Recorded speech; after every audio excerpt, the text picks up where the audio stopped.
Ladies and gentlemen, episode number 554, live. Welcome everybody to TWA Steel City, an SPV, the next and the biggest SPV thus far for 2024. It is going to be an epic fashion tonight. 12 matches are on the card, and each and every one of them are going to see our superstars showcased inside of a steel structure. Whether that be a Crimson Lockdown, a TWA Lockdown, Steel Cage, Eliminator, it is going to be a fire evening. It is going to be a brutal evening. And championships all night long are up for grabs, so it's going to be very entertaining, very exciting. I can't wait to get things rock and rolling. First, before we get things started, I believe Glenola is with us. Glenola, are you still there? So I am here. Glenola is here. I thought so. I muted myself. You because did. We were getting ready to go live. See, that fucks with me, though, because I was just going to say, when do you ever mute? So it was confusing at first. What I was going to say is I believe it's just you and I on the broadcast booth until Luke the Gooner. He will show up at some point because he knows Mickey James is on the card. So he'll be on the broadcast, probably frapping. We're going to have our mute buttons ready for that. Telling us more about the almighty shrine to Mickey James. I wonder if he's added to that shrine. This first thing we have to ask him. Have you added anything new to the shrine? Oh, probably just the DVD set of the second run, that's all. The DVD set of the second run, that's his absolute favorite, you know. You're probably right about that. I bet you he bought merchandise. He probably has, like, the t-shirt, the lunchbox, the whole 9 yards from that second run. I believe you're right about that. But, so yeah, lots going on. It's going to be a great evening of matches. Again, we were just talking about this earlier, Glenn, and I just said it. We did bring back the Crimson Lockdown for tonight, so it is going to be a brutal night because we've got Eliminators, Crimson Lockdowns, TWA Lockdowns, Steel Cage matches, Hellacious Tag matches, Hell in an Iron Cell matches. I mean, it is going to be a fantastic night. Titles on the line all night long. Of course, WrestleMania season right around the corner, and I was actually in a couple different eFeds today, and we were discussing the whole Cody Rhodes, Roman Reigns. Listen, here's the thing. I'll be satisfied no matter what they do. Here's the thing, though. At the end of the day, I find it interesting and exciting what they're doing with that whole thing, because I, for one, I'm still on the fence. I feel like there's ways around having Cody actually win the title that would set up a rubber match, a third match between Roman and Cody, because I find it so hard to believe after they build all this legacy and put that much prestige behind the run of, they're not going to take out Hogan's record, which is right around the corner, less than 200 days, I believe it is. I believe we're looking at somewhere around September. So, I mean, imagine maybe Cody Rhodes actually wins the title next WrestleMania, Survivor Series. I know people are they're anxious. It's funny because people bitch about the lack of longevity in storylines and championship bookings in most other promotions, but when WWE finally actually has a very long-term storyline, and you can even throw The Rock in the mix, even though we've been up in the air whether or not we like The Rock being in the mix or not, the fact of the matter is, the whole set, they tried to get Rock and Roman way before it was going to be Cody and Roman. So both of those stories are very much intertwined, you know what I mean? So here's the thing, who says he doesn't win by DQ? Or there's some sort of nonsensical, crazy non-finish that makes Cody look bigger, which automatically gives him that rematch, and they go and do it later. Again, I hate to tell everybody, even though it could happen, for him to finish the story, it doesn't have to be at WrestleMania.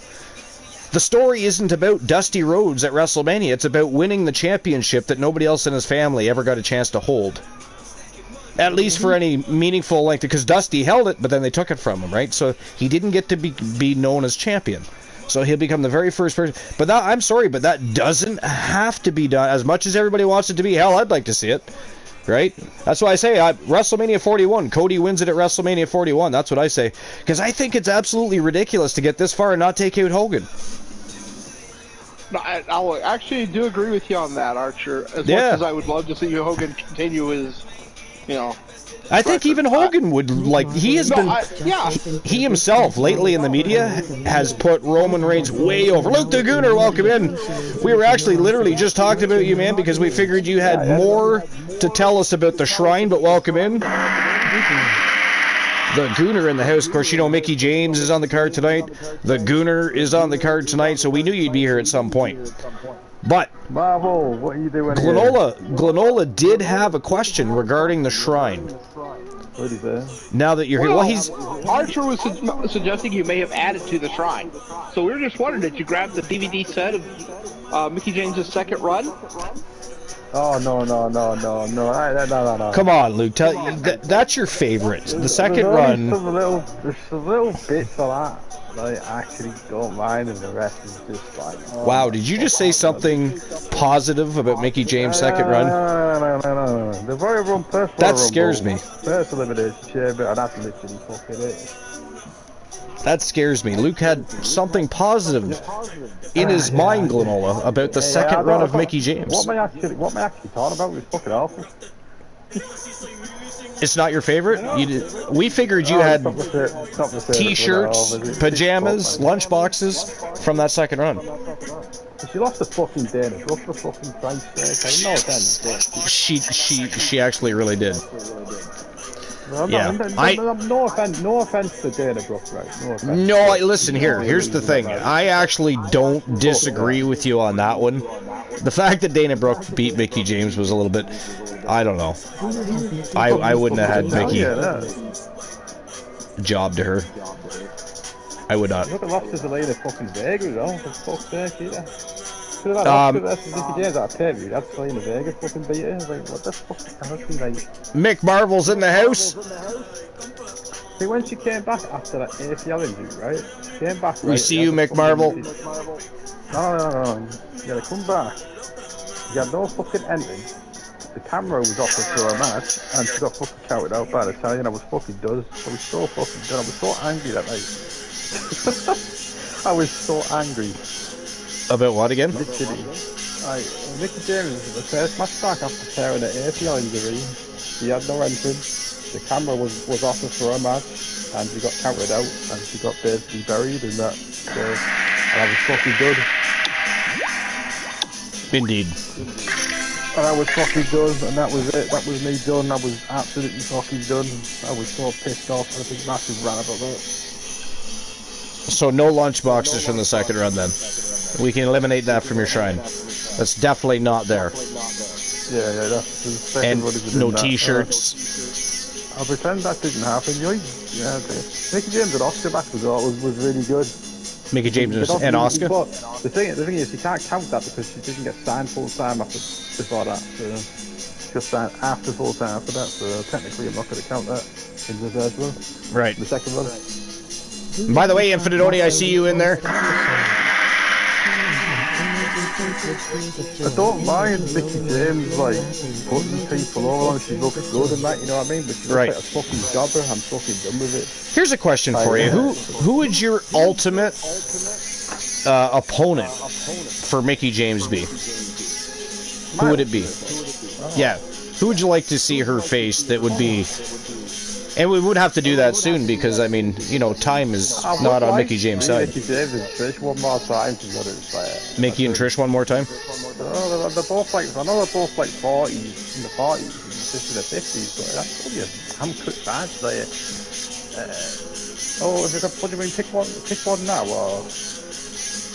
Well, I mean, anybody. I didn't know if you had somebody in mind from even today's roster that you would put against Mickey James, just simply because you think it'd be a really competitive match.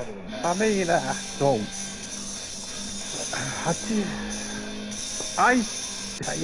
I don't like Charlotte Flair, but it would be a good match. But I wouldn't want to. Charlotte Flair. I wouldn't want that to happen because Charlotte would win. That'd be a bit sorry. Charlotte would definitely beat Mickey James. Yeah, there's no way. I don't want that to happen. I really don't want that to happen. Yeah. Yeah, I don't think there is. If she goes over Mickey James, I'm done. Literally. See, I don't think there's a wrestler going by the Big Bad Wolf, but that'd just be perfect against Mickey James. Let's be honest, she will win that match.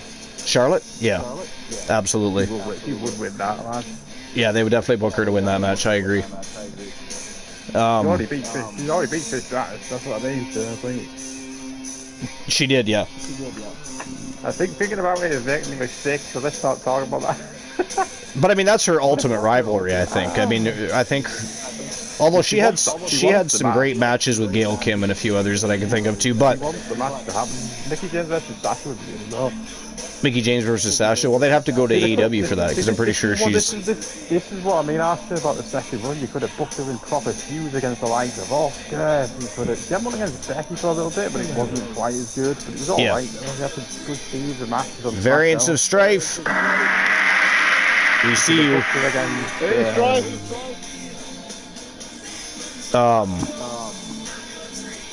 So, anyways, who would I want to see against her? I'm trying to think, man. If anybody else wants to answer that question while Luke is trying to come up with an answer, if you were to place Mickey James against somebody from yesteryear, today, your pick, who would it be? China. Oh. Mickey James versus China. That would have been good. That would have been good. I will say, I'd love to see another Mickey James versus Victoria. Mickey James. Oh, that'd be good. I was always a big fan of Victoria. She was. It's all happened all the time. Victoria was one of my favorites. I'd love to see another one. I just watch the two of them go at it again. The steel cage match that she had in the TWA was really good. She always put up, like, her body of work was immaculate, Victoria's, I thought. I just always really liked her. From today, you know who I'd like to see in a tag team? Is Bianca Belair and Jade Cargill in a tag team. That would be awesome. What about Mickey James versus Jade? I've never seen Jade Cargill, to be honest. Mickey James versus Jade? I mean, I don't know, but I've never seen Jade. I've seen Jade once in the Royal Rumble, and that was it. You've never watched her wrestle for AEW? Not really, no. No? You'll have to check out some of her matches. She's very good. Mickey James against Thunder Rosa would be good. Thunder Rosa. I like Thunder Rosa. Mickey James had an amazing match against the other Peraza as well. I mean, they were utilizing her a lot better in NWA, but... Oh, anyone would do that better than what WWE fucking did. Yeah. Well, it's just like I believe she's... Did she not sign with AEW? Who? Thunder Rosa. Yeah. And she hasn't hardly done anything since then. Hey, it's like they sign all these people. It's craziness. I haven't seen her on TV last couple of weeks. But yeah, I really like Thunder Rosa. I always have. I would. She's become to the WWE, man. Yeah, there's a lot of good people there. Like, imagine Thunder Rosa versus Asuka. That'd be stellar. It really would be. Thunder Rosa against like fucking against Bailey. Yeah, anybody really. I mean, to be honest, there's a lot of female talent on that roster that would have a good match with Thunder Rosa. Indeed, there is. But yeah, so what is... At this point, we've talked about it before, but at this point, does anybody have any expectations for WrestleMania? Any expectations? I think Cody winning. Cody winning is your expectation? Yeah, I think I watched SmackDown tonight. It's a lot of people's expectations, I think. Yeah, it's about SmackDown. I don't know if I can say it at the broadcast booth, but... Say what in the broadcast booth? What happened on SmackDown? Oh, yeah, well, I don't know who has and hasn't watched SmackDown yet, so I would just save that. That's what I mean. Yeah. Some people don't like the old spoilers. I haven't watched SmackDown yet either myself, so... Like 24 hours. I don't know. The only expectations I really have are Drew McIntyre winning the world title and Rhea Ripley walking out still champion. I can see CM Punk coming back and just winning the belt off Drew McIntyre now. When he comes back, well, you know what I see? Maybe Punk's able to come back a little bit early, and we end up with CM Punk versus Drew McIntyre versus Seth Rollins triple threat match SummerSlam. Yeah, we need Punk back, man. Yeah. No, we don't. I mean, I knew that was coming. Strife says no. I thought Clem was a big fan, to be honest, isn't he? Strife does not like that idea at all. That's what Strife says. That is his response to that. The brand new World Heavyweight Champion, CM Punk. I hope we eventually start to see some new championships trickle in to WWE. I mean, if the Vince McMahon era is truly over, let's change the belts. Let's further implement further change. You know what I mean? Aesthetically now, not just behind the scenes and etc. Let's start changing other things, because I mean the tag titles have looked like giant coins on leather straps for far too long. You know, the SmackDown championships still look like giant network plugging belt buckles. You know, it's time for a change. I would love to see a modernized version of the Winged Eagle title. That's what I would like. I think they need to do that. But I don't know what they're going to do. I mean, they've been talking about new championships for quite some time, but they've just never pulled the trigger. Hell, new tag titles we're even seeing, I believe it was a backstage video shot, and they were seen on the production truck or something. But then we've never seen them since. But anyways. We starting the show, actually. Come on, bro. We are going to start the show. Are you impatient? You want to see Mickey James, don't you? That's what this is about. Yeah. You're in a hurry to see Mickey James. But no, I agree. I think it's time to get the show on the go. We can continue conversation. We'll be the first match of the evening underway. So without further ado, it is time for TWA Steel City. Again, 12 matches all locked inside of a steel structure. Starting with the first match of the night, it is the Eliminator matchup. It is for the TAW Battle Royal Championship. John Fuhrhelm, of course, the reigning and defending champion after taking out Humboldt, too, by the way, became the very first person to ever win the championship and defend it successfully before dropping it to John Fuhrhelm. But tonight, the other competition, we got CM Punk in there, MJF, Adam Cole, representing Golden Bebe, and of course, from Team Arsenal, it is the Gooner Luke Ballmer. Now, remember, it is an SPV, so at some point, if you guys want to open betting lines, just let me know, and I'll make that happen for you. Otherwise, same as any other show, it'll be the last 3 matches of the card, the championship rounds. But here we go. Open them up? All right, hold on. How many matches tonight? 12 in total. But the last 3 are opened automatically. All right. Let me get the betting lines open for the first match of the night.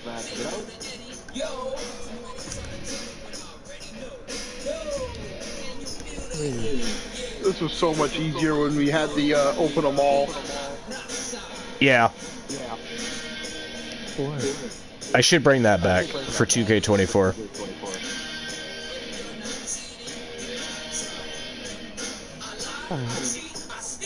Alright, so who walks out Battle Royal Champion? Is it going to be Punk? MJF? Humboldt? The Gooner? Adam Cole? Or is it going to be John Fuhrhelm? Luke's having a good time all by himself in here tonight. Well, we don't even have to do anything. No entertainment needed. I think he's naked photos of Mickey James.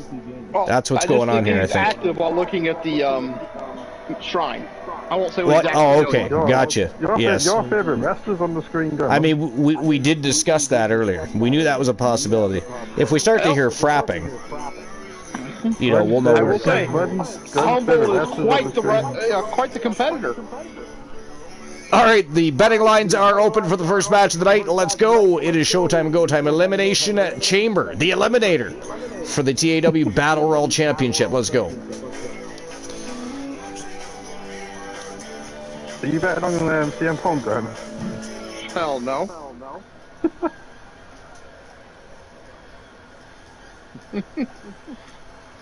Why'd you hate CM Punk so much? I mean, he's already told us that before. That is old news. I don't think I've never asked that. So I don't think. All right, so let's see what everybody's doing as far as betting goes. So far, only 30 Archivers bucks in the pool, and the bet went. Actually, there's 2 now. One on Humboldt, one on the Gooner.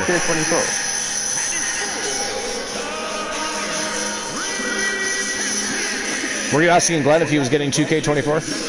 Yeah. Oh, I didn't catch what you said. No, I'm not going to be buying it. At least not for quite a while. It's quite a hefty price tag this year. Yeah, it's yeah. Who's gonna make his card? Who's gonna do what? Who's obviously gonna get his card on the? What's a caw? What is a caw? Do you play with crows? Do you have like a bird farm? I'm confused. Shut up, man.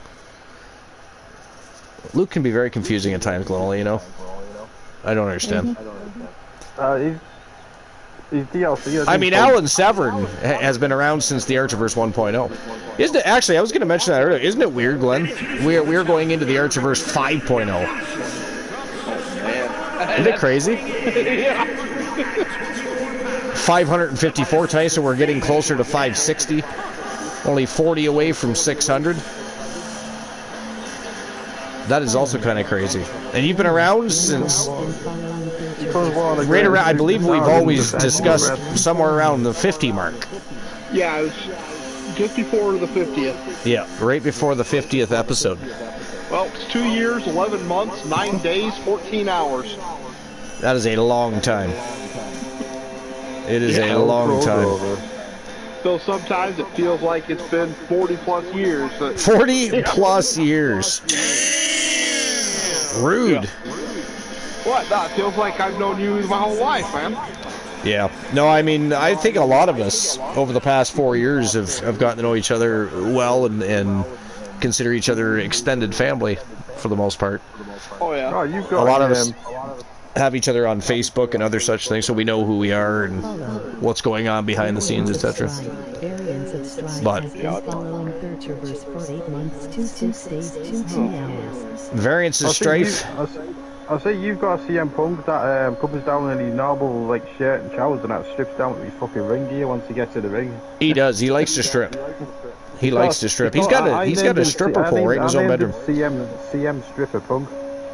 Strife has been following the Archerverse for 8 months, 26 days, and 23 hours.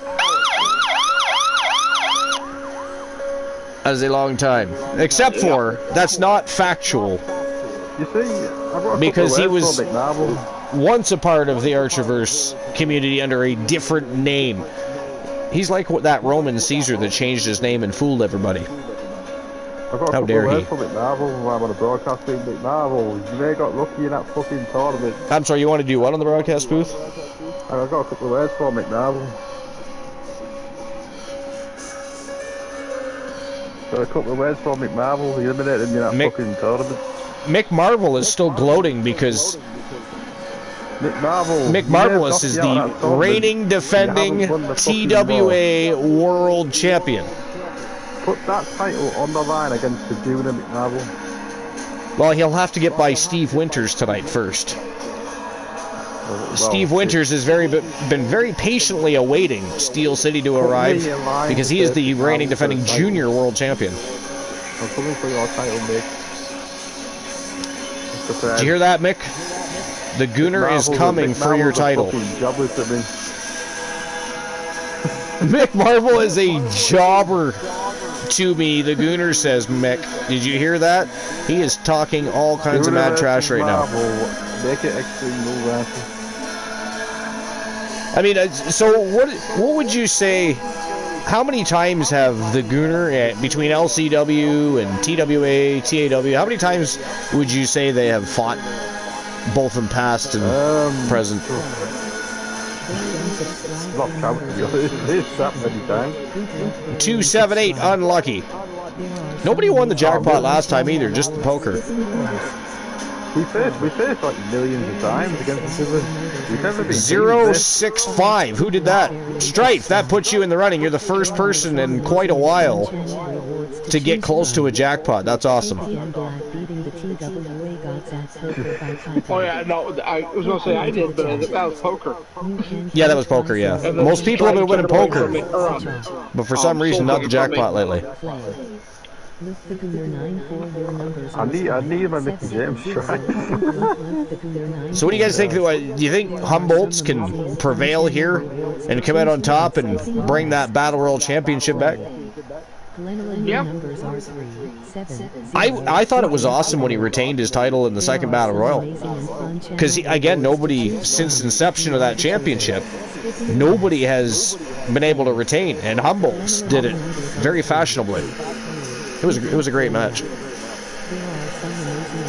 Speaking of matches, in the Archerverse 5.0, when we go into our next era, TWA Dark is no longer just going to be exclusive to YouTube as individual matches. What we're going to be doing is doing it as a live show. However, unlike Wrestle Wars Genesis and TAW Wrestling, there'll be no broadcast booth, so we'll only communicate via the chat room. So it'll be similar to the way we were doing it, except for you get to view it as an entire show as opposed to individual matches, and you'll still get to communicate with the community while the show is taking place. It's just we won't be talking on the broadcast booth for that particular show. And I just beat your poker hand. Did you win the poker hand? Nice. Let me have a look-see here. What do you got? 8, 5, 4, 10, and a 7. Nope, next one. Oh, there it is. 5, 6, 7, 8, 9. Holy shit. That's a large straight. That is a good hand. Let's see if anybody beats that. The sexy man's making his way to the ring.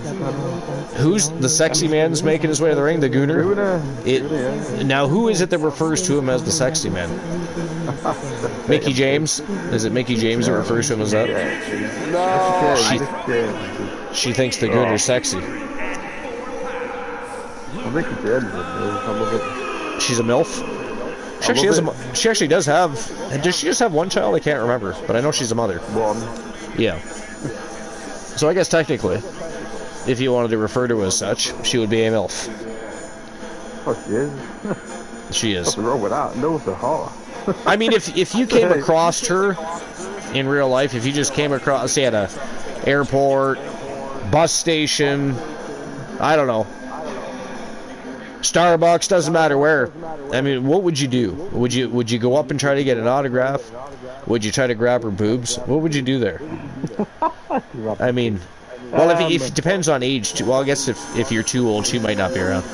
But if you were an old person, you could get away with that. You could just say you stumbled, landed right on her boobs. But no, what would you do if you saw Mickey James and you had an opportunity to? What would you do with that opportunity? No, I would try to get her autograph. Would you? Yeah. Would you ask her out on a date? Would you give her your phone number, email address, bank account information, I can't diamond ring? Do you have her? So do you have a ring sitting around the house somewhere waiting to propose to Mickey James should that opportunity ever arise? Did you? No, really. Like, you could take her out for a coffee date and just drop to one knee and propose to Mickey James. Be the only fan in history to do that. Actually, maybe not. Who knows? Who knows? I fucking love Mickey James. What would you do if you found out there was somebody out there that had a bigger shrine to Mickey James than you had? That wouldn't be right. That wouldn't be right. Would you have to instantaneously start finding ways to make yours bigger? Good God. MJF right off the hop with a big knee right to the face of the Gooner. Did you see that? I'm the one who's starting this champion. This is a conspiracy against you and MJF are starting things off. And he kneed him right in the chops, right off the hop. That was brutal. We're going to have to go into the showcase on 2K24 actually and get Bret Hart for you a bit. Looking forward to the new era for many reasons. I'm looking forward to ambulance matches. I'm looking forward to the gauntlet matches. And you know what I'm not looking forward to is having to rebuild everything, but because that's going to be a little bit time consuming. But it's it's always worth it. So as soon as it comes in, which should be Tuesday, I'm immediately going to start rebuild that night. So I'm going to guess at least a week, though, because you figure I got arenas, championships, certain superstars. Archer alone will take me some time. He's always built from scratch each and every time. So, but then we got Alan Severn has to make there's going to be some that don't make a return this go around. Demolition won't be coming back this time. There's a few that will not. Well, just because they're not able to be involved and around enough these days to make it worth taking up somebody else's roster spot. Oh, absolutely. Yeah, absolutely. It would be cool if just transfer some shit over from the last game, but no. There's a few that won't be returning. That's for certain. Their time has come to ride off into the sunset. Again, you got to fucking start over again, basically.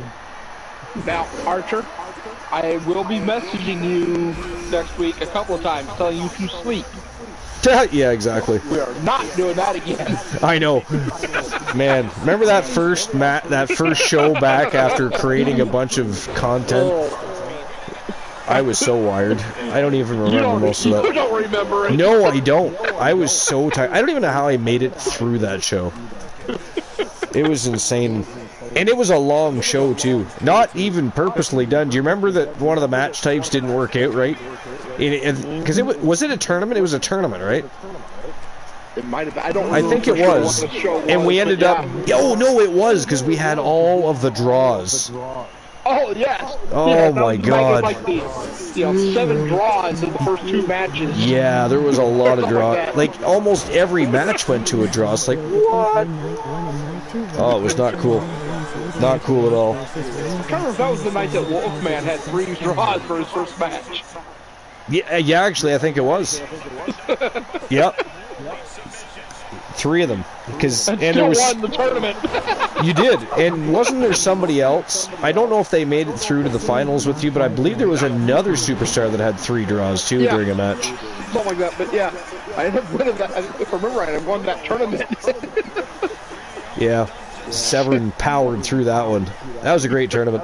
But I don't remember most of the night, though. I was so dead tired because I just tried to push through and get as much done all at once and then still go live that night. I was like, no, not doing that again. It was hellacious. But okay, so does anybody have anything they would like to talk about? Froggy Mothlegs, we see you. Hey, Froggy. What's going on, Froggy? Welcome in. Appreciate you being here.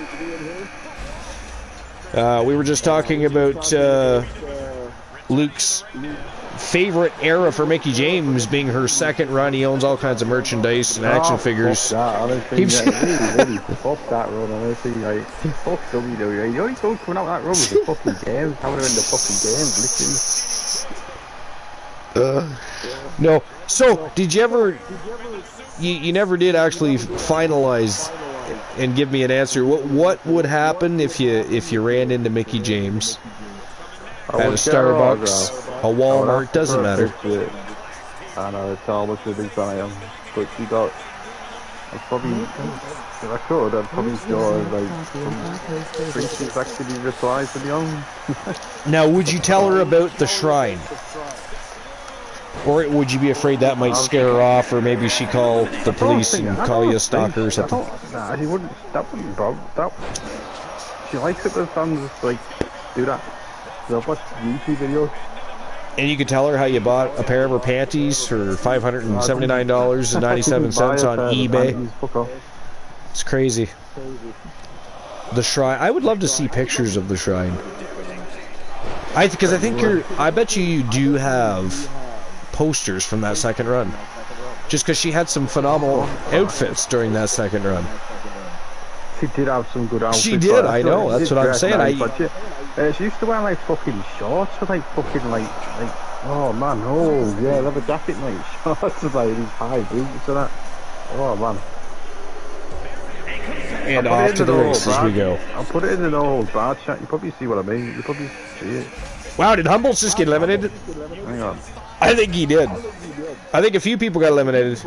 Are we actually down to 3 already? The thing is, that can't be. With Alexa Bliss, she did actually wear some fucking nice clothes. Like, I mean, she had a lot of very interesting outfits. She looks good in all black, I tell you that. Fucking hell. Wow. I'm waiting for them to pan the camera to see who else is in other chambers. I'm like, are we down to 3 already? We're not down to 3, are we? We can't be. I mean, I know we were talking, and I was paying attention to chat, but I don't remember seeing 2 more eliminations. Because it started off MJF versus the Gooner. MJF clearly got beat. I posted one of the gifts I got in my in the no bad chat. And Humboldt's got beat. Leather jacket, got a white shorts on. Oh, she looks so fucking good in that. Jesus. Wow. So there's either 3 left, or there's, what, 4 left. But I can't tell because they will not pan to those other chambers. I just hope that once we get into 5.0, the most loyal fan makes it.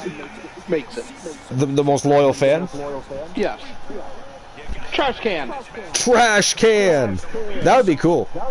It's been a while. I mean, actually, as of late, we've seen a few shots of the trash can, which was kind of exciting, but not as much as back in. Remember 1.0? It was all the time.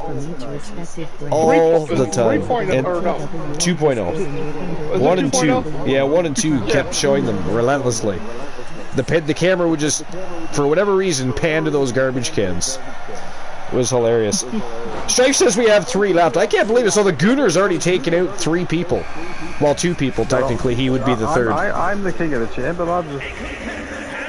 And here comes the Battle Royal champion himself, John Furyhelm. But look at that. The Gooner takes him out right away with a falling neckbreaker. That is insane.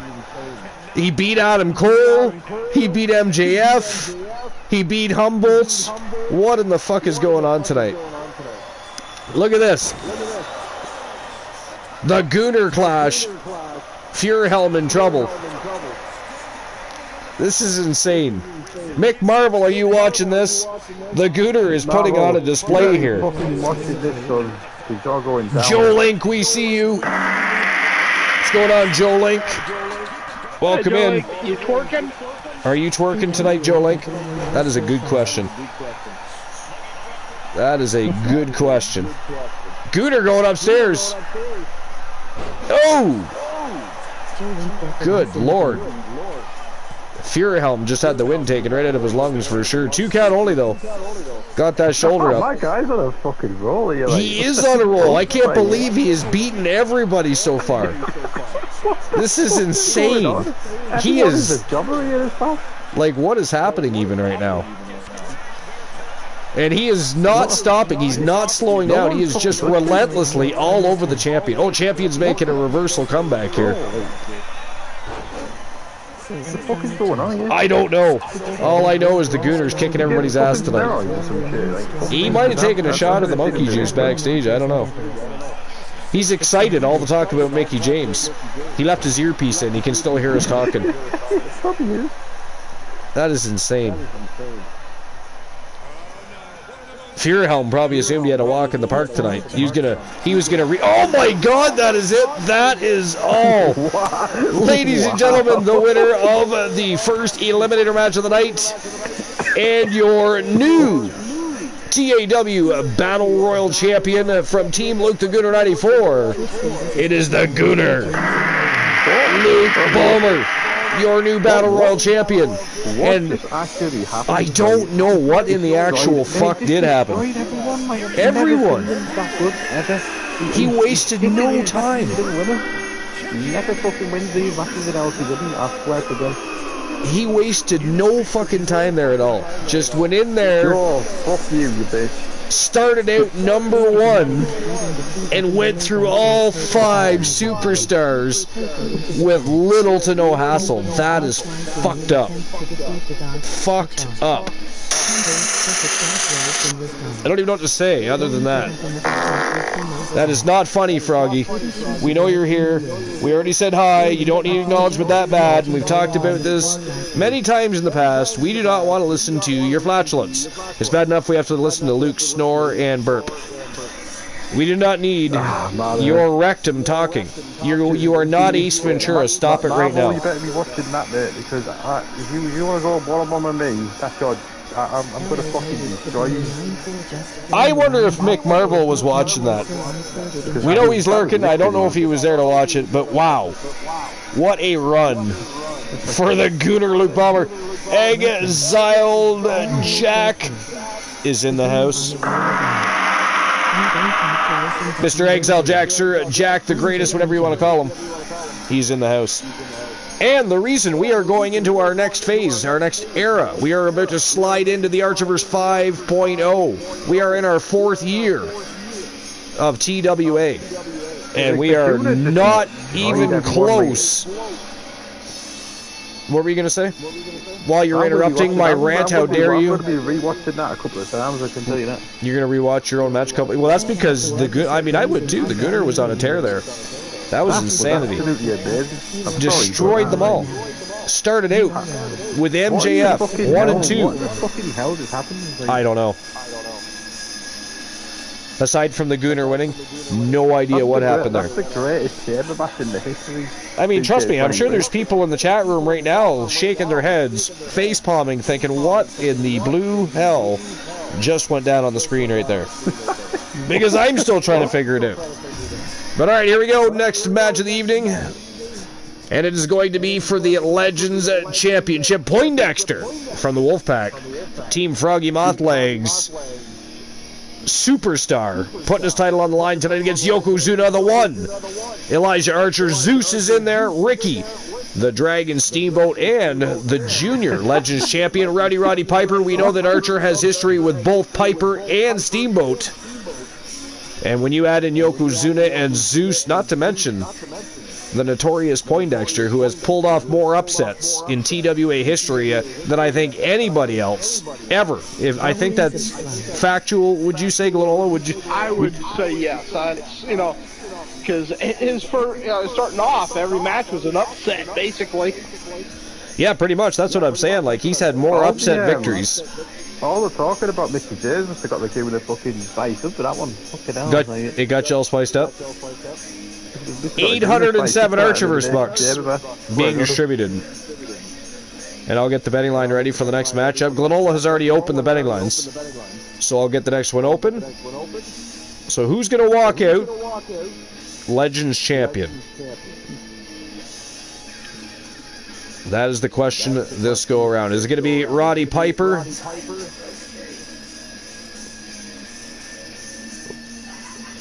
The Dragon, Ricky Steamboat. Man, I don't have a single pig. Zeus. Steamboat. Elijah Archer. Yokozuna. Or the reigning defending champion from Team Froggy Mothlegs. The Notorious. The Phenom. The Professor. It is Poindexter. Let's see the Dragon Steamboat got this one.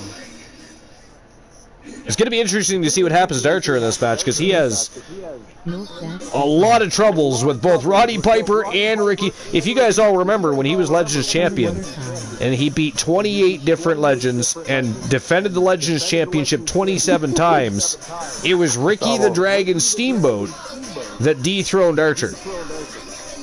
And to be fair, I thought he was going to lose way before he did, because, I mean, there was people like Bam Bam Bigelow, like Jesse Ventura, Superstar Billy Graham. Yokozuna came close to beating him. But Archer just kept pushing and driving. It was crazy until Ricky the Dragon came along, and that was it. That was all for Archer's infamous run. That was a lot of fun, though. It was fun to watch. I doubt he ever repeats anything like that, but that was awesome. Yeah. My prediction is Archer chokes. Your prediction is Archer chokes. Of course it is. All right. So here we go. You guys will have 10 minutes to make your bets. Betting lines are open. Here we go. Luke the Gooner is not entertained. He is bored. He is going to let that yawning out. That's what we think about the yawning. That's what we think about the outing. We are here for entertainment purposes, and he is yawning.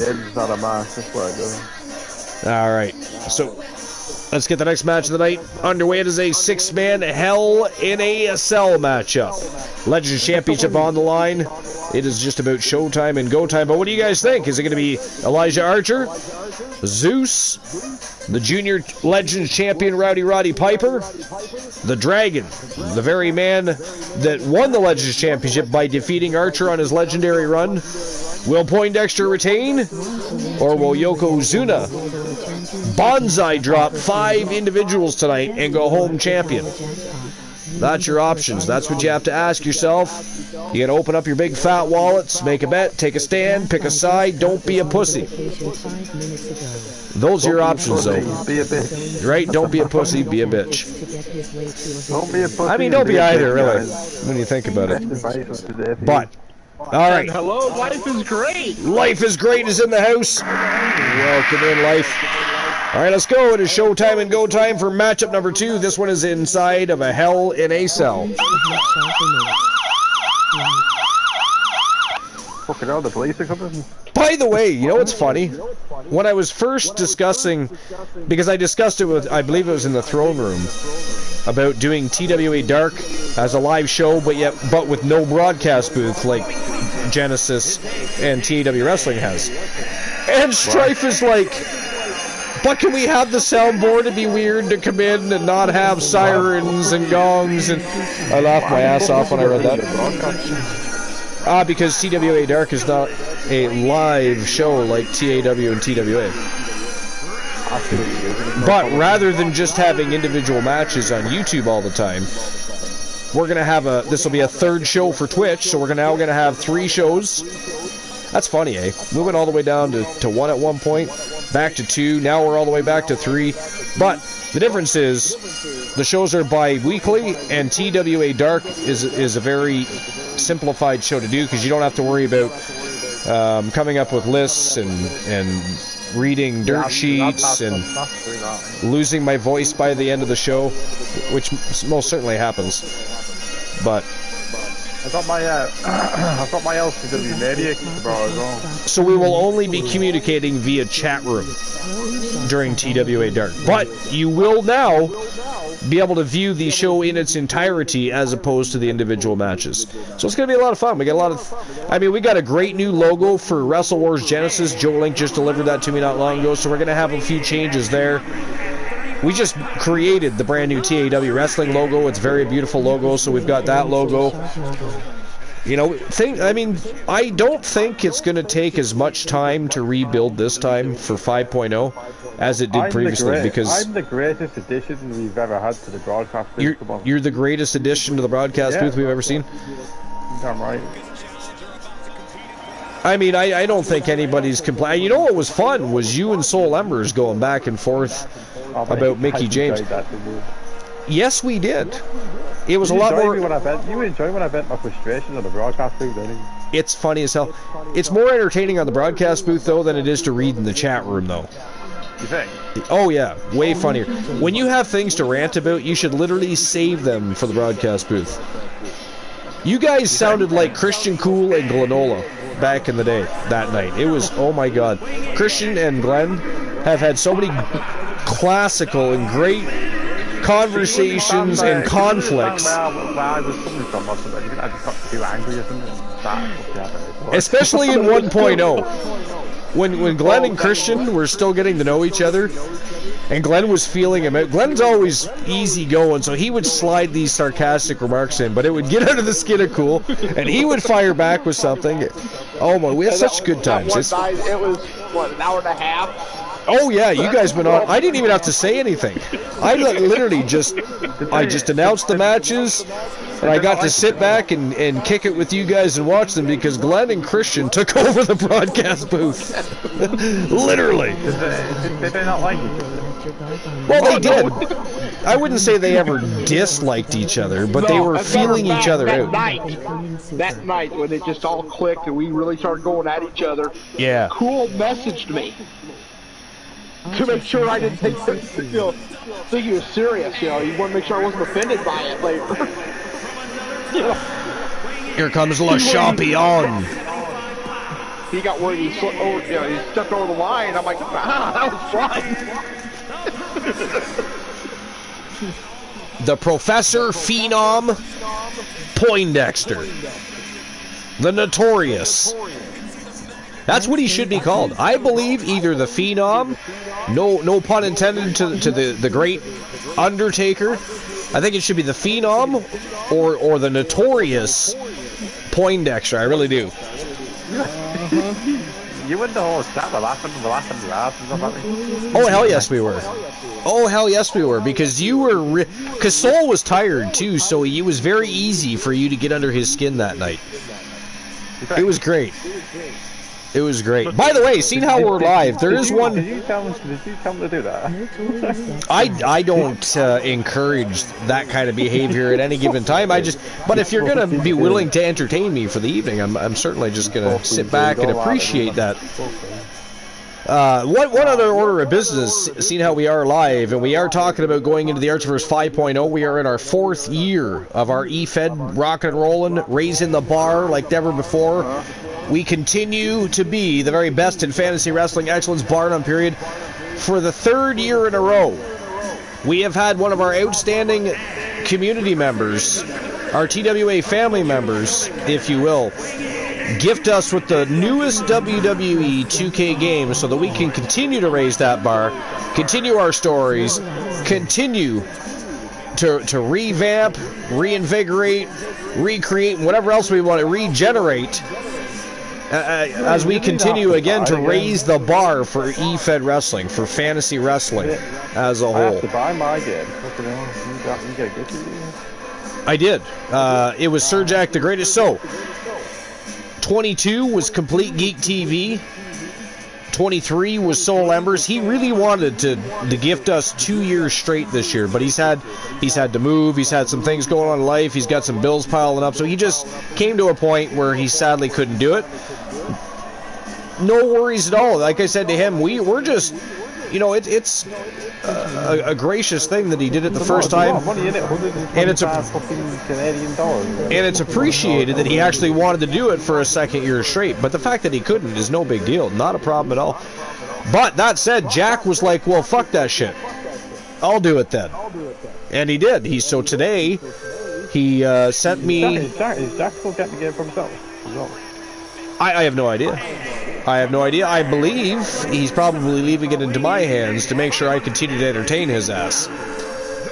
There's stipulations, though. We're not allowed to make fun of him for not being on the broadcast booth. We can't talk about tucking tail feathers and running.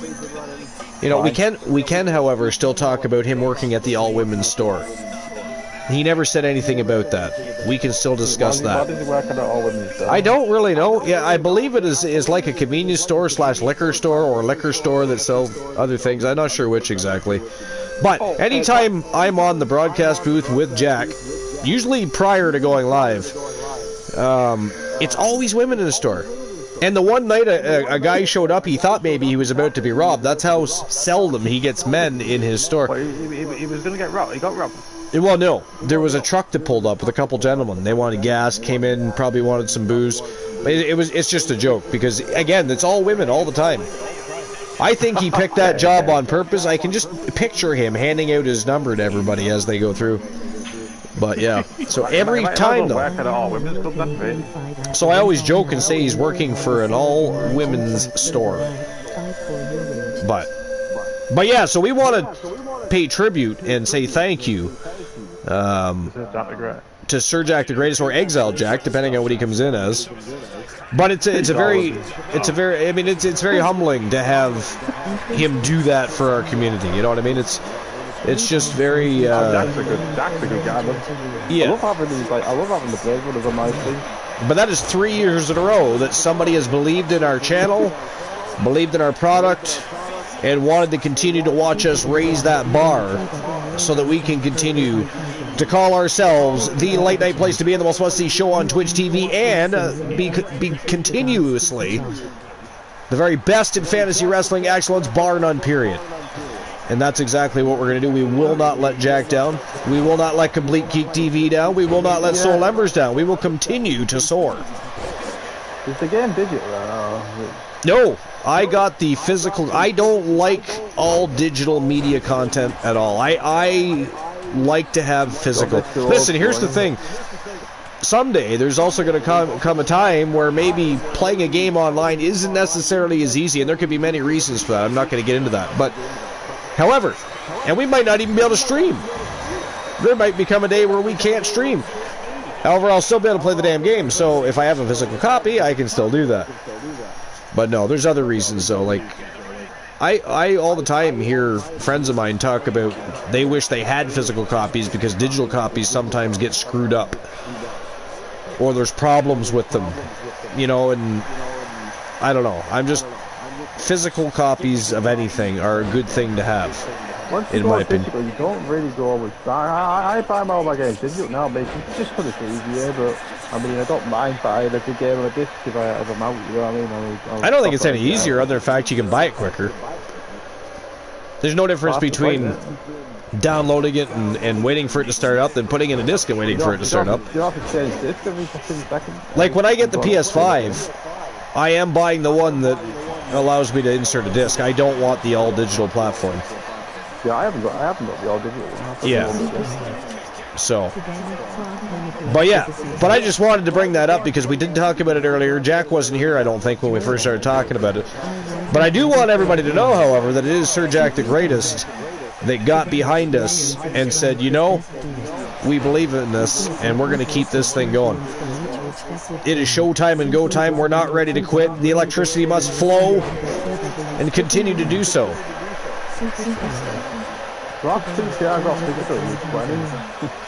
Strife says we are a glamazon. Today, Joe Link is Danhausen. I'm just going back to see if anybody else played the jackpot and or the poker. Rectum. What? Strife says rectum. Damn near killed him. What about a rectum? I don't know. Did somebody get a colonoscopy? I'm going back here to see what I missed. He eliminated out everyone else so far. That must have been during the first eliminator matchup. He must be talking about Gunnar there. He was a beast tonight. I don't know what was up his ass tonight, but good God, he destroyed everybody. You know, he wasn't in there with slouches. That was nuts. This has been a great match so far. Not one elimination thus far. Actually, there's no eliminations in this matchup. I believe this is a one fall wins it all. I'm Ricochet. What's this shit? Maybe it's elimination. I forget. Does anybody remember what it said? I can't remember if it's just a regular Hell in a Cell or if this is an elimination. He would have said at the beginning of the matchup when he was introducing the wrestlers if it was elimination, but I don't remember. Today, Luke the Gunner is Ricochet. I want to see who I am. Life is Great is Kurt Angle. Is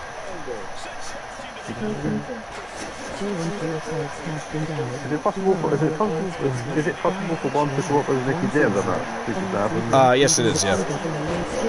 Today I am the Undertaker. I am the Phenom. The Dead Man. Glolo says, for sale, one parachute never opened, only used once. Well, wait a minute. Wait a minute. If it's never been used, why was it opened once? No, it's never been opened, used once. Okay, well, either or. If it's never been opened, how the hell did you use it? I mean, did you jump out and forget to pull the cord? It never opened. Ouch. That is a bad day. By the way, you know what? Speaking of ascending, or descending, for that matter, what does everybody think about Martha Hart getting together with Tony Khan, discussing, approving, and giving her approval for Sting to be lowered down from the rafters after many years of bashing the WWE for doing it and how they should have never done a stunt like that? It wasn't appropriate, should never happen. She gets behind it with AEW and approves Sting doing it. Sting. Well, I got two things. One is hypocrite. Her approval means jack shit to me. Hypocrite is what comes to mind for me. Hypocrite, because here we got AEW doing absolutely zero justice to the namesake of Owen Hart. I don't care if they had a stupid little Owen Hart tournament; it was garbage. But hey, I don't see where she has any say either way. He couldn't go into the Hall of Fame in the WWE.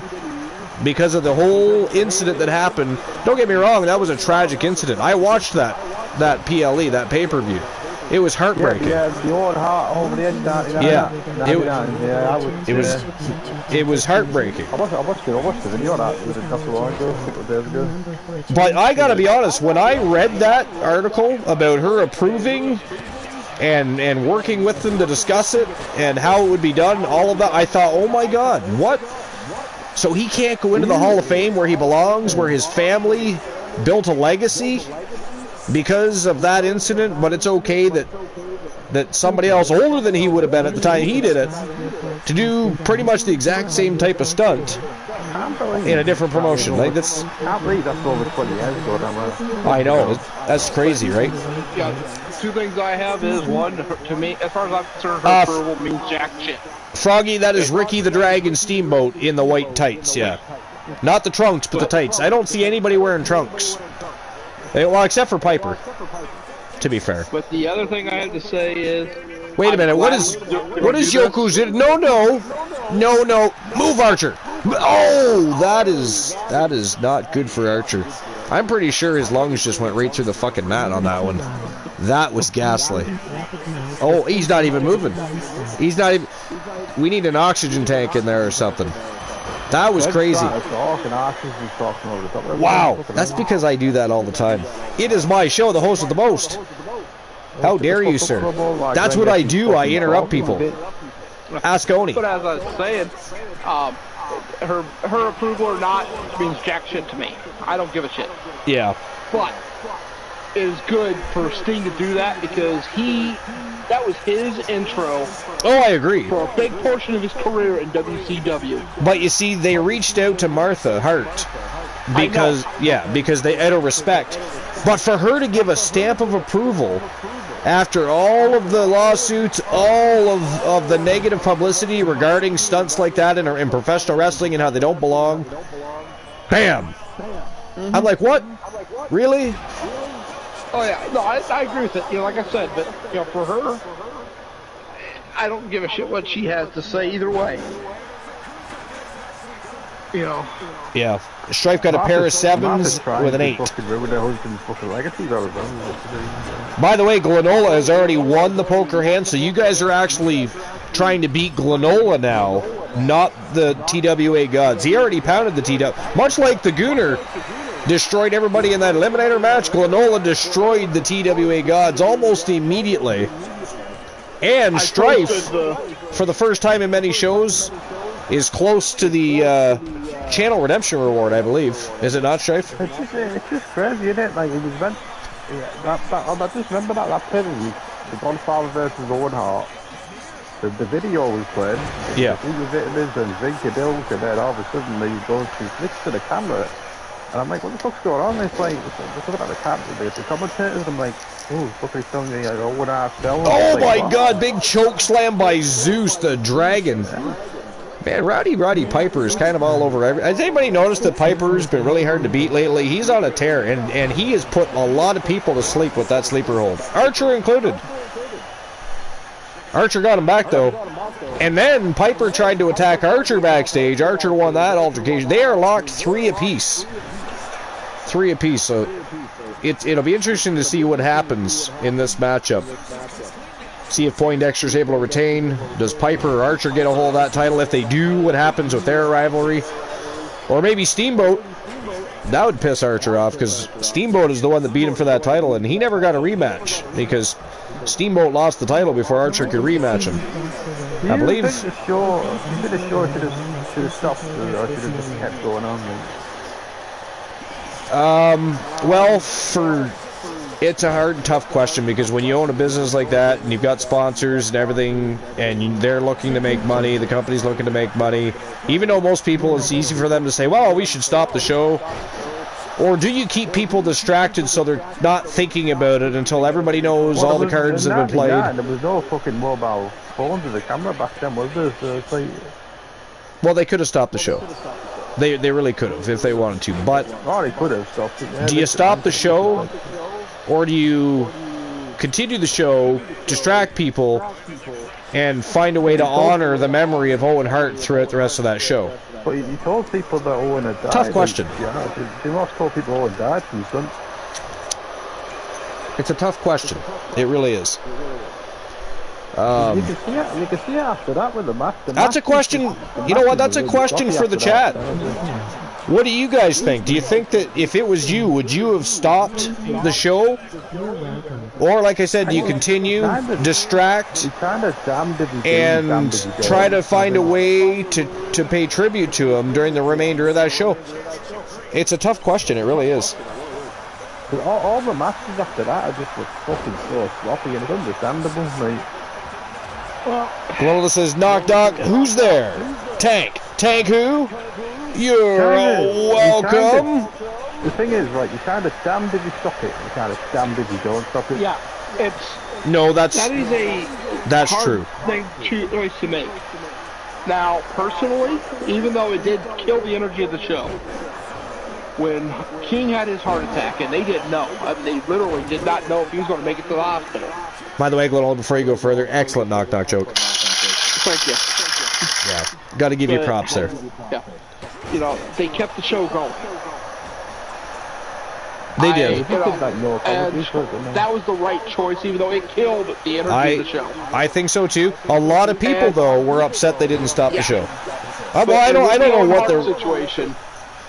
The one thing to look at, a lot of people paid a lot of money. Yeah. To watch that show. And pay to have ads run during that show, etc. There's so much on the line. But if I recall, around that same time frame, there was a Tyson match that people paid a ton of money to see that lasted like 90 seconds. Well, if it's the one I'm thinking, I think it was more like 7 seconds. One of Tyson's matches during that time period was only like 7 seconds long. It was crazy. And they paid thousands. Yeah. For a seat. Yep, they sure did.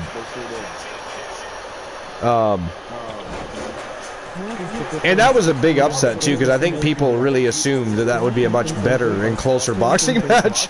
7 seconds, done. Oh, well, his fastest was 30 seconds. Okay, so maybe it was 30 seconds. It seemed quicker than that, but... The one I'm thinking of was in Vegas, I believe, but the fastest one happened in New York. Yeah. Yeah, that was a very interesting match. Nobody expected that. Like I said, especially the build-up. The build-up was fantastic to that boxing match. Mm-hmm. But it definitely didn't pan out the way most of us thought, because even I thought that was going to be a hell of a battle. But Tyson come out with an attitude and pissed right off and just ended things. So. Yeah. You know, and but there was a huge backlash because it was so fast for so much money. Yeah, exactly. Second joke. Oh, okay. Why did the seaman cross the road? Because I put the wrong SPCKs. Supposed to be socks. Oh, okay. I put the wrong socks on this morning. I mean, because you fucked up with the spelling, it fucked up the joke. And I mean, you can do better. That is ghastly. Yeah, I'm not fighting, but actually everything I'm seeing happened in like the 80s, late 80s, and I'm sure it was around that same time frame there was a huge, very short Tyson fight. That is it. That is all. It was one fall wins it all. I thought it might have been elimination. I was definitely wrong. Ladies and gentlemen, the winner of the match and your new Legends champion, Roddy Piper, with the big W, and your new Legends champion. That's got to tick Archer right off. But it's going to be interesting going forward because, again, they're locked right in the middle of a rivalry. They're locked at 3 apiece. what will happen in the future between Archer and Roddy Piper. And by the way, that also frees up the Junior Legends Championship.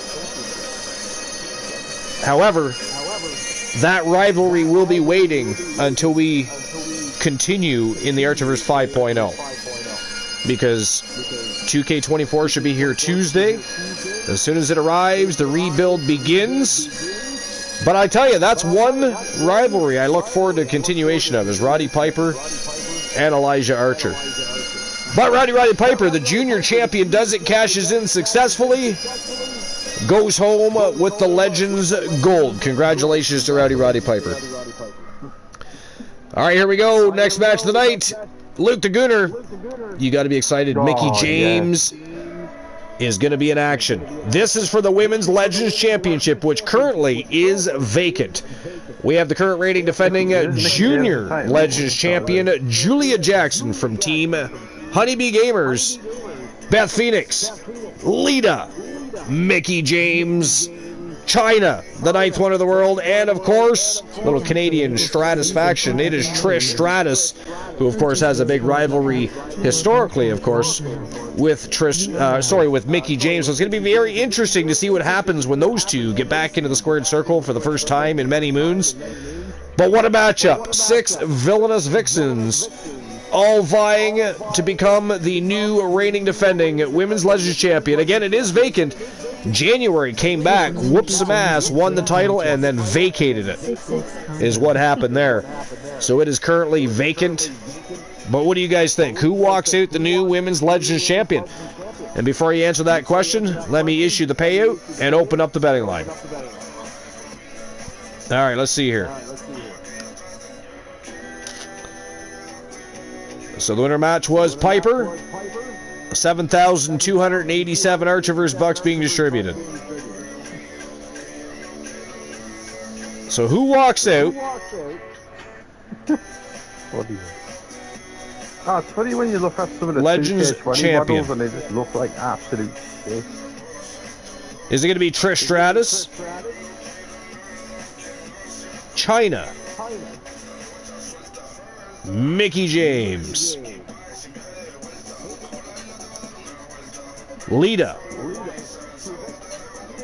Beth Phoenix, or the reigning defending Junior Legends Champion, Julia Jackson? So we'll get the betting line open right now. You'll have, as usual, 10 minutes to make your bets, and there you go. They are open. Let's keep the ball rolling. It is showtime and go time. Steel City, so far, absolute fire. Best match of the night so far, though, the first match of the night, when the Gooner Luke Ballmer came out and absolutely left a wake of destruction in that fucking chamber. Just beat 5 guys like they were amateurs. Didn't exist. Walked out with a championship around his waist. He's the new TAW Battle World Champion, and what is a matchup that still leaves me in awe. But here we go. Women's Legends Championship online. It is eliminator time. Let's rock and roll. Shall we? I think we shall. Glenola, shall we? I think we shall. Get it going. It is time to get it going. All right. Now, what were we talking about? We were talking about Luke wearing Mickey James PJs to bed, were we not? Is that not what we were discussing? I feel like that's what we were talking about. Is that where we were going? Glenola, do you remember what we were talking about? Does that sound right? Possibly, yeah. Possibly. So I wonder, though, which PJs are they? Because there was a few different Mickey James PJ sets out there. Which ones do you own, Luke? Do you have the satin ones? Do you have the negligee? Perhaps you have the elongated nightie that has her hardcore country on the back. I think you might have the pink with the curly tail. The curly tail? Which is it, Luke? Tell us. Talk to us. What makes you say the curly tail? Oh, he's talking to you, Glenola. Oh, I'm just letting him figure out what I mean by the curly tail. Yeah, let's see how good, well. Let's see how long it takes. That's not good, yeah. The curly tail. Bacon cheddar curly fries, bacon cheddar curly fries, bacon cheddar curly fries. And only $4.299. Now it's probably like $5.69 or some shit with inflation. It's not even funny anymore. The governments have ruined it. I fucking hate that storyline. Go on. What story? No, go on. I fucking hate that. His favorite story is how Mickey James earned a fatter paycheck to come into WWE and never win a match to put people over. It was like in Mickey's bank account, but Luke says, no, not acceptable. How dare all of them? That is one thing that will really piss me off to the point where I just fucking end up blocking somebody. Like, Froggy's like, oh dang, sleeper win, but he's a legend for we were just talking about that. Roddy Piper has been on a tremendous tear and utilizing that sleeper like no tomorrow. I hate that fucking storyline. I despise it. Which storyline? Fucking cancer. That's what it is. Fucking hell. Which storyline? Oh! Yeah. Oh, he figured it out! I fucking hate that. That is fucking cancer.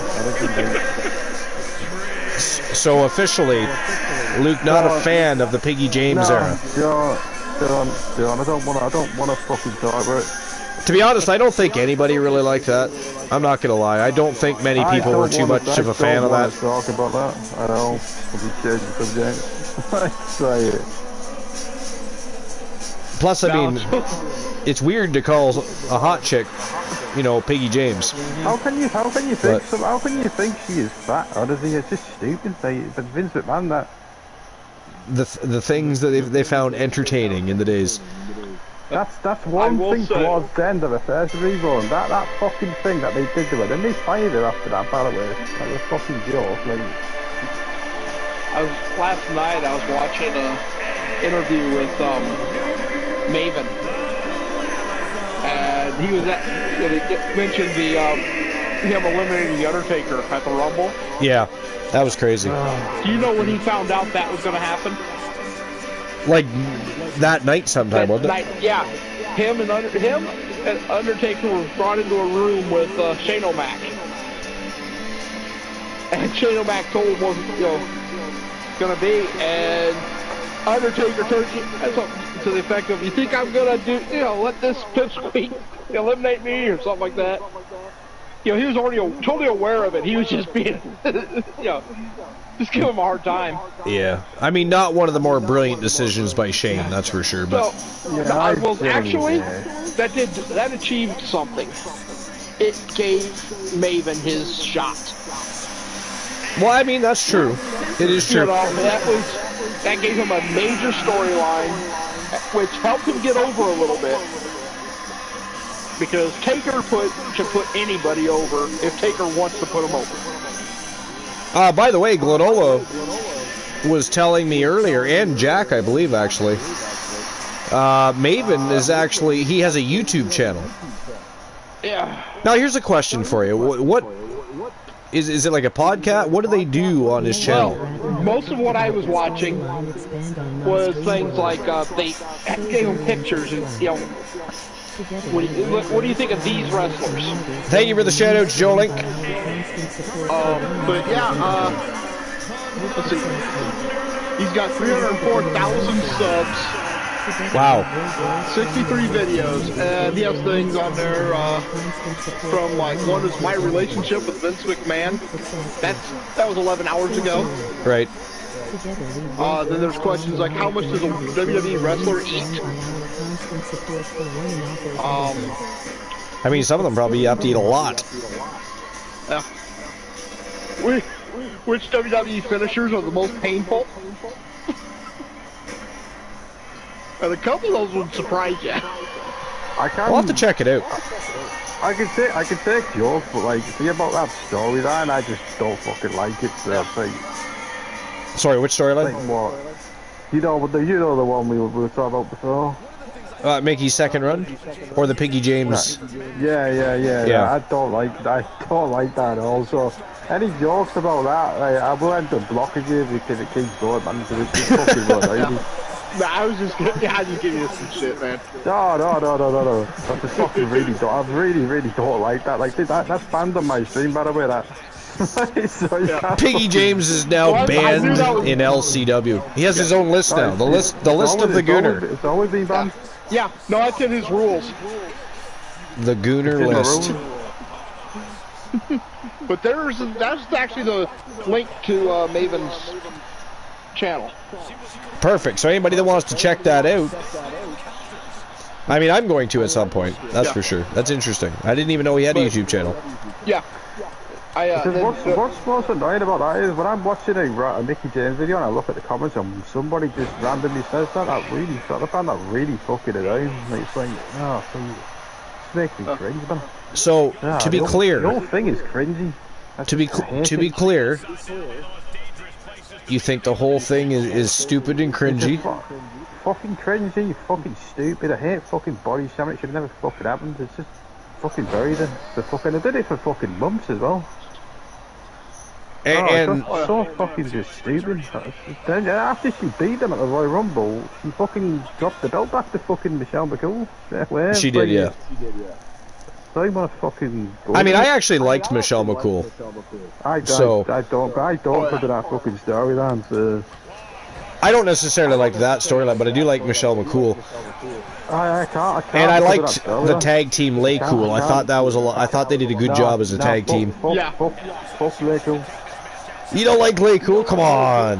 Fuck Lay Cool. No, it was like watching a couple hot girls that could actually wrestle, unlike a lot of the models they brought in to look good on TV that couldn't wrestle worth a damn. Who's coming in next? Here comes Trish. I couldn't give a fuck about it. What is he? So it is Trish versus China versus Lita right now. That is fire. I couldn't give a fucking shit about Michelle McCool. I wanted to just...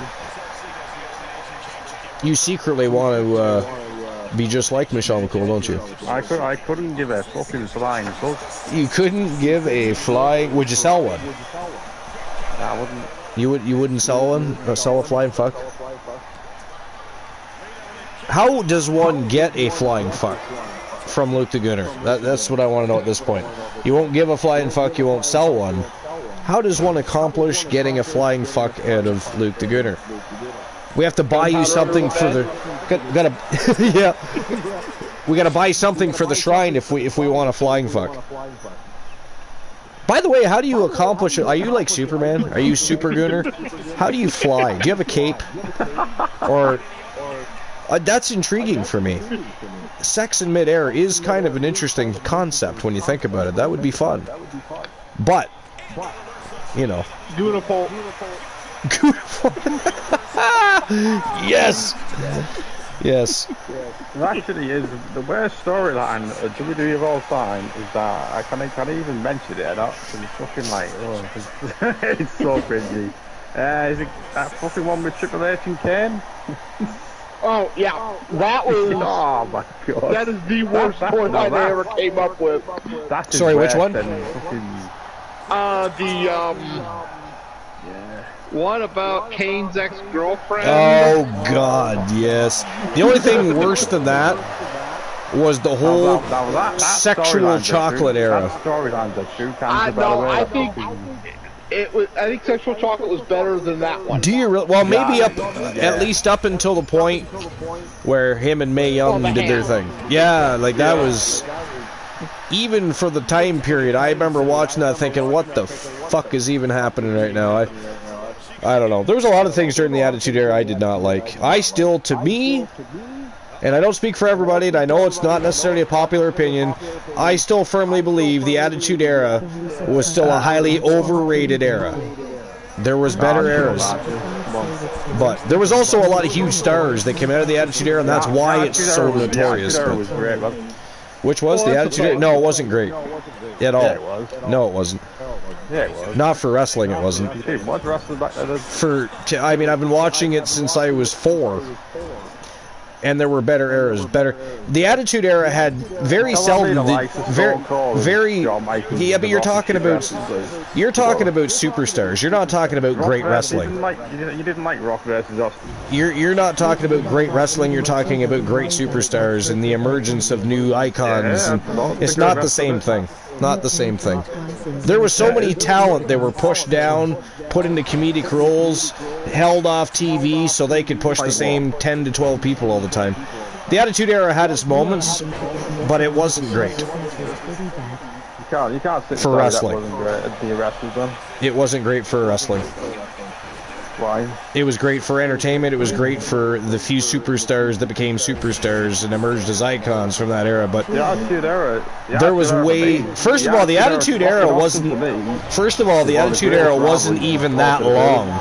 It wasn't even that long of an era. There was. It was only for about what 5 to 10 years, or 5 to 7 years. Yeah, and not even at its prime, at its peak, right? So. There was better eras for good quality wrestling. You guys, there was a lot of trash. There was also the mistreatment of women and a whole bunch of other things. The Monday Night Wars was awesome today. Yeah, WCW versus that was fun. But I love the Attitude Era, but I can understand where Archer's coming from too. Yeah. You know, there was a lot of. Archer's trying to tell me it wasn't very good. There was way more distasteful things happening during the Attitude Era than I would have liked. Like what? What do you mean, like what? Did you watch the Attitude Era, man? Yeah, I did. Women were treated like. I love the Attitude Era. No. I don't. I enjoyed aspects of it. I do not love it. The PG era, man. No. There's PG era was trash. Yeah. I know why they did it, and it traces down to one company that I don't think is in business at all anymore. The 90s was the best era of wrestling, in my opinion. No. Not even close. Yeah, it was. No. Yeah, you won't get it anywhere near. Then you didn't see any wrestling from the 70s and 80s because you wouldn't say that. I watched the You gold era. couldn't The Attitude Era is a lot better than that. No, it was not. It absolutely was not. You're a big Hogan fan, though. The cartoon era and the golden era of wrestling had way better factions. It had better storylines. It had better quality wrestling matches. I'm sorry, the Attitude Era was overrated. It had way more distasteful moments than it needed to. But it's one of the greatest eras of all time. I don't get that. It's not one of the greatest eras of all time. That's the thing. Yeah, it is. It isn't. Well, you need to do some research. No, I don't need to do research. Honestly, you need to go on research. But the Attitude Era was fucking great. I loved it. Yeah, for entertainment, I agree with Archer in a lot of ways on this. For entertainment, it's one of the better ones. For actual wrestling, it was lacking. Great wrestlers. It was lacking, and a lot of wrestlers got put to the back burner to continue to push the same 10 to 12 people constantly over and over while they had power struggles behind the scenes and backstage. You can't call the Attitude Era overrated. It is. It's overrated. The two best technical wrestlers that were in the business. Overrated. Stone Cold Steve Austin overrated. It was overrated. But the two best wrestlers at that time. Too much talking. Too. There was way too much talking, not enough action. There were superstars that deserved pushes that didn't get them and receive them. There wasn't too much talking. People think of the Attitude Era. They think of Stone Cold. They think of The Rock. Again, we're talking entertainment. We're not talking quality wrestling. There was little to no quality wrestling in the Attitude Era. The Undertaker putting Austin on the cross was fucking great. Little to no quality wrestling at all. You had the Hardcore Championship as well. Hardcore were fucking great. The two best wrestlers at that time, technically, were boring. One better than the other, because I do like Dean Malenko. The problem with him is he had no character. But you know what, though? He was tough as nails. Yeah, Lance Storm actually was one of the best technical wrestlers of the era. Yeah, he was. And boring as fuck, too, though. That guy had zero charisma. Like, I don't know. It's too bad. Like, if he could have somehow developed, Because that dude could wrestle like a motherfucker. Like, I don't get it. How could you be that talented and have zero charisma? I don't know. How can you come out of the dungeon and have zero charisma? That too. It was kind of weird, wasn't it? But even if his charisma was being an asshole, at least it would have been a personality. Strife says negative. You know who else, like, who's been around a long time, who I still would like to see get a solid push, is R-Truth. Ron Killings. Please. Why does that guy... Oh my God, he's so full of talent, that guy. You know? Well, if I remember right, he did get a pretty good push in TNA. But he did. He was world champion. Yeah, WWE hasn't utilized him at all. I know. He's always in a comedic role. It's, you know, but he was also NWA champion. Yeah. So you put the two together, and I'm surprised that they've never had any sort of, I don't know if they have no faith in his, I don't know what it is about R-Truth. They can't seem to give him a proper solid run. You know what I think it is he has so many options that they can't figure out the right story. Yeah, and I think the other thing is when you think about it, like, Vince didn't really create R-Truth, you know? So there's that too. He didn't become popular and over with the fans in WWE. He did it elsewhere first, and, you know, but now Vince isn't around, and R-Truth can still go. You know what I mean? He is still phenomenal in there. Even at his age, it's incredible what he does. I say give him a push. I think the fans would be behind that idea, you know, tenfold, I think. I mean, who doesn't like R-Truth? I do. Exactly, yeah, like you do. Glenn, I know, does. I do.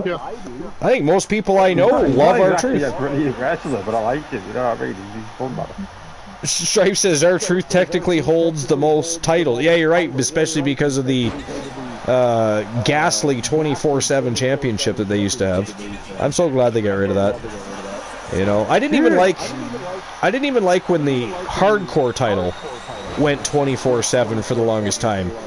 You know, I just doesn't interest. Oh, look at this, Mickie James. Oh, Trish kicked out. I thought she was going to eliminate Trish Stratus. You called the Attitude Era overrated. I don't want to beat you tonight. It is overrated. It is. No, it's because you didn't grow up on the era. You grew up on the fucking golden era. I grew up on many eras. You grew up in your whole comediac, yeah. I was in my 20s during the Attitude Era, my friend.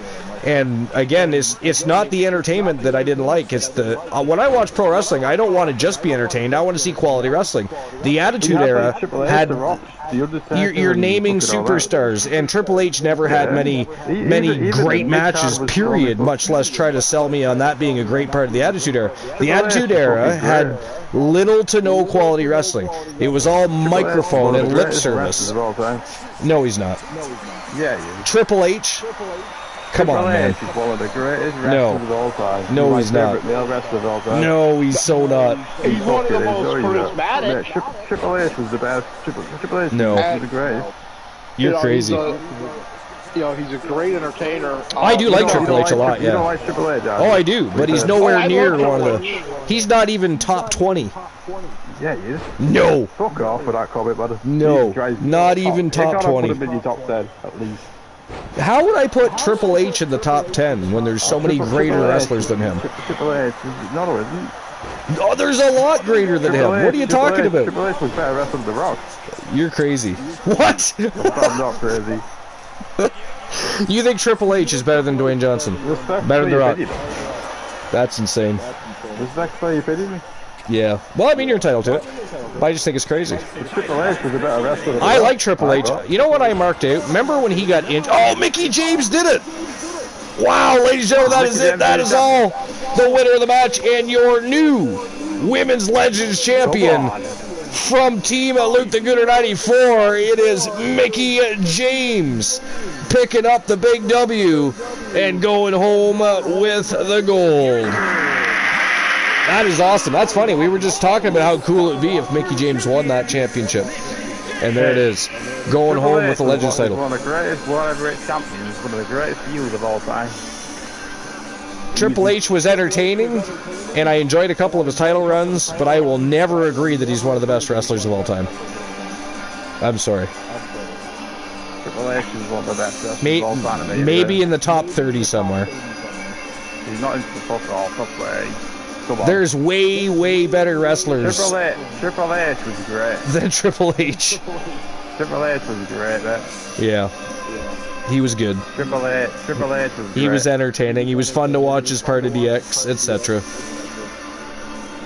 But you just told me that he was better than The Rock, too. So, I mean... The Rock was a great talker. He wasn't, like, the best wrestler, though. I gotta disagree. Again. Stone Cold was better than The Rock. Stone Cold was better than The Rock at one time. Stone Cold was...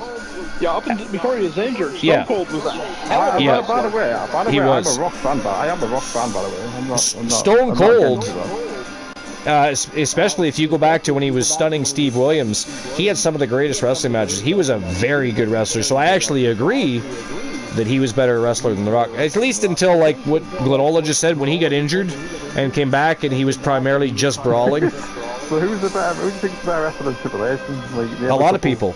Shawn Michaels, The Undertaker, Bruno Sammartino, Ricky the Dragon Steamboat. I mean, I could go on and on. There's Dean Malenko, Chris Benoit. There's so many people way better than Triple H. Triple H, Jesus Christ. Way better than Triple H. We're talking just on the physical wrestling, not on the charisma. Come on, man. Yeah, I mean, if you're talking...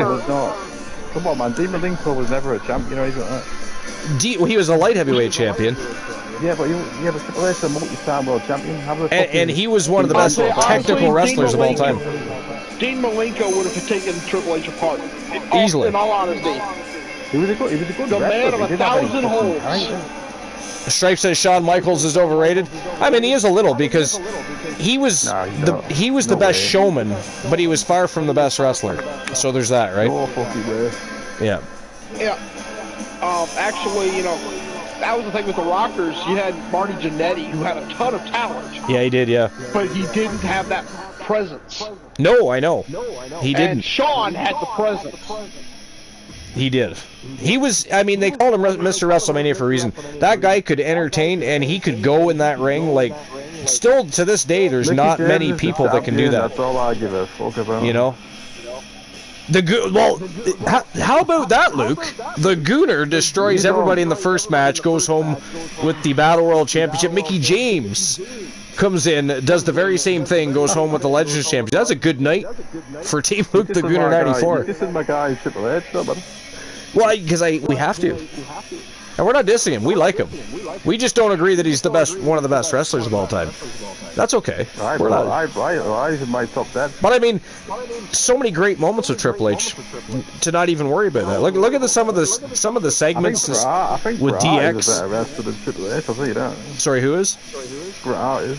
Bret Hart. I mean, Shawn Michaels is a better wrestler. Then I like Triple H. I like Triple H better, though. If that makes sense. So I like the character Triple H better. I will say that. I always liked his. I always liked Triple H's character, his gimmick, the cerebral assassin. You know.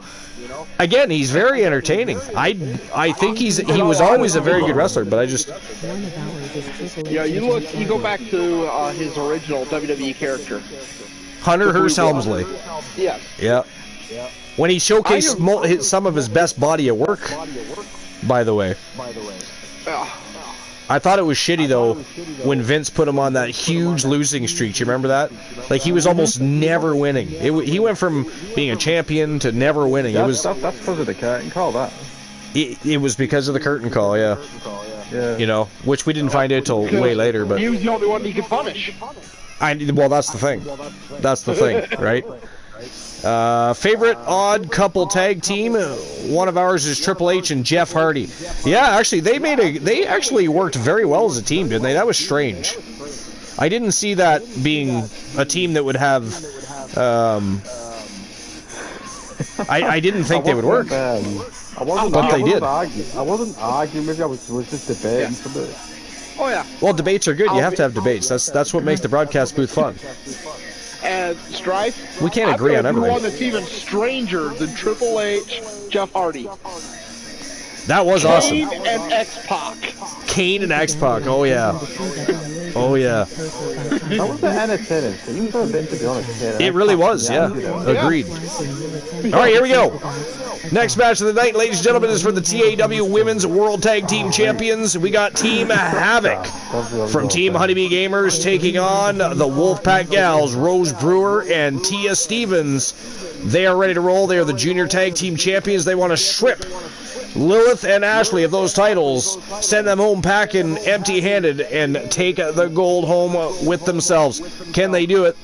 We're going to find out in just a few moments. But first, I'll get the betting lines open. The golden era, because you grew up with the golden era, though. I mean, the golden era is not even my favorite era, man. There was way better, but there was way better wrestling in the golden era than there was the Attitude Era. Way better wrestling. I don't think the moves were as good, though. I mean, the entertainment value wasn't as good. The wrestling was way better. Big Bossman and fucking Pete Ram, Doink the Clown. Yeah. Well, Doink the Clown. I actually like Doink. Doink and Dink. Remember Dink? I love Mr. Perfect, mate. Dink the Clown. 2,777 Archiverse bucks being distributed to whoever bet on Mickey James. nobody. Nobody bet on Mickey? Oh my God! Nobody showed Mickey any love? That is ghastly. From what I saw, yep, 0. All right, I thought I bet to win. The Guna wiped everyone out of the chamber match with Mickey James. What, I'm a fucking happy man. I don't give a shit. We can debate all night if we want.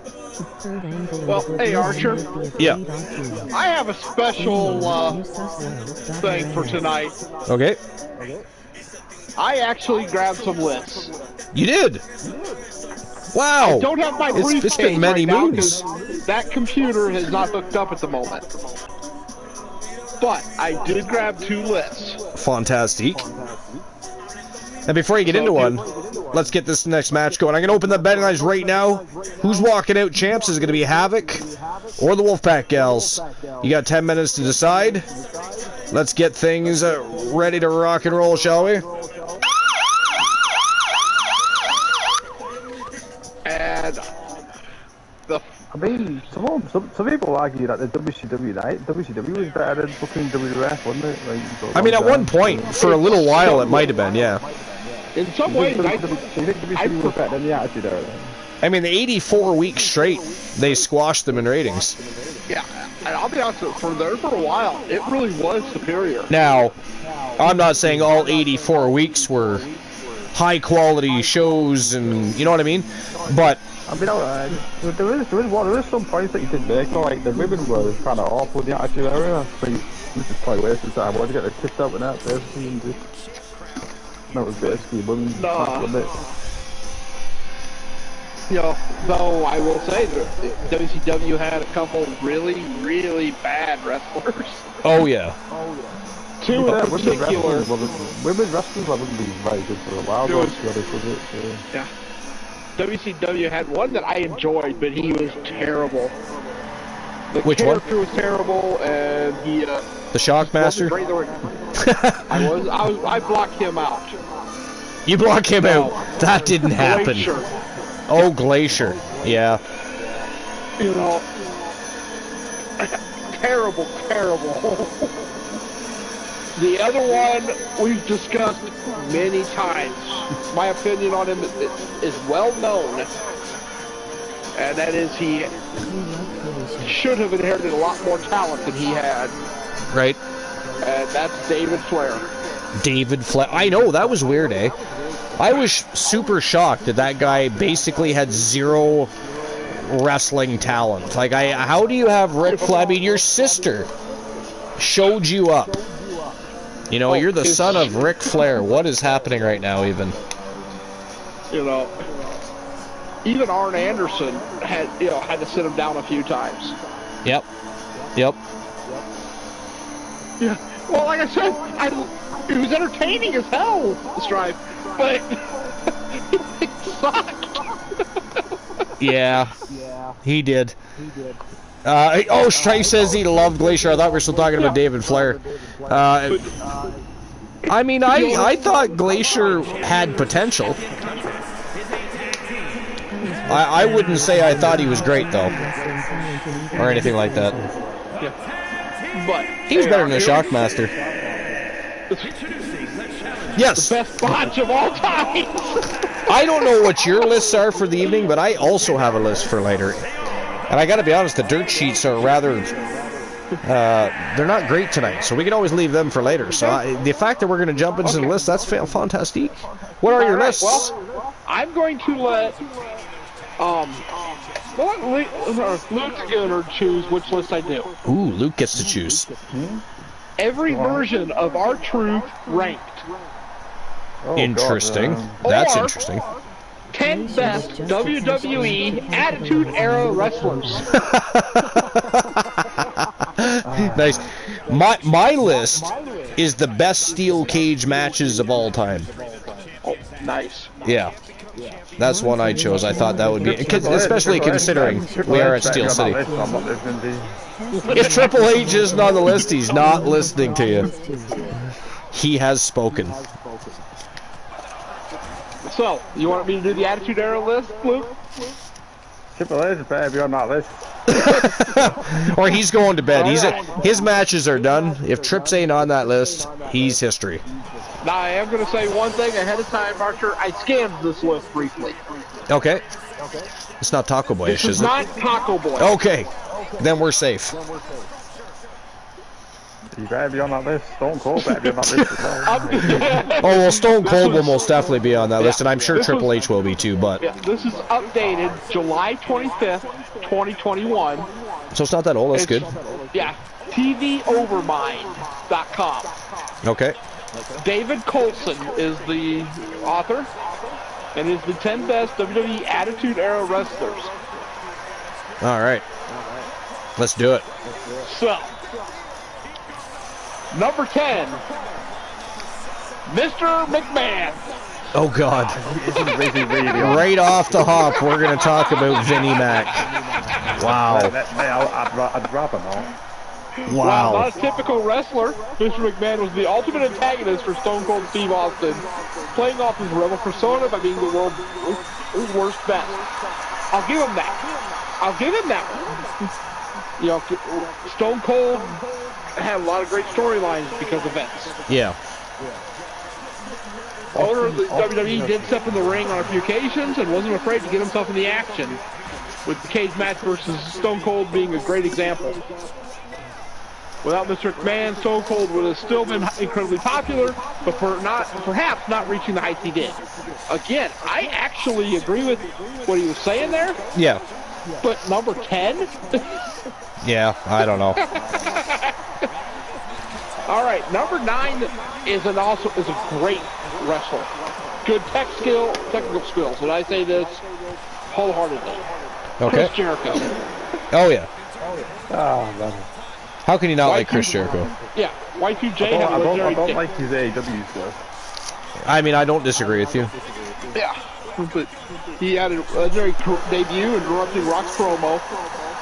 I remember the build-up to Y2J. That was one of the 2 best build-ups I have ever seen. Yeah. And I will say, yeah, agreed. I will say, when it comes to AEW, I didn't mind when Jericho first came in and was helping build the company. Whoa, Rose Burgess got tossed right off the top of that cell. Did you see that shit? Wow. She's not moving. That is not good for the Wolfpack gals. So who's next? God damn. What I was going to say was, I think that Y2J's rivalry with MJF and that whole inner circle storyline, when they were first doing that, I liked that. But then things got chaotic, right? Like, things, I don't know what direction they thought they were heading or what, I don't know. But I agree with Luke. I don't care for Jericho's AEW stuff. I really don't. 100% agree with Luke. Luke, you know what? I think the Ruthless Aggression era is one of those underrated eras. We talked about... I agree. We talked about overrated. We talked about, you know, no, and that's okay. You're allowed to do that. That's okay. I get. What fun would it be if we didn't have something to debate? I grew up in that era. Well, I mean, again, I didn't hate the Attitude Era. I enjoyed many aspects of the Attitude Era. I just never agreed that it was one of the greatest eras of all time. As far as wrestling went, as far as entertainment value goes, it's hard to beat, hard to compete with. You had so many stars, right? There's, you know, but Ruthless Aggression Era, though, it had some great stories and feuds and some tremendous wrestling matches that took place, and it's one of those eras a lot of people don't even much talk about. I don't know if that's because it was heavily involving Chris Benoit or what reason is behind that, but the Ruthless, you look at some of the people on the roster. Arguably, the Ruthless Aggression Era is better than the Attitude Era moment, to be honest. The Ruthless Aggression Era was a lot of fun. It really was. I like both of them. You know what I mean? Yeah. I thought Ruthless Aggression Era was really good. But the thing is, I also like the Golden. I do like the Golden Era, by the way. I've watched it a little bit. So here's the thing. I never boast too much about the Golden Era. I like the Golden Era a lot because the technical wrestling and the wrestling, the body of the work as far as what you would get in a wrestling match was, and there was a lot of colorful characters, right? But at the end of the day, the entertainment value wasn't the same. You didn't have as many people as good on the microphone. You had a lot of bad actors. You know what I mean? So there was that. But as far as pure wrestling goes, there was some great matches. When I have gone back and watched old Raws from the Attitude Era, Raw is Raw, like, there is a lot of fucking interference. Oh yeah. It's like watching. So I always say that the Attitude Era is a lot like watching AEW. It really is. A lot of nonsensical things happened. A lot of nonsensical things happened. Because I liked AEW in its early days better than what I'm seeing now. Yeah, and apparently, well, 86% of AEW's own fan base have said that they liked it better in the early days than what they're getting out of it now. It's been so shit the last couple of weeks. I've turned it off every time. I actually didn't watch it the last couple of weeks, to be fair, so I can't even judge, but I just don't know how they can have a roster so full of talent and be so poor with creative decisions. And booking. If anyone's enjoying it at the moment, you know, it's fair play to you, but I'm just saying it's kind of crap for me at the moment. Wow. It's like what? This new young fucking character should have came when CM Punk that fucking scrum thing. I think that was is that Ashley Black that got put through the top of that cell and kicked out. Yeah. Havoc is still in it to win it. What a great match, though, so far, inside this Hell in a Cell between the Gals and Havoc. I don't know if you guys are going to like some top 10 wrestlers of all time. Top 10 wrestlers of all time? Well, we got to get through Glenola's list first. So, number 8 on this list, I can't put in the top 10, I'm sorry. Sable. Who's that? Agreed. Why is she... I believe he said it was Dan Colton. I've been reading the Dave fucking Meltzer list. Dave Meltzer list. That guy talks the biggest bag of shit I've ever witnessed in my life. Although I do wonder what Sable is doing on the list, but anyway. Yeah, I can't agree with that one. No, I can't agree with that one either. Agreed. Why is she on that list? And that is it. That is all, ladies and gentlemen. The winner of the Hellacious Tag Team matchup and your new TAW World Tag Team Champions from Team Distinct Cone and Team Taliana Pierce. They represent the Wolfpack Gals and the entire Wolfpack. It is the Viking Rose Brewer and the Anomaly Tia Stevens picking up the big W for the Wolfpack Gals and going home with the gold. That was a big win for the Wolfpack Gals. And that's another set of junior tag, or not just tag, but junior titles that it will be up for grabs. That is a weird thing, yeah. But why was Vince on there? So, I mean... They've always been Stone Cold, and Stone Cold studying Vince was always fucking great. Now, they do say she was a good wrestler who could tell a good story, which Sable could tell a great story in the ring. I don't take that away from her. But I can't put her in the top 10. Remember when Sable and Tori Wilson did that bikini contest? The bikini contest, I remember that one. Man. Do you remember when they wrestled in chocolate pudding? Yeah, I remember that. Yeah. Yeah. 5-star match, that. Yeah, a lot of strange things happened. Now, number 7 is another great wrestler. I've never, well, let me put it this way, great entertainer. I can't say wrestler, I haven't seen enough technical side from him. Okay. Kane is on there? Yeah. Yes.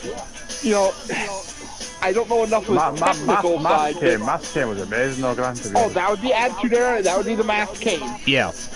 I liked Mask Kane better, too.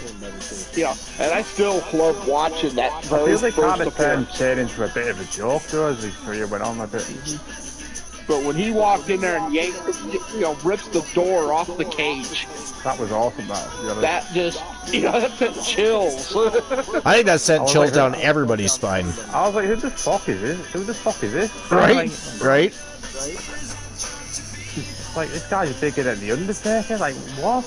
I mean, he was slightly bigger, yeah. Half the Undertaker's moves. Like, I think he had 3 inches on Taker.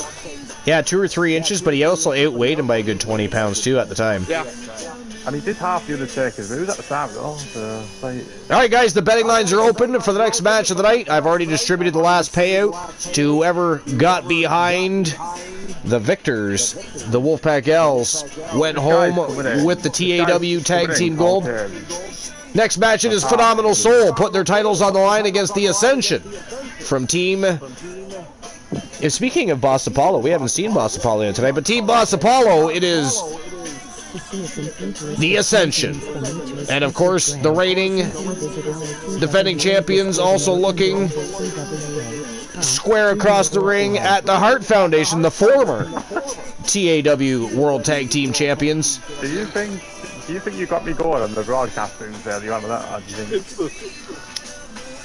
This match got the Great Hart Foundation. I mean, it's trying to. There we go. So anyways, that is our next match of the night. The betting lines are already open. You still have 8 minutes, 56 seconds to get your bets in. Who's walking out with the tag titles? Phenomenal Soul, The Ascension, or the Hart Foundation? Let's get things rocking and rolling, shall we?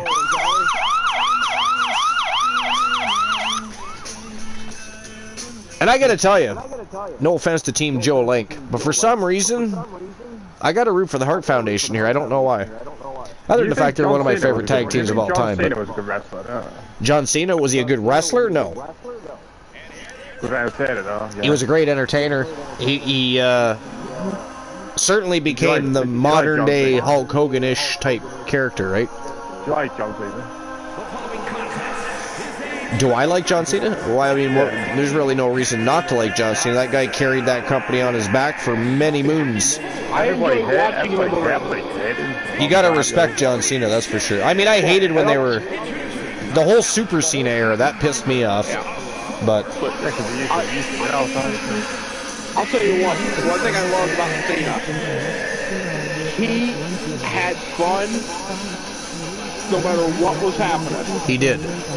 Because you think back to the chant of, let's go Cena, Cena sucks. Right? And what was Cena doing while that's going on? He's directing them. He is. Yep. Yeah, he's encouraging it. He's actually enjoying it. Like, you know what I mean? Like,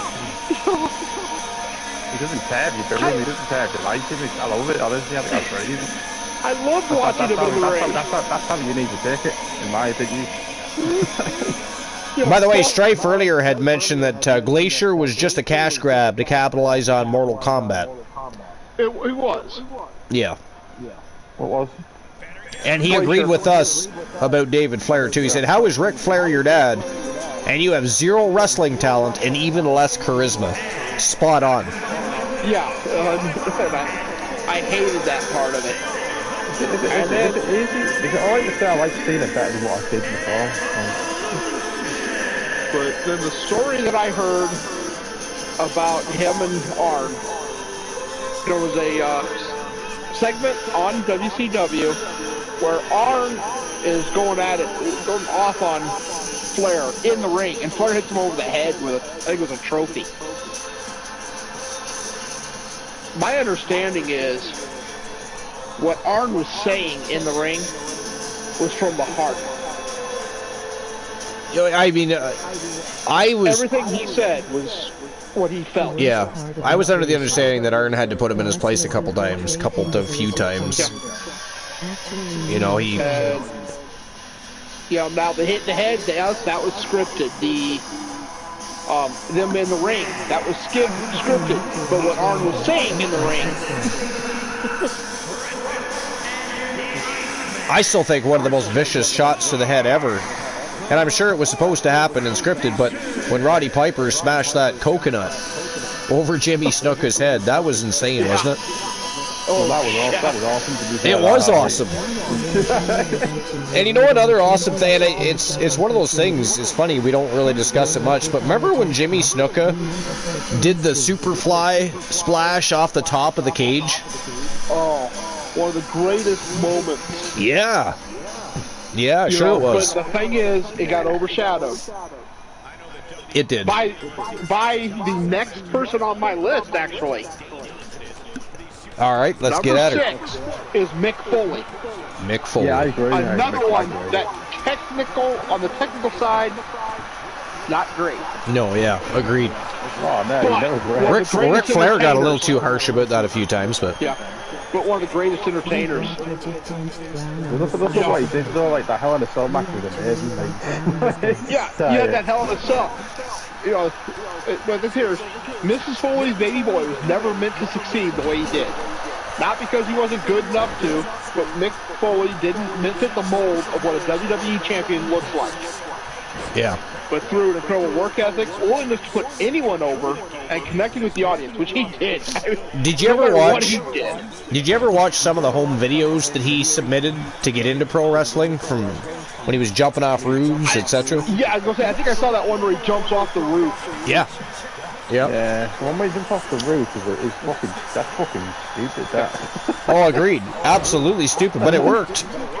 Yeah, well, he got into the vest. Could have died before he got a job, but whatever. Yeah, but you know, and the thing about Mick Foley is the way he could create a character. The fact that man walks is incredible to this day. Yeah. It really is. Yeah, his ability. I mean, you look at his 3 main characters. You have Cactus Jack. You know, one of the greatest brawlers. Oh my God, that is it. That is all. That was fast. What the fuck even just happened? Ladies and gentlemen, the winner of the hellacious triple threat tag team matchup, and still TWA World Tag Team Champions from Team Joe Link and Team Coach B. It is Coach B. Henry and the Phenom Joe Lincoln. They are Phenomenal Soul, and they are still your world champions. Congratulations, Joe Link. And of course, I'll make sure Coach B is made aware of our show for tonight. He will definitely watch his match. It's just my man's You know, you shouldn't be talking about the word soul. Soul Embers in the house. What's going on, Soul Embers? You just getting done work, or are you at work? No, I just got out of work. So the bad news is I couldn't get the game for you. I'm sorry. Well, we knew this. I did see Discord, and I'm gonna publicly thank. Give me a second here. Where is that strap monkey? There he is, Sir Jack. Thank you. Thank you for getting the game for Archer for this year. Appreciate it. I know I'm in a tough time right now. I think a lot of people are in tough times right now. Times are crazy. Things are expensive. It is nuts. It really is. So, What have I missed so far? Well, you've missed 5 matches in total. But I tell you, Well, I can't. I came in here when I seen Lincoln and B. Henry win, so I didn't miss that match.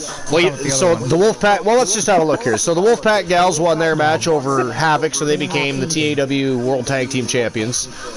Mickey James won an eliminator match, became the new Legends champion. That was vacant after January. January, of course, relinquished that title. Rowdy Roddy Piper became the new Legends champion after cashing in his Junior Legends championship.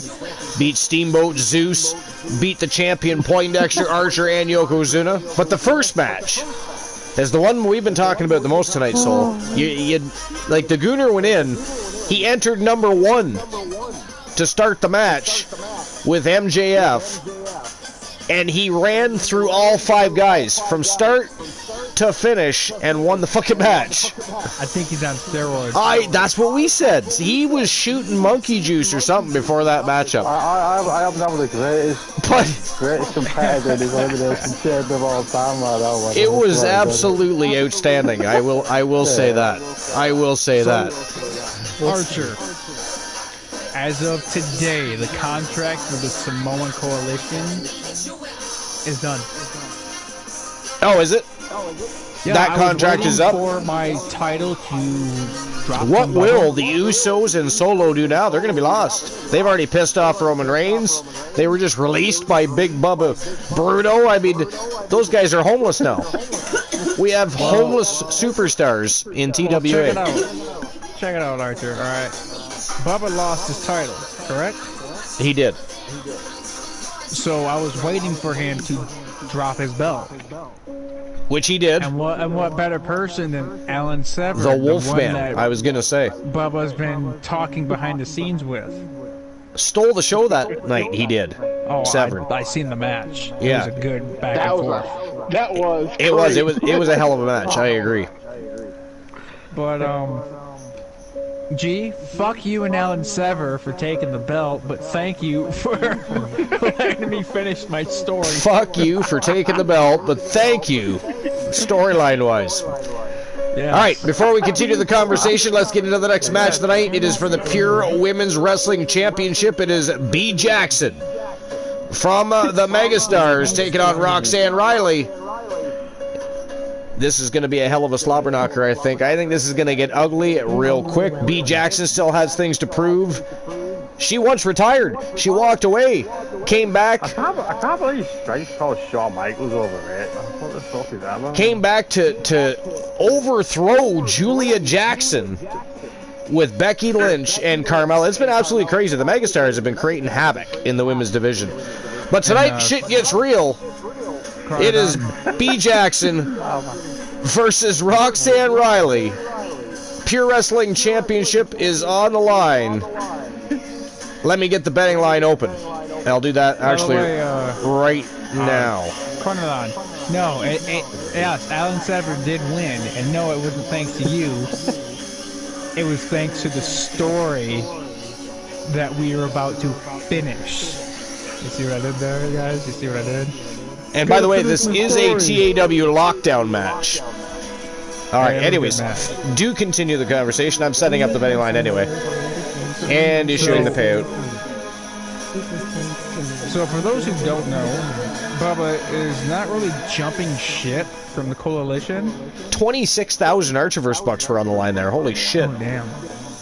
He's actually leaving his Samoan Coalition because the contracts are finally fulfilled and up. Oh, fuck, they were losing the last fucking minute of this fucking game, man. Uh-oh, Luke's got some football going on, I think. Thank you for the money, Archer. Yeah, we already know about Archer and his goon squad. Don't worry about it. This game is a fucking joke. Literally. All right, so who's walking out Pure Wrestling Champion? B. Jackson or the reigning defending champion Roxanne Riley? I hate this fucking game. Who would you put it on? Oh. Luke is not happy. He is losing. I just watched the last pick of the fucking game and I haven't. But there we go. Betting lines are open. It is time to get the show on the go. All right, Luke. Let me tell you something. Let me talk to you. Right, Mickey let me James start won, here. correct? Yeah. He did, or she did. Yes. Yeah. Also a very good Won, match. right? The Gooner did more than one. That guy laid out. I mean, he left a path of destruction. The Gooner was the third there tonight. That was Like I said, ridiculous, you're is on what a that roll. was. You're on a roll. That was a motherfucking ridiculous, that match. I'm on a roll, and I've had a great fucking night, regardless. It's all good, man. It's all good. The great B. Jackson. Don't oh, jeez. She's gonna sting. Everybody remembers, of course, when B. Jackson in January, formerly known as Winter Storm. It's Triple H on the Swarm, I back, mean. That's where it goes. Known as Winter Storm, they held every single championship in TAW and TWA. They were the only people to ever do that. And then, of course, January went on to become the only person to ever hold 6 championships at one time. Hey, Archer? Yeah. I'm 6 away from 138. That's 2 people tonight. You say, so Stripe became the first person in quite a while to come close to one of the jackpot numbers, and that makes you the second. He's got the channel redemption reward under locks, and you've got the championship up. That's crazy. And so far, Glenola's in the lead for poker too, I think. Don't tell him that. Don't tell him that. He's gonna go nuts now. I gotta beat Glenola. We're about to get spammed with the poker. Let's see here. Oh wow, 2 5s, 2 4s, and a 10. Way off. Yeah. G. Oh, he's got a large straight. Large straight, so I gotta get a full house again? You gotta get a full house. Glenola wasn't playing games, so he's like, fuck you guys, large straight. Boom. I don't matter. Archer, it don't matter. Boom. I had 4 of a kind and he beat me. Yeah, I beat you with a full house. Hey, I got 3 That's nines. true. Does that count? I thought you had it under wraps with that 4 of a kind. I forgot about that. I did. I forgot about that. By the way, G, who's next on your list? Well, I think I might just skip the next one. Uh-oh. His name's got it's just 3 letters long. I think I'll just skip it. 3 letters long? Yeah, we can't talk about that. That can't possibly be on the list. Yeah. It's So, G, Triple you H. got a straight, right? Yep. I got a What- triple what- nine, what 5, numbers did I triple get? 9, 5, and 8. Yep. Damn it. What did You I got- beat you again? You got a 3 of a kind? Yeah, 3 of a kind, 9. Wow. 5 high? Don't diss my man Triple H. Yeah, so the reason we're joking is earlier, Luke had said how he thinks that Triple H is one of the greatest wrestlers of all time, and I said, well, I just... Hold on, I want to hear Luke. Yeah. I want to hear Luke say it. I personally feel that Triple H isn't one of the greatest wrestlers of all time, but I feel Triple H is one of the greatest wrestlers of all time. Hold I on, love Luke, Triple H. I'm going to back you up here. Hold on, I'm going to back you up here. Look, I'll just say this. I mean, he's been in the business for how long? I mean, he's been around, but I mean, there's so many wrestlers better than Triple H is all I'm saying. Like, I would have... He's just one of the greats. Yeah, I would have him maybe in a top 30 position somewhere, maybe. I was going to put him in top 15. Oh, I don't Just know. be generous He's with got to be title higher than runs. fucking 30. There's Come so on, many that's a great fucking- wrestlers. That- So many great wrestlers. I mean, earlier, Glenola and I just rhymed off like 9 or 10 off the top of our heads. Like, the list is so long when it comes to great wrestlers. But that's when you got to separate great wrestlers and great superstars, so it's different. I'm not even fucking better wrestler than Triple H. No, fuck off. Better wrestler? Yes. Oh, no, he's not. Ken Shamrock? Pardon me? Wrestler. Oh, Yes. that's right. Straight is better than a 3 of a kind, isn't it? Yeah, it is. I'm thinking it was reversed. Yeah, no, actually, I was thinking about that too. That large straight still beats the I 3 of a kind. haven't even done anything. I was waiting for him to pick it up. Ken Shamrock was a very good technical wrestler. Don't worry, G, I'll beat you. Triple H wasn't a great wrestler. He was a great superstar.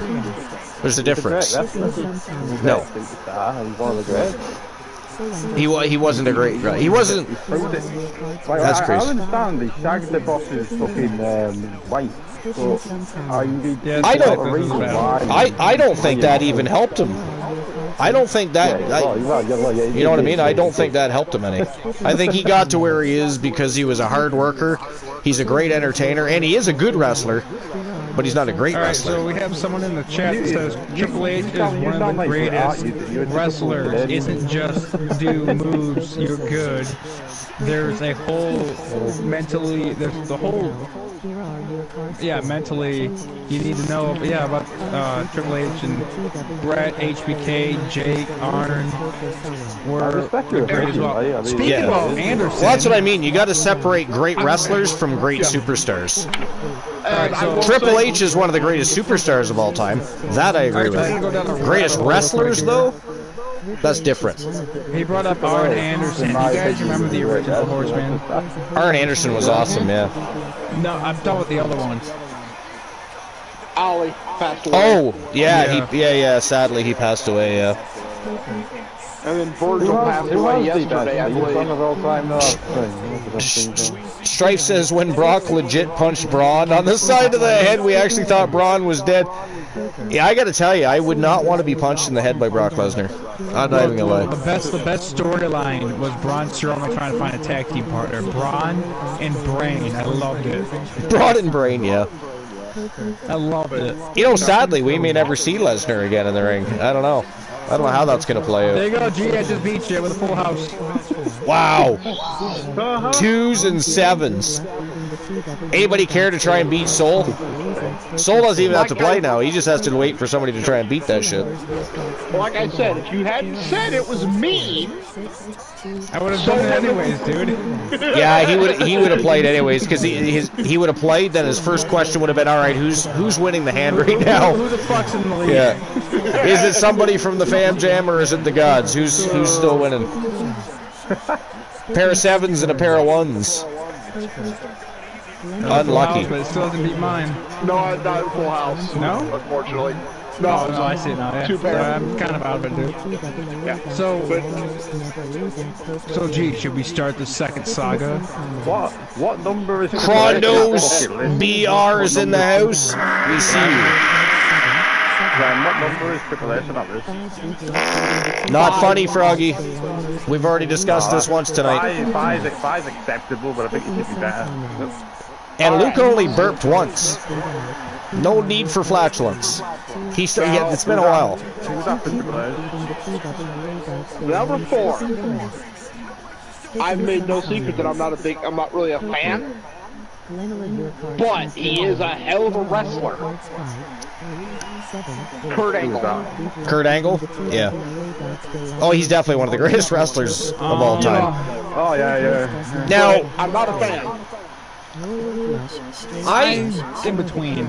Yeah, Kurt Angle's one of those guys I'm on, because depending who you put him in the ring with, that's. Why was you not a fan of him when he was character? Just the character, the storylines. I just never really was a fan of Kurt Angle. I take nothing away from the man. I think Wasn't a fan. one of the weirdest things Strife I is thought. going nuts in the chat, by the way.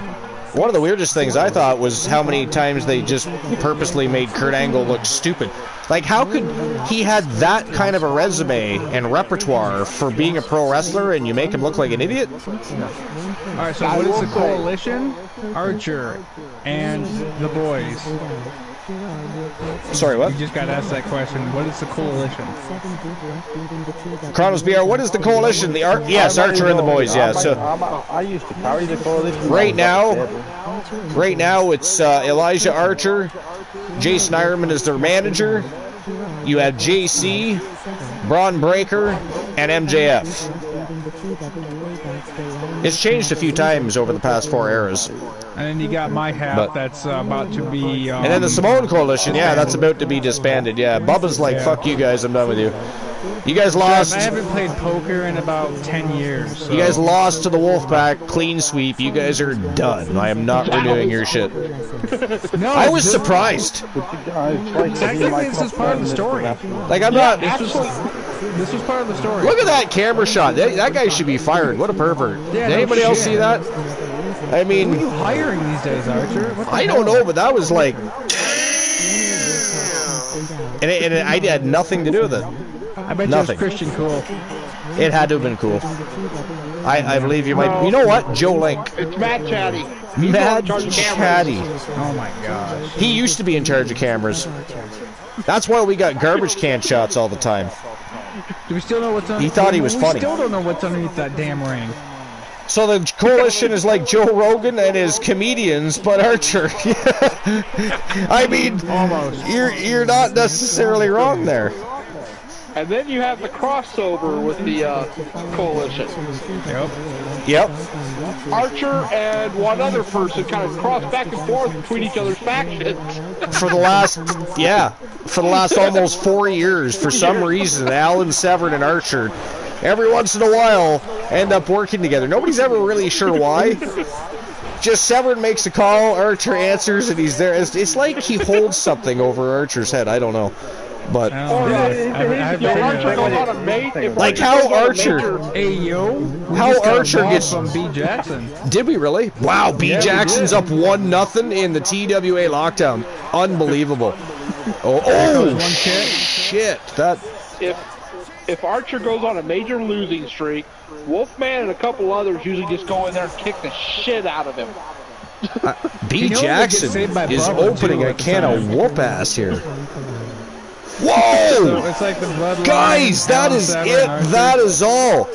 The winner of the TWA Lockdown matchup and your new TAW Women's Pure Wrestling Champion from Team Honeybee Gamers. It is the great B Jackson. No, you gotta do right. It's timeless B Jackson. Timeless B Jackson. She's something, I gotta tell you. She's a phenomenal superstar, and it's been absolutely a pleasure to watch her and January's careers. And now a resurgence for B Jackson. She came back purely to get under the skin of Julia Jackson. Then she hired Carmella and Becky Lynch, started beating down Julia Jackson, or at least attempting. Then B Jackson beat up Julia Jackson, and now here she is winning championships again. Like, B Jackson is just phenomenal, isn't she? It's just kind of crazy. Tough love, that's one way to put it. That is definitely one way to put it. Well, LCW Mania, it's about, by the way. LCW Mania, let's talk a bit about that, shall we? What exactly is going down? Like your first The Undertaker at LCW Mania. Okay. Pyrox versus The Undertaker. Like, Goon is defending his Intercontinental title against Adam Cole. That's a good match right there. If Adam Cole loses, he has to disappear from LCW. He's done. What else is going down? We know that's not the only matches on the card. Do not hold out on us here. The Rock versus Nick Marvel in the main event for the LCW World title. Man, you have the guy spoil his card for you, Archer? What the hell's wrong with you? Well, I mean, he's the one willing to do it. Just because I don't do it doesn't mean other people can. I mean, I don't want to be oppressive or anything. I issued the payout for the last match, by the way. There were like 2,010 Archerverse bucks on the line for that one. All on Roxanne. Sorry, guys. B Jackson's your champion now. Well, fuck. Regardless. All right, next match of the night. This is for the Wrestle Wars Genesis Television Championship. One of the most prestigious championships in all pro wrestling, and of course second to none on TWA Wrestle War Genesis. It is JC, former Legends Champion, former World Champion, former Television Champion, former Pure Wrestling Champion, former Tag Team Champion, taking on the Ring General, leader of the Imperium, the reigning defending television champion Gunther, and this is inside the returning Crimson Lockdown. Locks inside 4 sides of steel. The only way to walk out, make your opponent bleed. That is next. Which one of them's walking out champion, though? That is the next betting line, is who walks out television champion.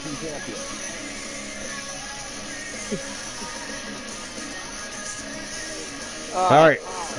Is it going to be JC or Gunther? What do you guys think? What are you thinking? Oh, well, I don't know why, but I'm actually going to go with JC on this one. You're going with JC on this one? Why? I'll flip a coin and figure it out later. He's been a well, since he joined the coalition, his career skyrocketed. He's one of the few members that actually joined Archer and Ironman and actually did something and furthered his career. A lot of other people joined but faltered and or got beat down. We all remember Kevin Sammartino. Yeah. All right, there you go, guys. Betting lines are open. Open your big fat wallets. Who's walking out TV champ? JC or the reigning defending, what is he, like 3-time television champion now? Gunther, I'm pretty sure he's at least 2 or 3 times anyways. But that is our next match of the evening. Time to keep the ball rolling, the electricity flowing. It is showtime and go time. Let's go. All right. Glenola is in the middle of like 2 lists and we haven't got through the first one yet. I just thought of that now. Yeah, okay. So number 3, actually, I don't know how great of a technical wrestler he is, though. I do believe he's probably pretty decent. But he's a great entertainer. The Undertaker. Yeah. Oh, yeah, he's well, great. Yeah, man. You know, he shows signs of being a decent technical. I know what's funny? He's a legit badass. I actually think he became a better technical wrestler as he got older, as opposed to when he was younger. You know what I mean? It's one of those weird. It's reverse of most. I think he became a good wrestler. Initially, I think he was just a very good showman, an entertainer. He had a mystique to him. He was huge. I met him twice, and I got to tell you, there's not many people you meet in life that are that big and thick. That guy is monstrous. Like candy bars, like he bit my fucking candy bar. I've told this story before. So he did, yeah. Sorry, say that again, Sol.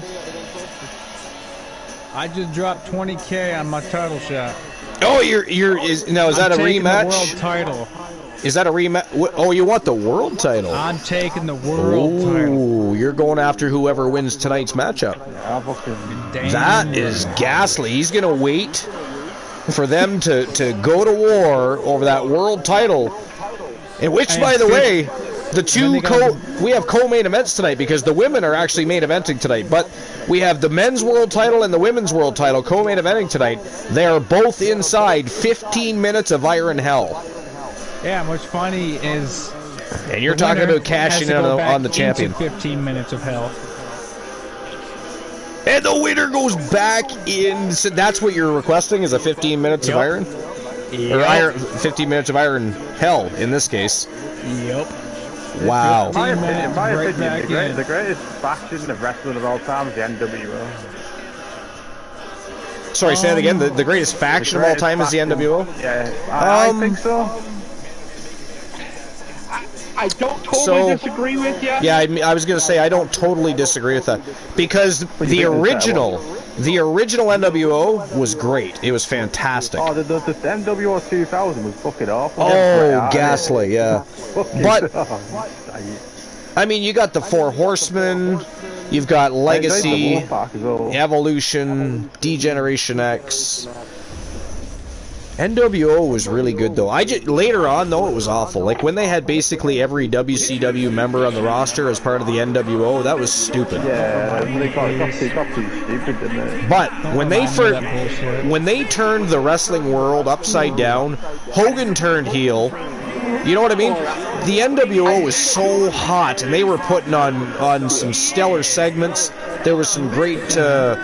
At least match bookings. I won't say there was great wrestling matches, but there was some great booking. Yeah, the night that Hogan turned heel, I would have hated to be the janitorial. Oh yeah, they made a mess of that place. They were tossing food and drinks and garbage. So yeah, someone's asking about the coming in for TAV. What is it for the titles? Or? I don't know. How dare these fuckers sexualize my client? So who he's asking? What Chronos? So the coalition? No, I already read that. I must be missing part of the. I must be missing part of the conversation. Oh, titles. So you got to go to Discord to see that. Yeah, we haven't done that since 2.0. 3. Yeah, it's been a while since we've updated the list on the titles. Yeah, we have a full section on Discord with that, but let's just drop that for Krondos. I believe you're already on the Discord, but Archer's Army welcome. Well, we all gotta figure out who the hell I'm gonna be tonight. Now, but Soul Embers is Elijah Archer. You are the one. He was not the one tonight. I'm sorry, Soul. Make sure you have somebody nearby that knows the Heimlich maneuver, so when you choke, you're okay. Yeah, I know, man. I know. You're gonna be right there in my corner the whole entire time, just in case I choke. That's hilarious. You know what's crazy though? If Bubba wins the world title, Right. this storyline with Bubba going to Wolfpack, That'd be title huge. goes with. Man, can you imagine Bubba working with War and Severn? That's insane. It's gonna be a heel turn. That's a huge heel turn. Why are you telling everybody all your creative plans, brother? Oh, it's Yeah, I know. not done yet. Yeah, there's a lot going on, but Yeah, there's still much in the works. That's just a teaser. I'm going Yeah, to head to that's bed, so I'll have fun and enjoy your rest of your night.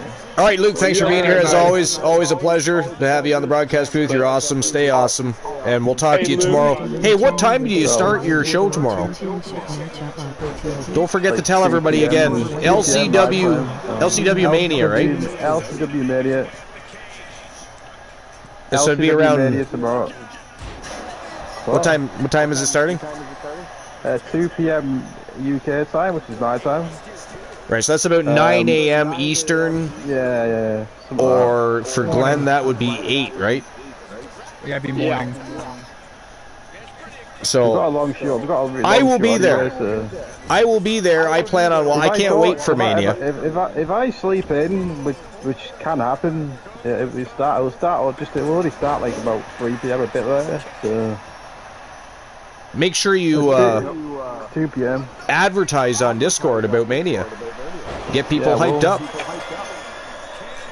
But I will be there, Luke, so we will see you tomorrow. Get some rest. Yo! JC did it! Ladies and gentlemen, the winner of the Crimson Lockdown and your new TWA television champion. He represents the coalition from Team Sir Jack the Greatest. It is JC taking home the gold, baby. You know when you ask me that I don't like Lacos because I despise every single part of that fucking storyline, and now I'm off to bed to catch you later. Have a good night, Luke. Hey, Luke, just let you know real quick. Number 2 is The Rock. Number 1 is Stone Cold Steve Austin. The Rock and Stone Cold. I'm not gonna argue with that one. You know, Stone Cold, I will definitely say, is one of the greats. Well, like I said earlier, it's one of those things when... Technically, he was actually a really good technical wrestler before he got hurt. Screw JC, Ellen Severs, take that damn thing off his hands. Oh my god.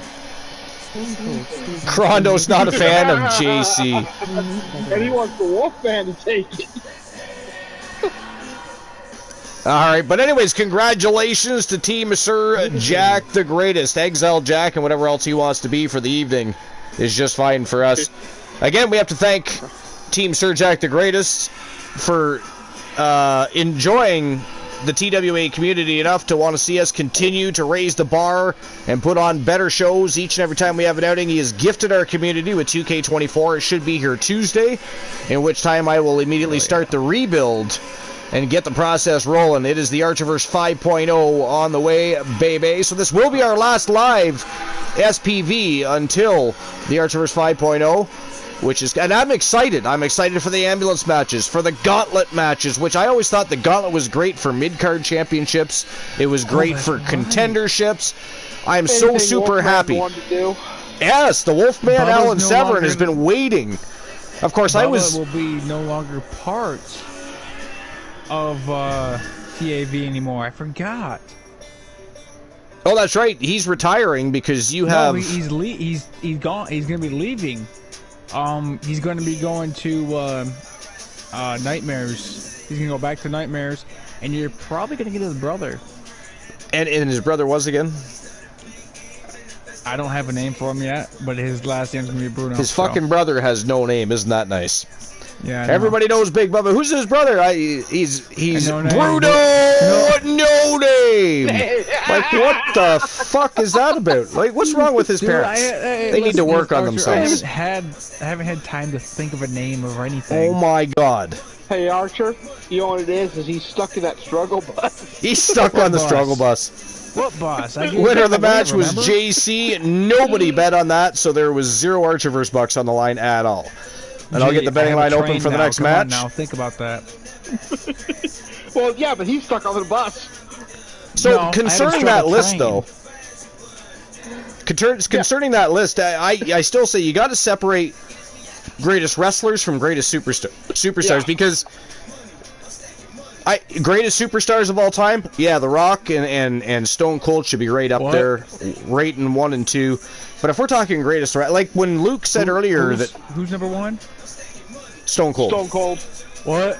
Who? So, but Luke was saying earlier he thought that Triple H was one of the greatest wrestlers of all time, and I said I disagree. I think he's one of the greatest superstars of all time, but he's not one of the greatest wrestlers of all time. He'd be very low on my list for wrestlers of all time. And I'm sorry, Ken Shamrock was a very good wrestler. I don't know where it came off as him not being a good wrestler. Does anybody else agree that Ken Shamrock was not a good wrestler? Well, that's crazy. Think it was, he was a great technician. Wasn't it between him and what was it? The Lethal Weapon? Oh, Steve Blackman. He was very interesting too. I think it was between those two though. You know what the problem with Steve Blackman was? His gimmick was boring after a while, and they didn't do anything to change that, which sucked. And he wasn't terribly anti-charismatic, but he wasn't exactly your most charismatic fellow either. So it's hard to change a gimmick without being able to adapt. You know what I mean? Yeah, look at Mustafa Ali in TNA right now. Dude, I love Mustafa Ali. I was so disappointed when they released him. I was like, are you shitting me? Mustafa Ali. He's in TNA right now. Oh, I know. And he's running amok. He won a championship. Yes, he did. The X Division. And and deservingly so.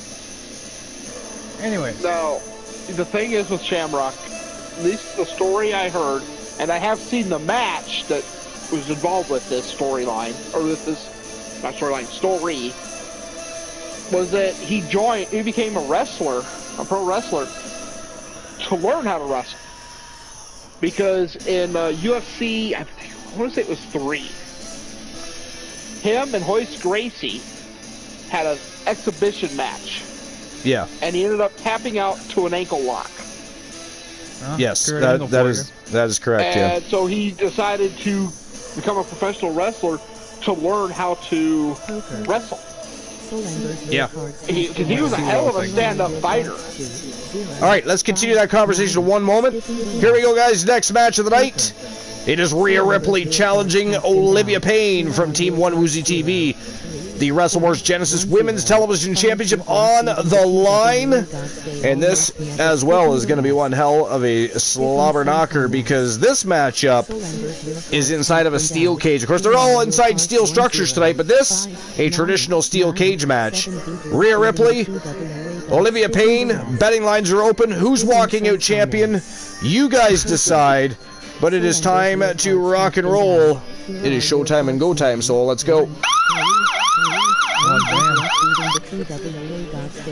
All right. Get with Boozy and come up with new ideas for Olivia Payne. I can't wait for the Archerverse 5.0. It is going to be... So what I was going to say earlier, before I get on to that, and before we finish the out conversation, I forgot to finish what I was saying, because Glenolo made some great points. I actually, do you guys remember I had a gauntlet-style matchup rigged up, and it was the Gauntlet Rumble match. And, yeah, all I did was max out, so it was like 5 minutes between. So somebody was always easily being eliminated before a 5-minute mark. And when that originally happened, as soon as somebody was eliminated, somebody else would come out. But then they did their final update, and that no longer happened. Somebody would get eliminated, you'd have to wait that full 5 minutes before that next competitor came out, and it just ruined the whole thing. It sucked.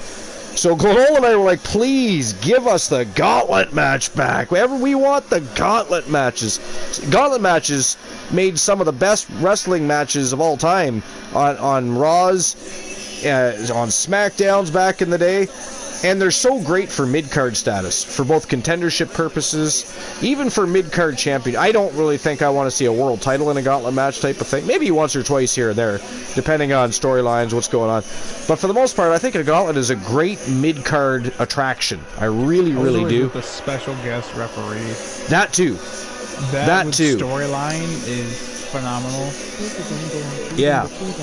So I am looking forward to 5.0. I am looking forward to the ambulance match, and I know you guys are going to want me to do a fucking casket match, and I will do them for you. I was never a fan of the casket match. I'm sorry. I liked the Buried Alive match. Put a story together. I liked the. Put a story. 5.0. What did you like better, casket or Buried Alive? I was more of a Buried Alive. Yeah. Buried Alive was interesting matches, but I think I enjoyed the casket match a little bit more. You did? More because of what came after. Like Undertaker, I want to say it was Undertaker and Yokozuna, where half the locker room came out to keep Undertaker from opening the casket while they locked it. Yeah. And then as they're pushing it up, it gets struck by lightning, the flames erupt, and you see Undertaker rise up, and up to the rafters, It was such a great moment in multiple ways. I've always loved The Undertaker. The Undertaker was always go big or go home type of wrestler, you know what I mean? One of the things with that, like having him rise up like that, I truly believe the origin point of the true dead man. If anyone gets to that was the moment that, all limits were broken, Make sure you guys off here, but fun I'm having tonight. I'm gonna have to wine and dine and get my stuff running. We shall see in the chat room. No, I mean getting it up, getting it going. Gotcha. You have a great night, Soul. See, G catches on it. I wonder why Bubba's leaving. Now, Soul. Yo. Don't forget the little blue pills. That'll help you get it up and get it going. That's all for Christian Cool, man. I don't take pills like that. You don't need the pills? Are you sure? I don't need the pills. We need to ask your dining associate. Look, man, when you're on the struggle train, nothing's off limits. So this is a new development, I assume? What, the struggle train? I've always had it. Not the struggle train. I'm talking about your dining associate. I think he's got Dude, I'm gonna go live in about when I get off here, man. What the fuck you talking I thought you said wine and dine. I was assuming you were going to eat at the live and dine. I said live and dine. Oh, I thought you said wine and dine. I heard wine as well, but okay. I figured out he was taking off. It wasn't. Well, how dare you? How dare you start a stream? We still have 4 matches left. I mean, hey, ghastly, sir. You know this. I do know this. This isn't like Luke and me going at it, back and forth, back and forth. I love how everybody checks out the VODs. We have, one thing you always shoot for is when you're running shows or streaming is you want to make sure at least 10% of your viewers are watching your shows, and we get that. We get that all the time, and it's great. We've always had great community support. We have a lot of fun. I'm excited. It's been a great almost 4 years now. We're in our 4th year for TWA. And we're not even barely scratching the surface now. We're gonna have a lot of fun in 5.0, and there's no way it's 4 years already, Archer. I know. 3 years. No, I mean I'm not quite at 3 years yet, and in October it'll be 4 years. 50. Okay, I'm in the first 50 episodes that I was here. So now. The funny thing is, so 4 years for me being on Twitch, I don't think I actually went live until it was either the end of December or it was in January. I can't remember which. I'd have to go back and look. But Mine in October will be 13 years. 13 years. I know Rhino JB, or is it? Yeah, is it? I always forget if it's RB or JB. But anyways, he just came upon his 10th. He had his 10th stream anniversary today. Yeah, once you hit like 10 and you keep going, you just don't think about it. But when you start from Justin.tv to now, I'm gonna tell you this right now, the whole I do remember when it was changed. Justin TV, because I used to go there all the time because it was a great spot to find links for watching wrestling and shit. Yeah.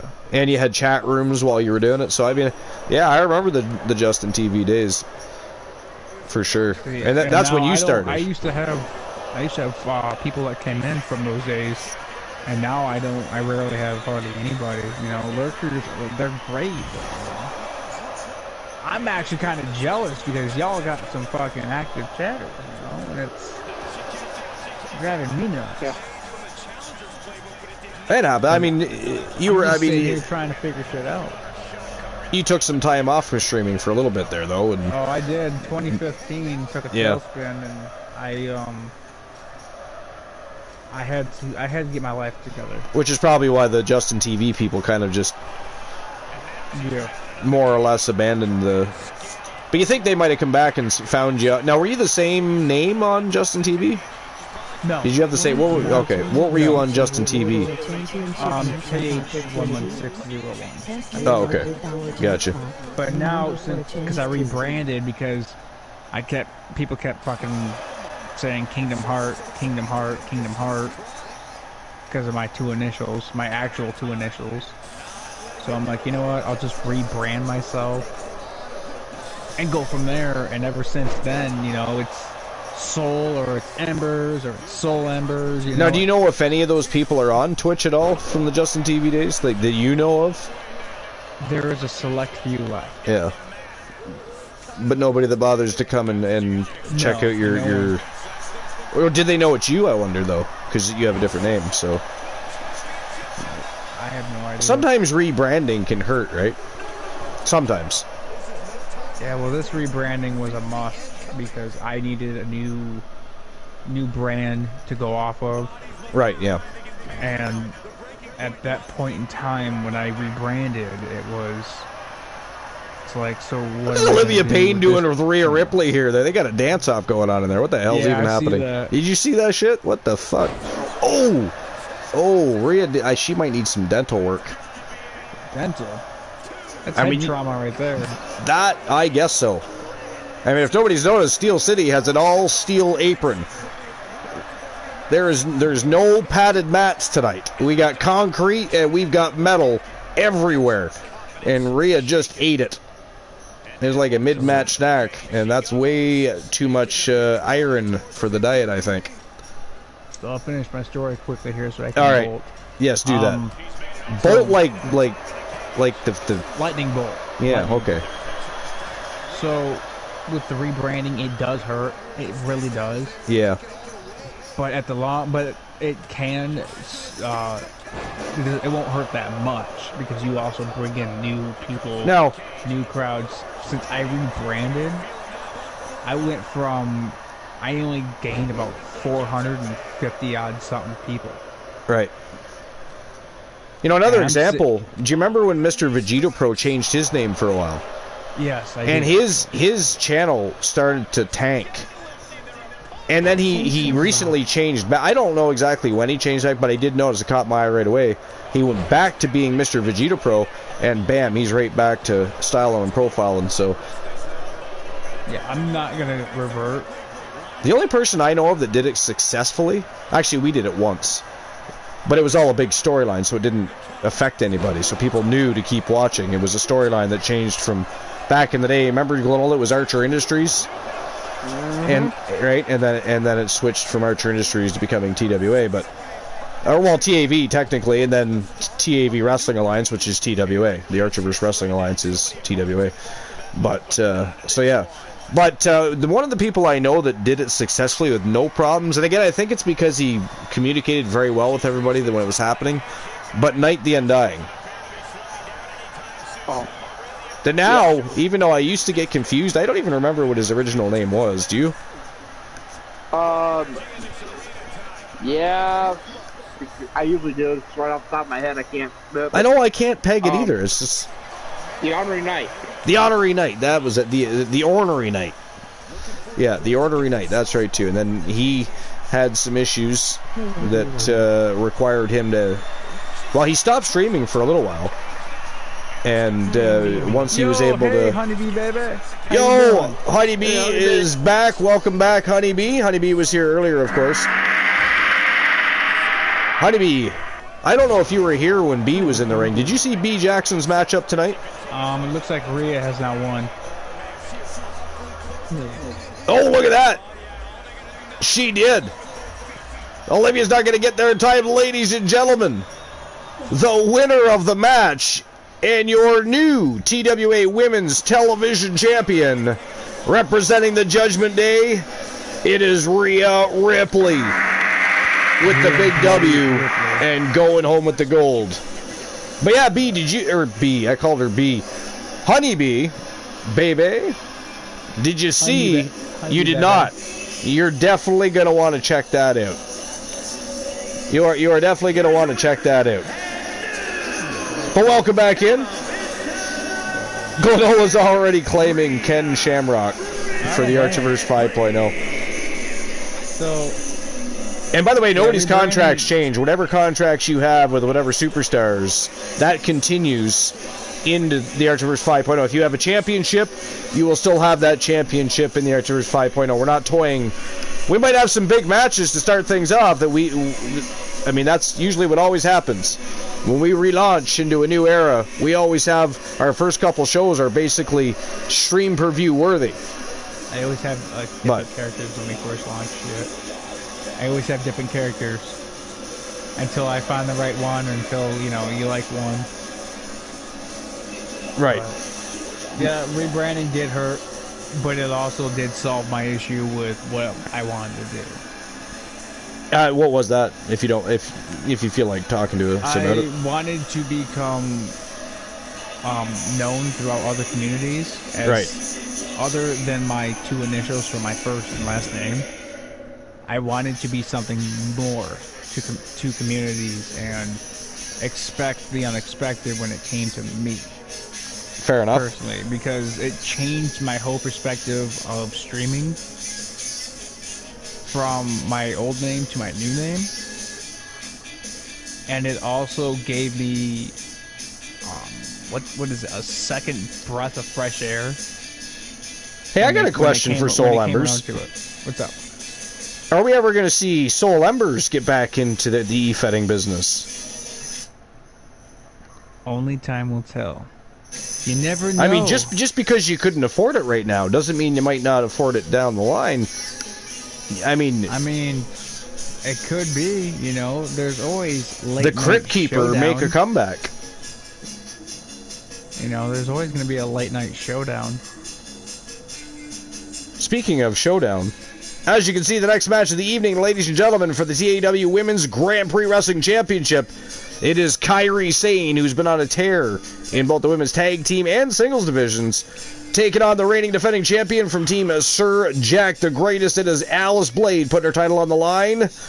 And this is going to be another slobber knocker of a matchup. Alice Blade defending in a TWA lockdown match. And for those of you and we've already had a lockdown match tonight, but if you don't remember, that is 2 out of 3 falls locked inside 4 sides of steel. So that is next. I'm opening up the betting line right now for that, so you guys will have 10 minutes to decide if you guys think Kairi Sane is walking in with the belt, or if Alice Blade is retaining and defending. But the betting lines are open as of right now, so open your big fat wallets, and let's get things rocking and rolling. Kairi Sane versus Alice Blade, TWA Lockdown, Grand Prix Wrestling Championship on the line.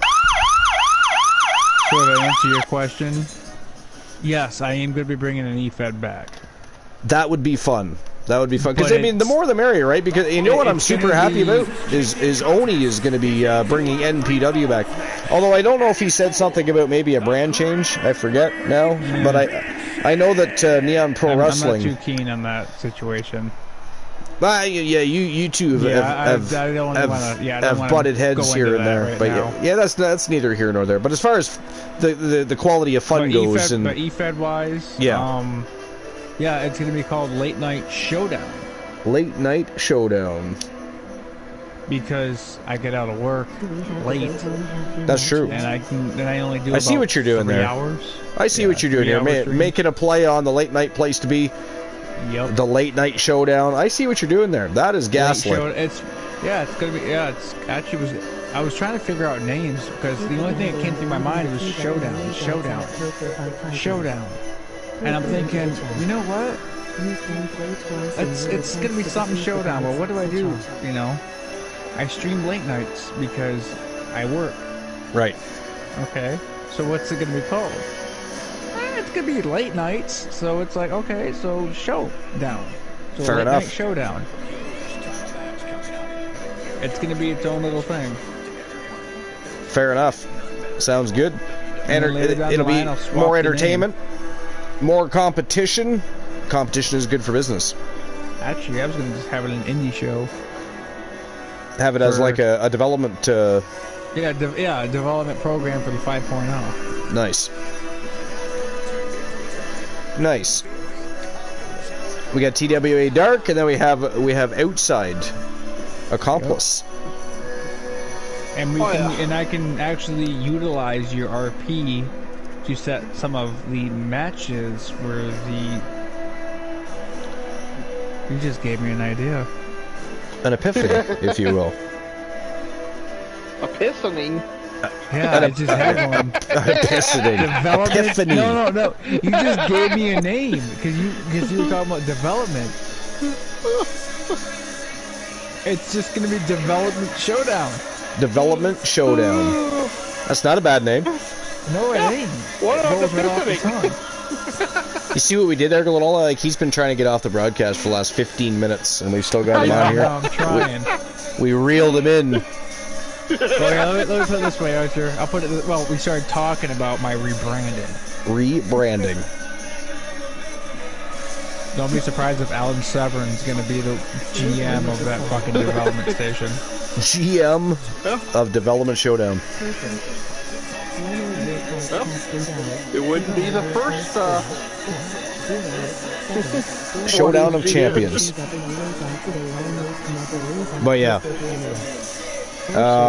So, incidentally, you know, because you already told us that number 2 was The Rock and number 1 was Stone Cold. That caps off that list. What was your second list? Well, I already closed Fuck it. out of here and start streaming before I start fucking forgetting why I'm leaving.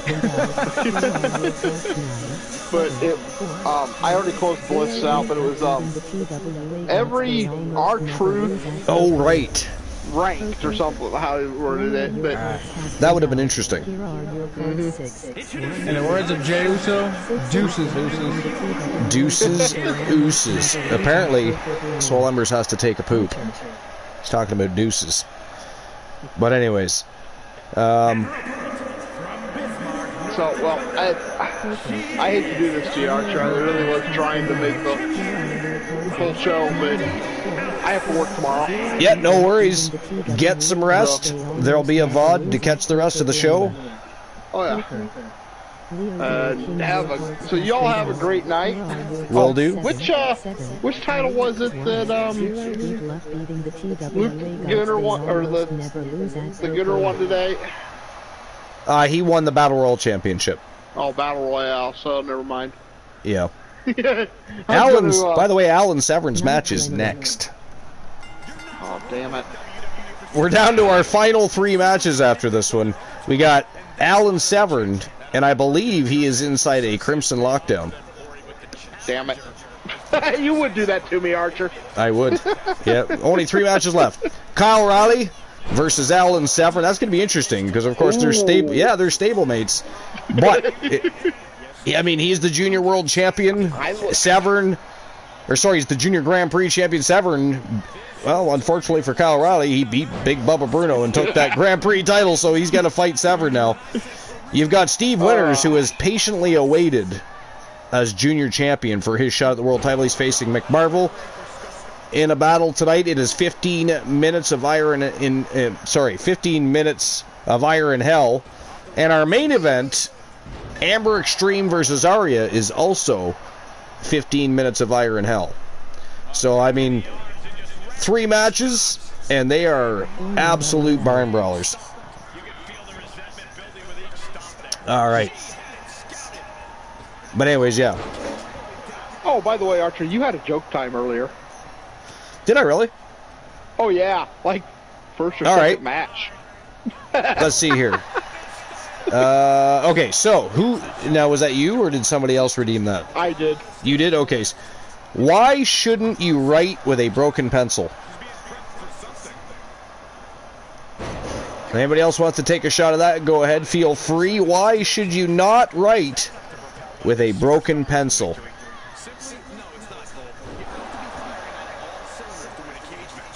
Leo the King is in the house. I see you, Leo the King. What's going on, my friend? Welcome in.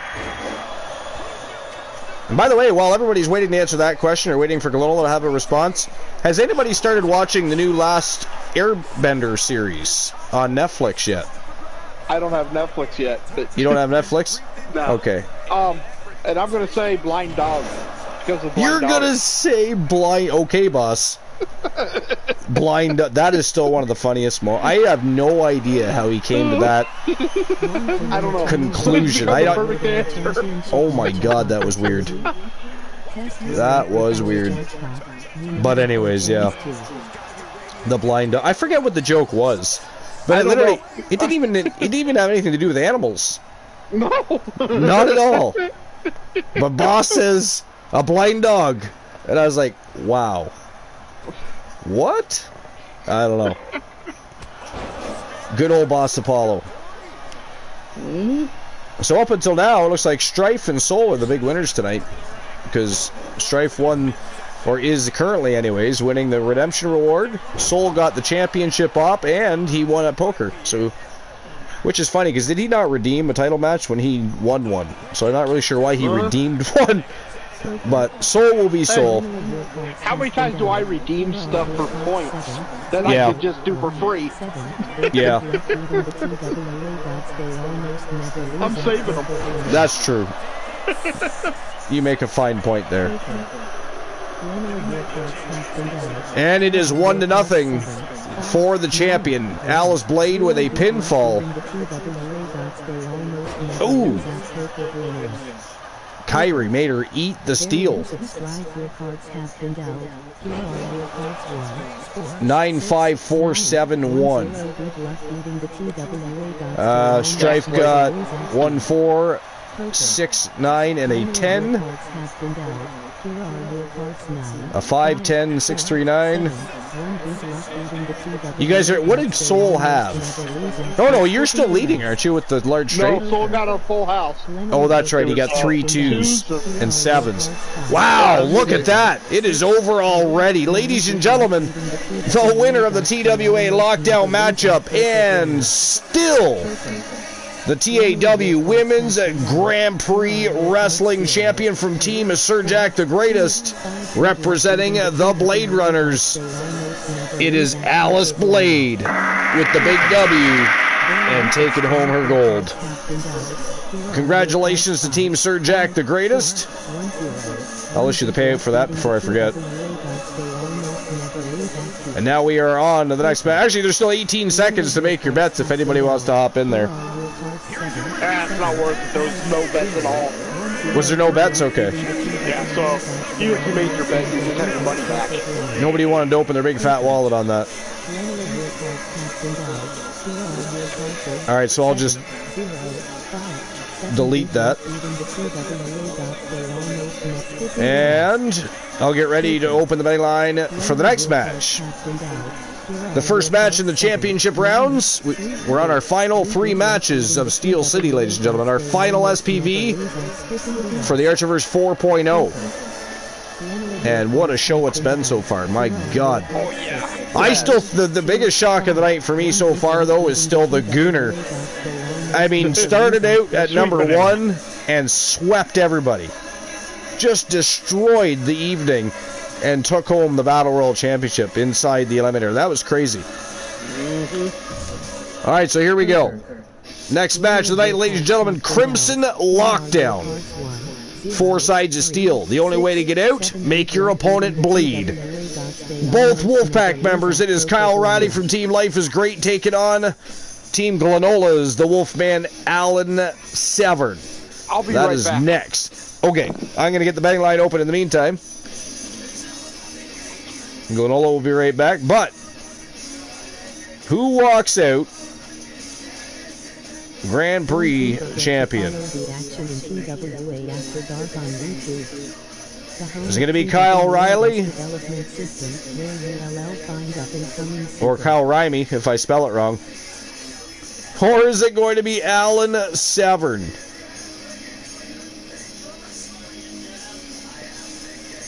$10 minutes to make your bets, should you decide to open those big fat wallets. And there we go. Betting lines are open. We're going to wait for Glenola to return before we open Pandora's box and get this battle underway. But here we go. The final 3 matches of Steel City. Absolute epic card. Championship matches all night long. Again, the biggest surprise of the night, though, has to be the Gooner running the gauntlet, basically. Clean sweep. Starting in position number 1 inside that eliminator. Beat everybody. Destroyed them.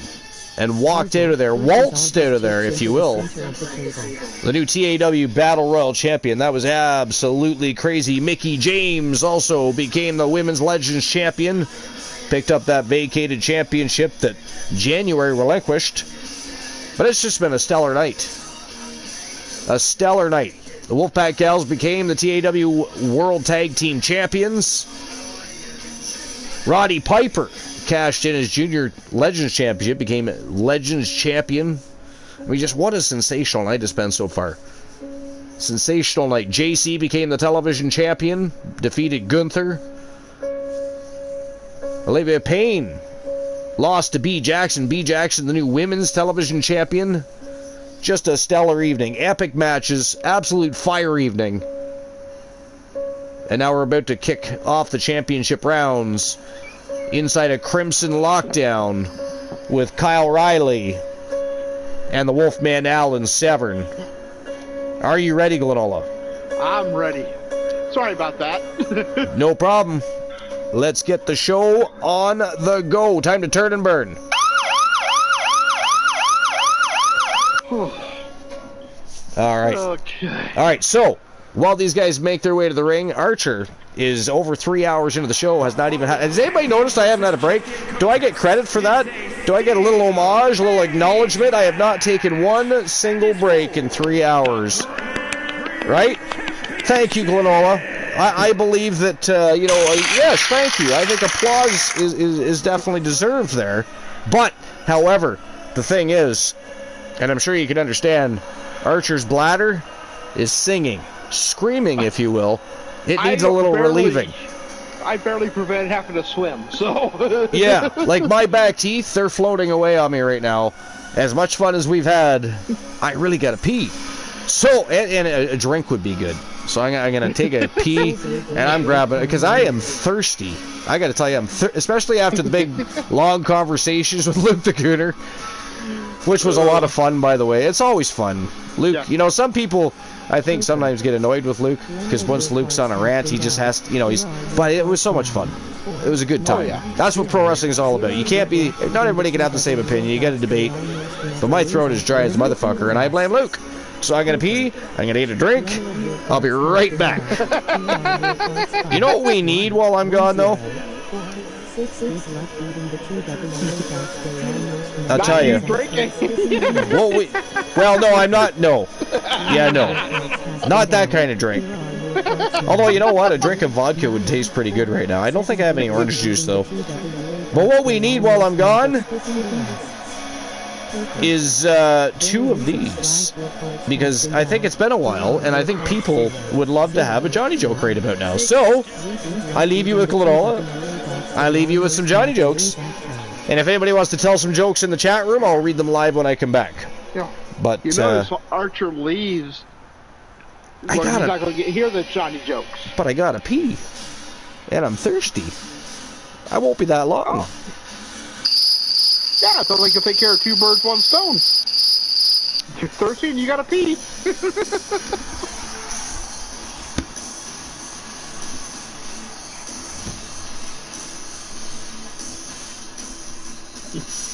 Alright. Hold on a second. I'm trying to find... because I don't have where I normally get them from accessed. Alright.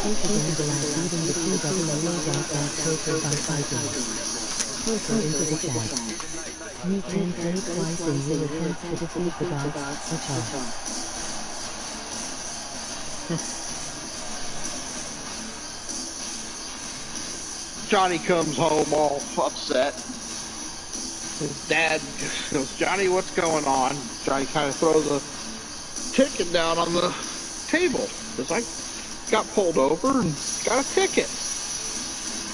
What did I tell you about getting pulled over, Johnny? I'm going to take that car away from you. I said, no, please, Dad, just listen. I was driving along, I hit a turkey, and it flew up and over my car and landed on the car behind me. That was a cop. He pulled me over and gave me a ticket for flipping him the bird.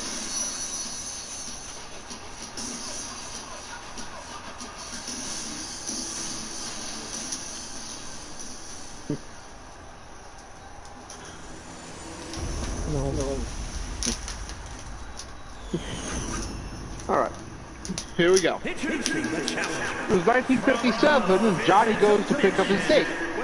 Pretty hip guy with his own car. He gets to the front door and the girl's father answers and invites him inside. Carrie's not ready yet, so why don't we have a seat? That's cool, says Johnny. Carrie's father then asks Johnny, what's her plan to do? Johnny replies politely that he'd probably just go to the soda shop or a movie. Carrie's father responds, why don't you 2 go out and screw? I hear all the kids are doing it. Naturally, this comes as quite a surprise to Johnny, so he asks Carrie's dad to repeat it. Yeah, says Carrie's father. Carrie really likes to screw. She'll screw all night if you let her. With this, Johnny's eyes just lit up. His plan for the evening was beginning to look pretty good. A few minutes later, Carrie comes downstairs in her little poodle skirt and announces she's ready to go.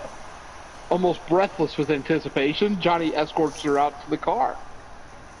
About 20 minutes later, Carrie rushes back in the house, slams the door behind her, and screams to her dad, "Damn it, Daddy, it's called the twist!"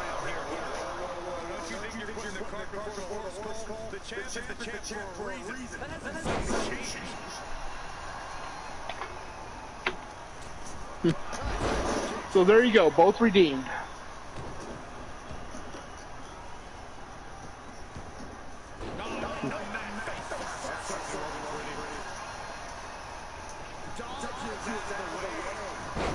And Kyle Riley's trying to take it right to the Wolfman, which is smart.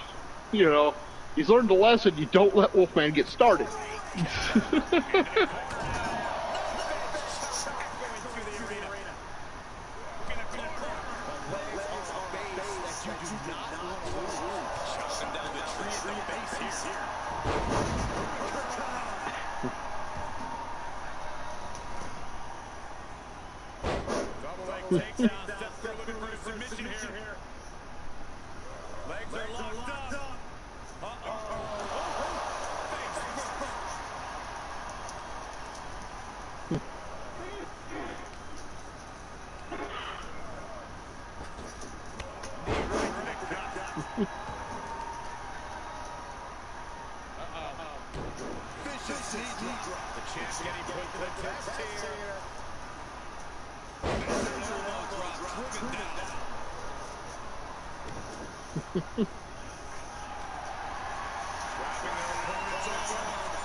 But yeah, you know, one thing with the Wolfpack, Wolfpack will fight each other. Actually, enjoys fighting each other.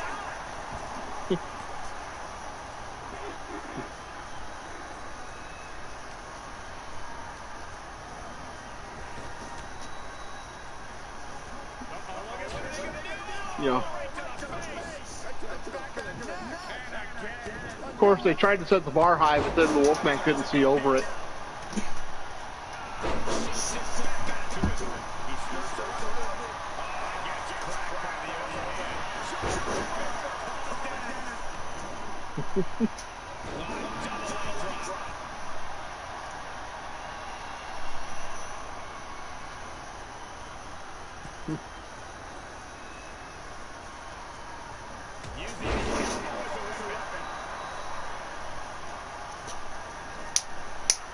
But, you know,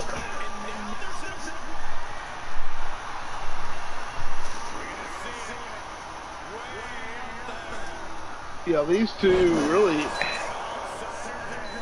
when it comes to being in the ring, they, actually there's some, I see similarities between them. They're both willing to do whatever it takes. You know, it isn't about, friend, foe, whatever. They'll just do what it takes to win. Or at least to beat the shit out of somebody.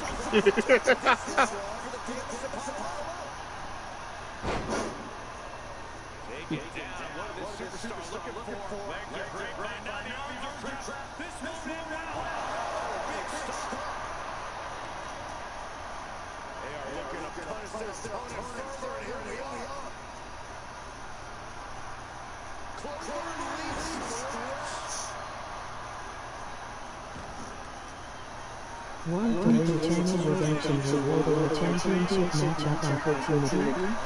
Test your luck with our jackpots. New number for chance 2. Perfect. Level cards have been dealt. Here are your votes 1 0, 5, 6, 7 people leaving the TWA dice. They almost never lose and perfectly win. Skipping the rest. Perfect.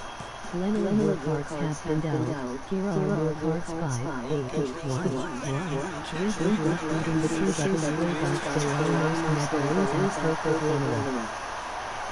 That's what, yeah, and I do see, you know, Kyle Riley's got some pretty good submission holds, too.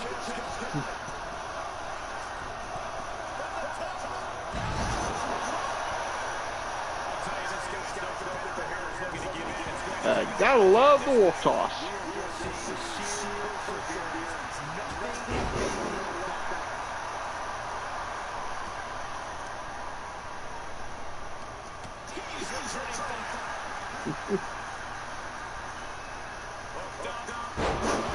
Yo.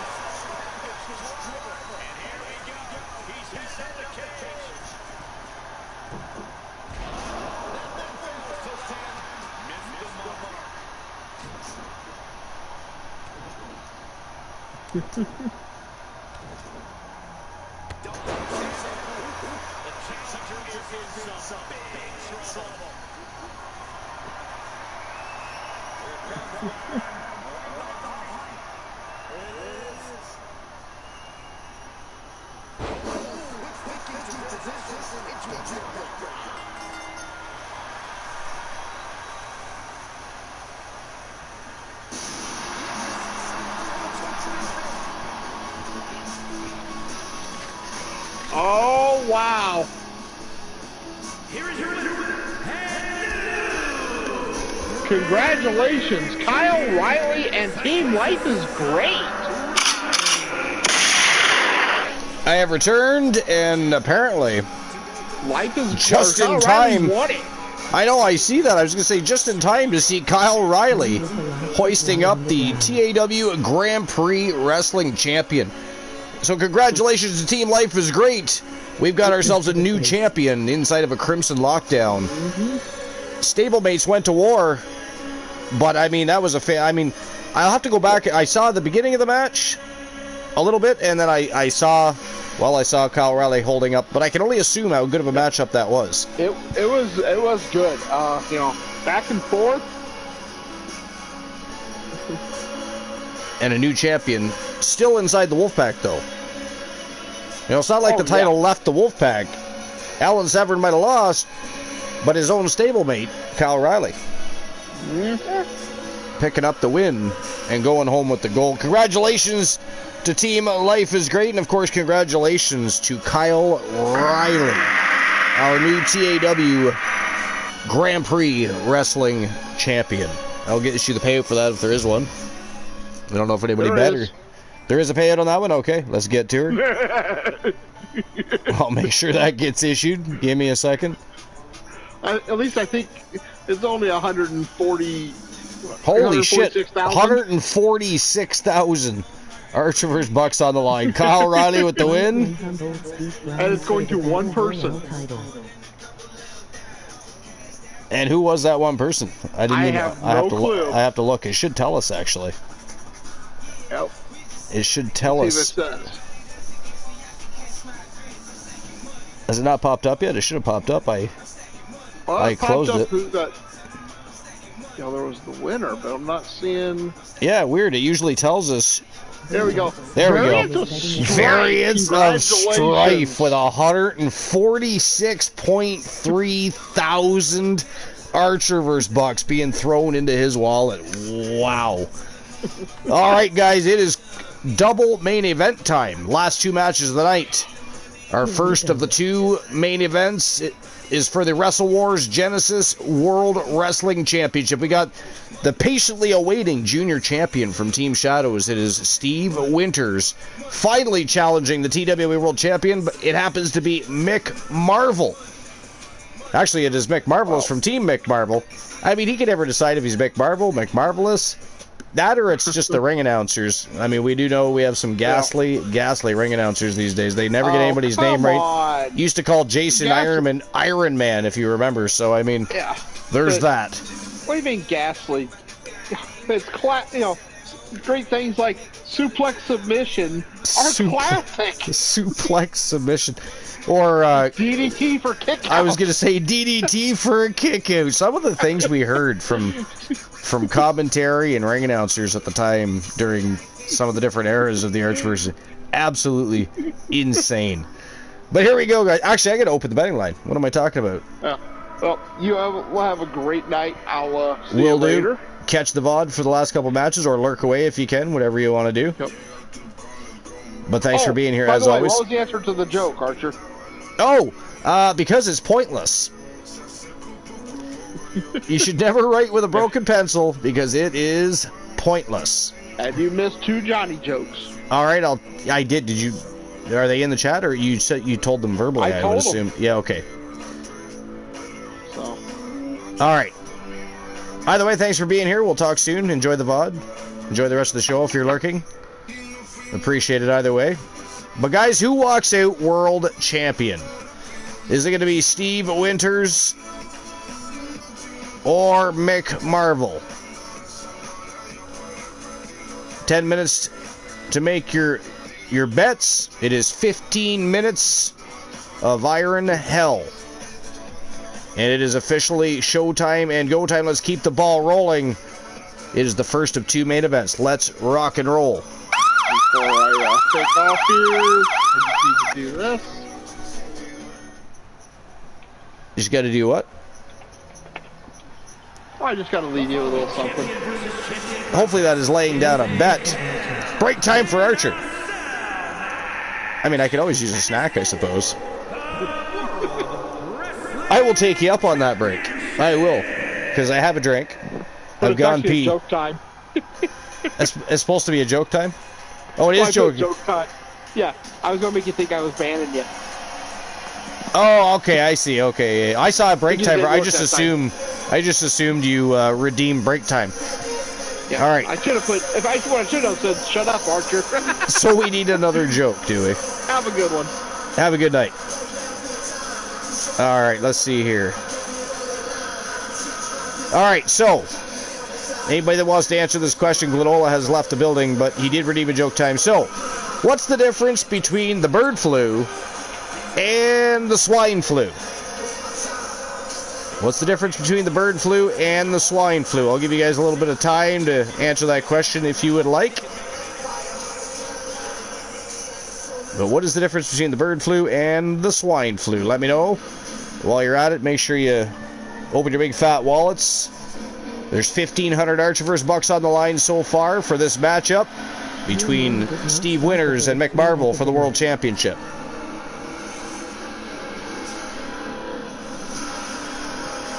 I would expect this is going to be an absolutely fantastic matchup. I'm really excited for the main event, though. Dangerous Amber Extreme going to war with Team Infinite Oni's Aria. One of the most exciting women superstars to come into TWA in a very long time. Very quickly rose to the top of the food chain, come in, won a junior title, cashed it in the same night, won a world title. She is world champion again. She did lose that world championship. She is once again our reigning defending women's world champion, though Aria is. You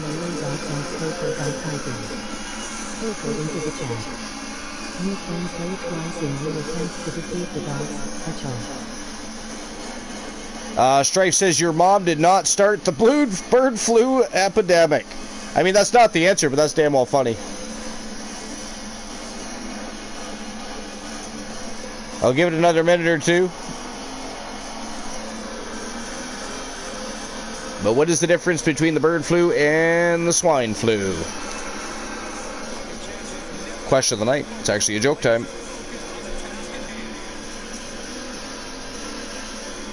Glenola's going to love the answer when he listens to this back.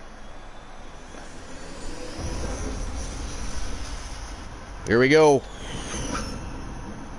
First of two main events, both for the World Championships.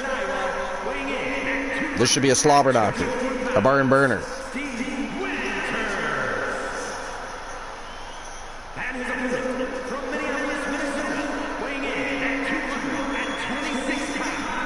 All right, so the answer to what's the difference between the bird flu and the swine flu is that one requires a tweetment, the other an ointment.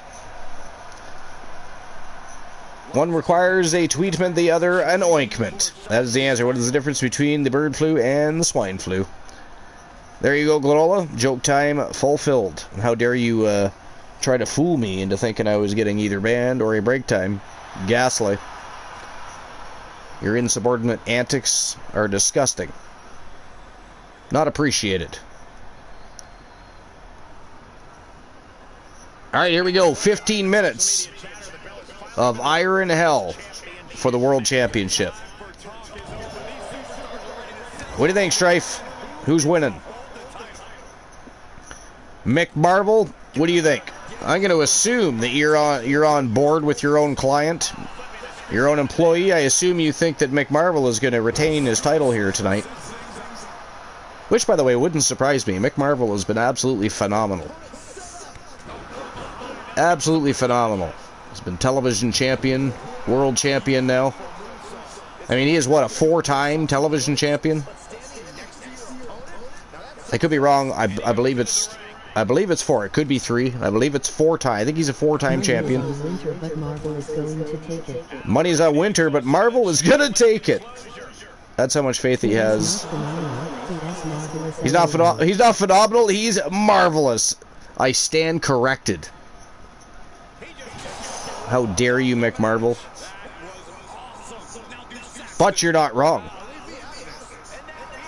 He most certainly is marvelous, not phenomenal. Maybe he's phenomenally marvelous. You know, if you ever had a tag team with Joe Link, with Team Joe Link, and the Phenom Joe Lincoln, you guys could be phenomenally marvelous.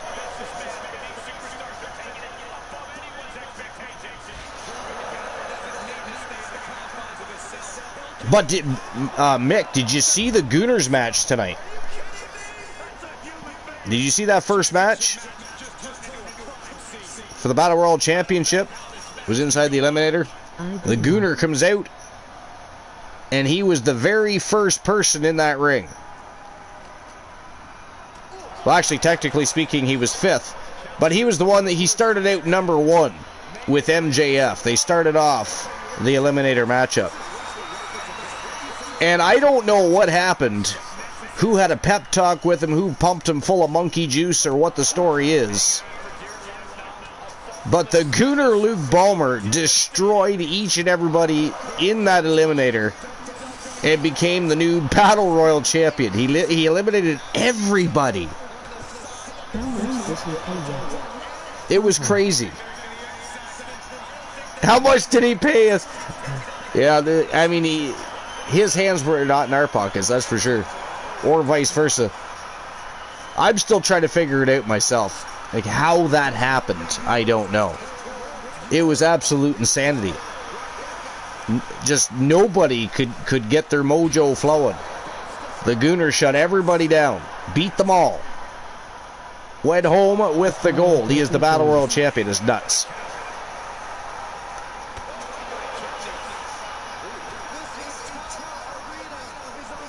I mean, I think he would really like to challenge Mick Marvel for the World Championship. We'll see what happens here tonight between Winters and Marvel. This is an intriguing matchup. The power of Mickie James. Mickie James also won her match tonight. Coincidentally, the Gooner and Mickie James won tonight. Mickie James became the Women's Legends Champion. We had the vacant championship on the line tonight. I mean, January came back, won the title, and then relinquished it. Wanted to say she could,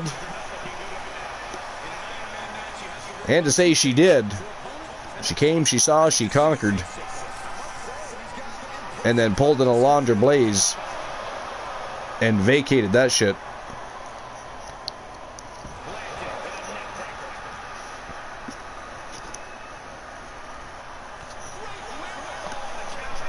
But I don't know.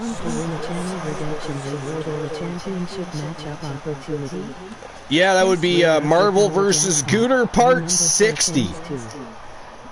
Yeah, I mean, I've heard you guys have a long-standing history, especially in LCW, and you've had a few matches as well in TWA. Tonight, though, the Gooner was on another level. I don't know what was up with that. Since 2020, yeah. That's a long-standing rivalry and feud.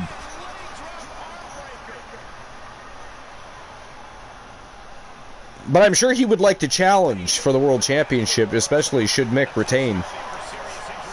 But, of course, I believe, if I'm not mistaken, I have to go back and look to make sure he redeemed the correct one, but Soul Embers, I believe, cashed in a World Championship matchup for Big Bubba Bruno, I think, to face the World Champion. Whoever that may be coming out of tonight's show, either Steve Winters or Mick Marvel retaining. As I said, I said phenomenal. I stood corrected. He is marvelous. And I would not be one bit surprised to see him retain his championship here tonight. I at the same time, I can't say I'd be overly surprised to see Steve Winters win. He's had a very successful career so far. He too has been a television champion. I believe a pure wrestling champion as well.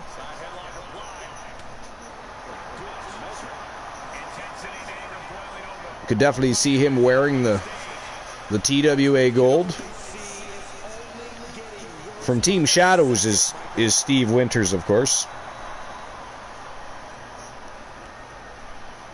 A little over 9 minutes remaining, and this has been one hell of a back and forth contest. Not for the faint at heart is this show tonight. As you can see, no padded mats anywhere in this arena. We are surrounded by concrete and steel.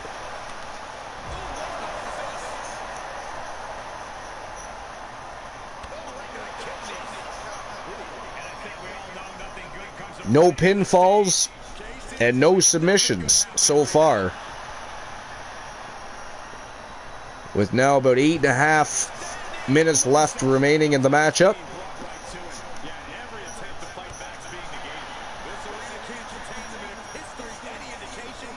So, you know,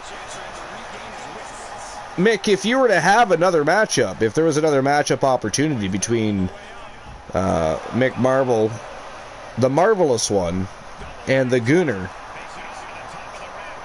what type of matchup would be worthy of such an addition, if you will, to their already historied rivalry and number of matchups they've already partaken in? Because I'm sure you've done it all. So that said, because you've had so many matches together, because you've probably been in so many different match types, gone to war everywhere under the sun, what would you think would be a worthy matchup to have for the Gooner versus Mick Marvel, episode number 61? Or 60, you said. Gooner versus Marvel, Hell in a Cell, 2 out of 3 falls, KO only. 2 out of 3 falls inside of a cell, knockouts only. A cell of pain matchup, we call that. That is what we call a cell of pain match.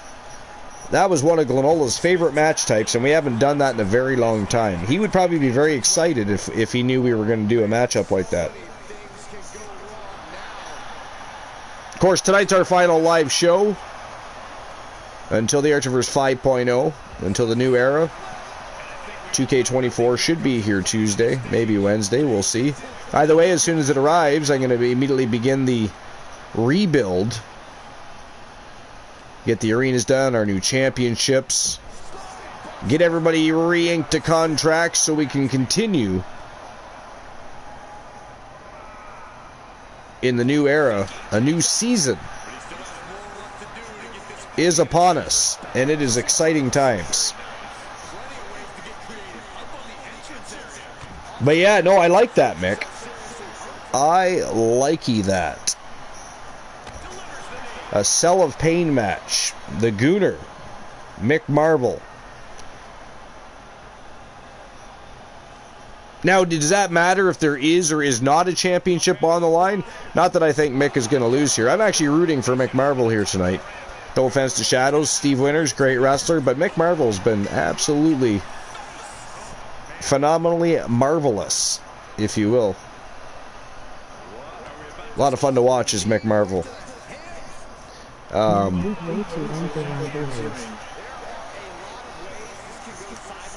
Good way to end the rivalry either way. I agree, yeah.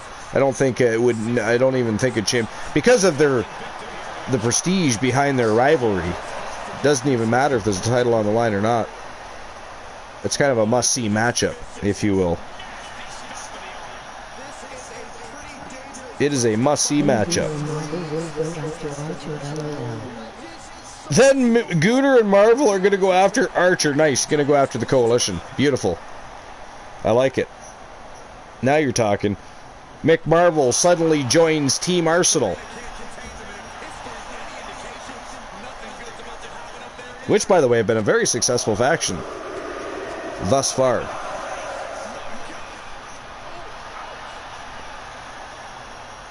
Luke the Gooner 94 certainly put together a stellar team. And they've already been champions. Double tag team champions. The Gooner's been world champion. He was Grand Prix champion. He is now the Battle Royal champion. So the Gooner, in general, and Team Arsenal as a whole, have been very successful so far. Oh, Gooner joins the House of Marvel. He's going to turn his back. He's going to turn his back on Team Arsenal.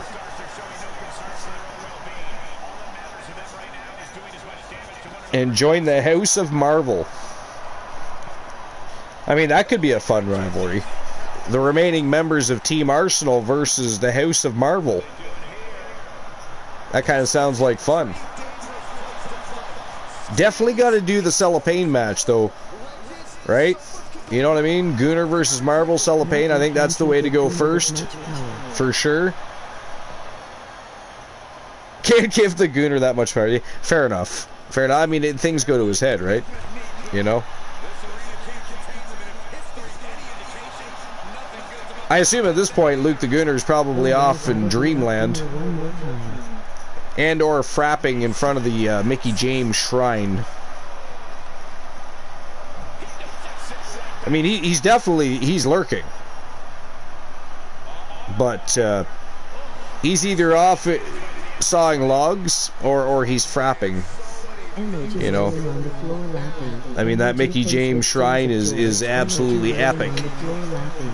I mean, who else do you know that would spend $579.87 on a pair of underwear supposedly worn by Mickie James, just to add it to the shrine, surrounded by scented candles, potpourri, incense, all kinds of weird voodoo-like shit. It's a huge shrine. So many posters and letters that he, you know, copies of letters that he wrote to Mickie James, and pajamas, lunchboxes, action figures. I mean, he is the biggest Mickie James fan on the planet, and his shrine is absolutely epic. And of course, Mickie James won a match tonight, right? Mickie James became the Women's Legends Champion tonight, so Luke is extra excited. He might have even broke out the lube. Maybe he didn't even take it dry tonight. He broke out that lube. It is frap time. For us, it's showtime and go time. We got epic matches still underway, but for Luke, I mean, showtime and go time undertakes a whole new meaning for him, especially when it's concerning Mickie James.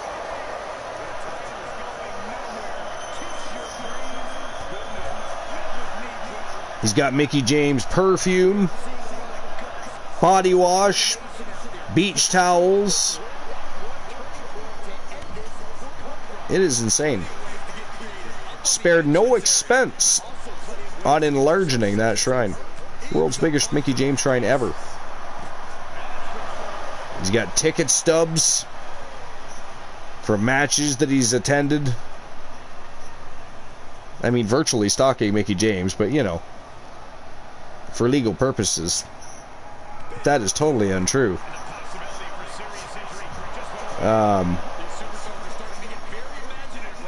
But yeah, I'd be interested to see what Luke has to say about a cellophane match between the Gooner and Mick Marvel. And then, of course, a potential tag teaming. The Gooner, maybe, and Mick Marvel having a rival, not just with the Coalition, but with Team Arsenal, because obviously the Gooner's going to turn his back on Team Arsenal after building a stellar team. To be fair, they've proven they can hold their own, so there's that. He doesn't, and the Gooner, you know, has a much bigger history with Marvel. They might complement each other in that ring. They might make a very good tag team. You might see that the Gooner and Mick Marvel work like a well-oiled machine together. 10 seconds left of this 15 minutes of iron hell, ladies and gentlemen. Has there even been any falls? No, sir, no draws, or no falls. It is a draw. But of course, a title obviously does not change hands on a draw. So therefore, ladies and gentlemen, well, he's not the winner of the match, it was a draw, but he is still your reigning, defending, and undisputed TWA World Wrestling Champion from Team Mick Marvel. It is Mick Marvel, aka Mick Marvelous, your reigning, defending, and now undisputed TWA World Wrestling Champion. And I gotta tell you, that was a fantastic match. I actually did not see a draw happening. I don't know about anybody else. I did not see that becoming a draw. I thought for sure we would have got a submission, a pinfall, a knockout, something along the line somewhere. But man, that was a battle and a half between those two soldiers. That was a straight up great match. That was the second best match of the night. I still got to go with the first match of the night as the best, because I got to tell you, it was absurd. It was crazy how the Gooner just destroyed 5 people and walked out with the Battle Royal Championship like it was a walk in the park. A hot knife through butter. Insanity. But congratulations, Mick Marvel and Mick Marvelous. Huge win. Now not just a reigning defending champion, you are an undisputed world champion. Great championship title defense against one of the best on the roster in Steve Winters. Fantastic. 200 tiny little beautiful gems being dropped all over the floor by Mick Marvel. We appreciate that. We need a broom now, though, because it looks like an episode of Twilight in here. It is twinkling everywhere. 200 tiny little beautiful gems. We appreciate that very much, sir. We appreciate that very much. And now it is time to move on to the main event of Steel City. And again, 15 minutes of Iron Hell. This time, women's division, the Vixens, are headlining the show tonight. It is going to be a slobber knocker, a barn burner. It is going to get ugly real fast. Dangerous Amber Extreme, one of the most decorated women on the roster, taking on one of the fastest rising women on the roster, and a now two-time world champion from Team Infinite Oni. It is Aria, putting her title on the line against Team Joe Link's Amber Extreme. This is going to be a fantastic matchup. I am going to issue the payout for the last match and set up the final betting line of the night and the final match of the Archerverse 4.0. Again, this is our final show until we relaunch with the Archerverse 5.0. 2K24 will be here next week. I will immediately start the rebuild the day that it comes and get things ready to rock and roll for our new season, our new era, 5.0. Inside of our fourth season here as an E-Fed in the land of Twitch. It is going to be epic. We're going to raise the bar. We will continue to be the late night place to be in the most must-see show on Twitch TV. And of course, we are the very best in fantasy wrestling excellence, bar none, period. But let's get things turning and burning with our next match and final match of the night. But let's issue the payout and get the betting line open first and foremost. Let's see here. Did anybody bet? They did. Okay, so about 3,000 Archerverse bucks on the line,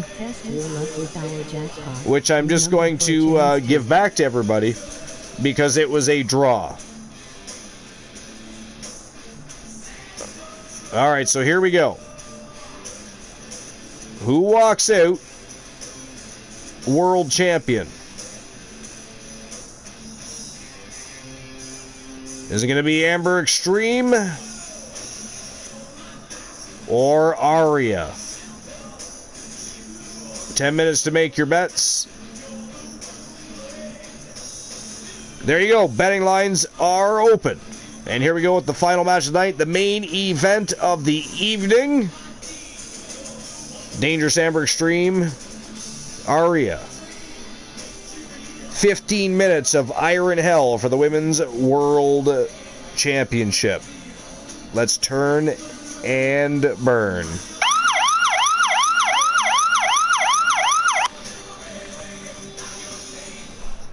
All right, what do you guys think? Who's it going to be? Amber Extreme or Aria? What are you thinking? What's on your minds? Who walks out with the big dub?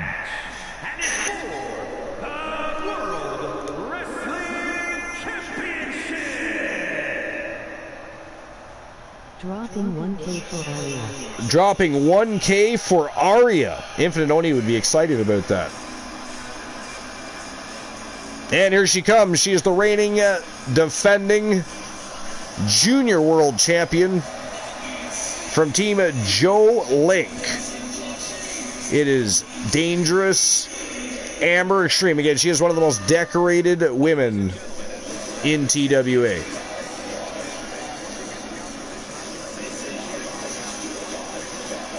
She is looking to become world champion here tonight. We're going to have a lot of vacant junior championships going into the Archerverse 5.0, guys. There's some very interesting things that could take place concerning those junior championships. Again, we got things like the gauntlet match returning. That would be a great way to decide some junior championships. I always thought it was a great attraction for the mid-card. And every once in a while, even a main event. A world title. There's all kinds of different opportunities. We're going to have some brand new championships. Brand new arenas.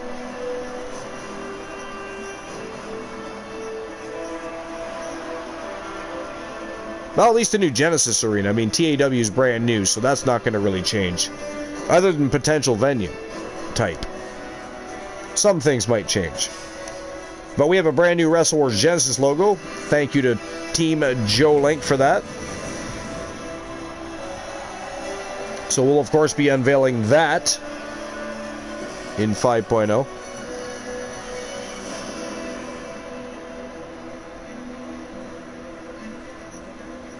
Our Women's World Champion from Team Infinite Oni, Aria, folks. Again, she became the only woman on the roster to win a junior championship, cash it in, and win a world championship in the same night.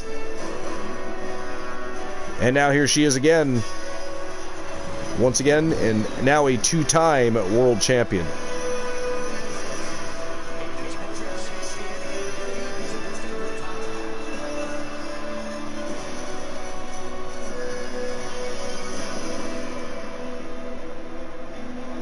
This is a very interesting match.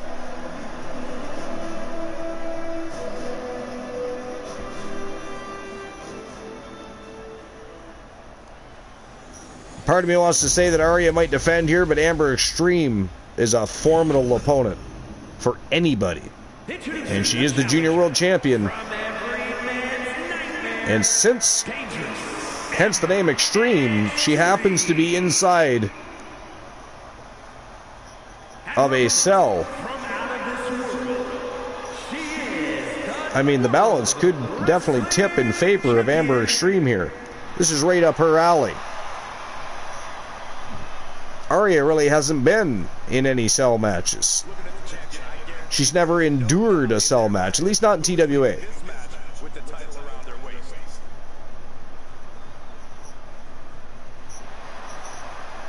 Let's see how well she holds up. Is the stage video screen supposed to say TOP or TWA? Sorry, say that again? Hold on, I'm going to read it. The stage video is supposed to say well, it depends who's coming out. Some people have TAW video packages and some have TWA.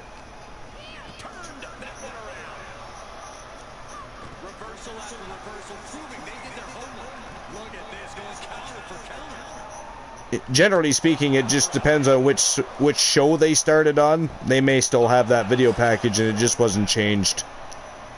Oh, okay, I just thought you stealed it wrong, LOL. Oh, no. No, because we have TWA, which is Wrestle Wars Genesis, and then TAW Wrestling is a different brand. Twitch All-Star Wrestling is TAW. Because we took YTD Academy off of YouTube, moved it over to Twitch, and of course, renamed it to Twitch All-Star Wrestling.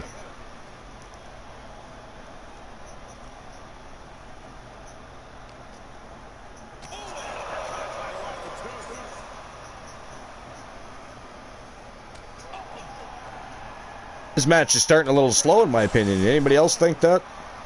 I would have assumed these guys would have come out with guns firing. I'm not saying it's a terrible match. I mean, we're only a minute and a half in. How could I even possibly? But I just feel like, considering it's Aria and Dangerous Amber Extreme, I feel like it's starting slow here. Is it just me? Got it. I never noticed till now. Well, it's still fairly new, Mick. You've of course been busy, real life. You've got your own show. You know, you've been busy here and there, so you might have just missed it. It just slipped by. You were probably right. You probably came in during a TAW show and just didn't realize. It happens. That's understandable. I mean, how dare you? But how dare you, sir? By the way, your show today was phenomenal. Of course, I missed the end of it for a couple different reasons.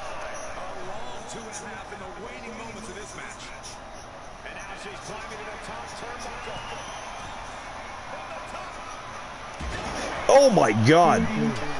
That was a huge elbow drop to the sternum. And only a 1 count.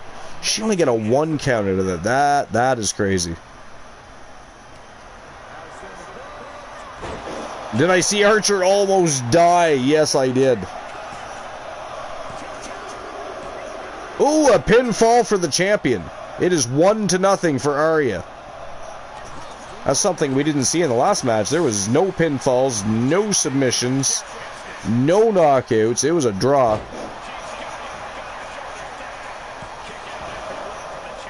Kicked out at 1 there.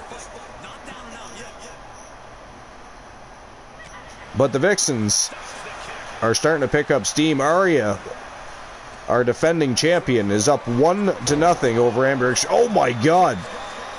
A rolling cutter. But Amber kicks out at 2. Still 1-0 for Arya. No 3 count there.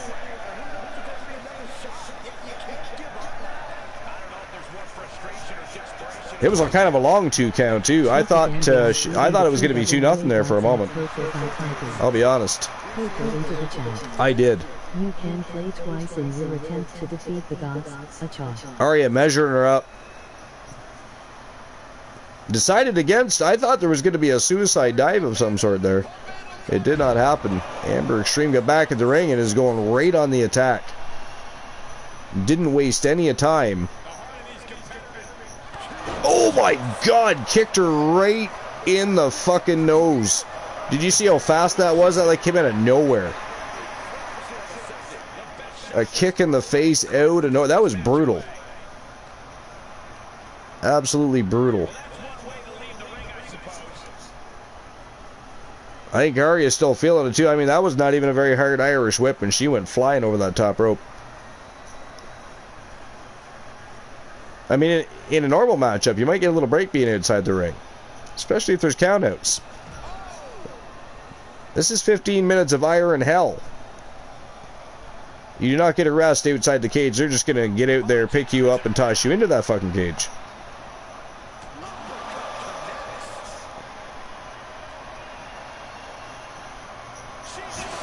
Oh, put her right through the cell. Face first. Into the wall and through goes Amber Extreme, who is still down 1-0 to Arya in this contest with 9 minutes and 45 seconds remaining.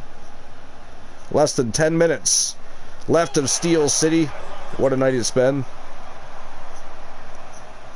Unbelievable matches, each and every one of them inside steel structures. We've had a total of 12 championship matches, this one included. We've seen some title defenses, we've seen some new champions emerge, we've seen some junior championships officially become vacated. I mean, the Archerverse 5.0 is going to be absolutely fire. I'm very much looking forward to the rebuild and relaunch, when we can continue on to our next big SPV for 2024, which will be named at a later date, by the way. Little teaser there. I'm actually not going to tell you. I'm actually not going to tell you.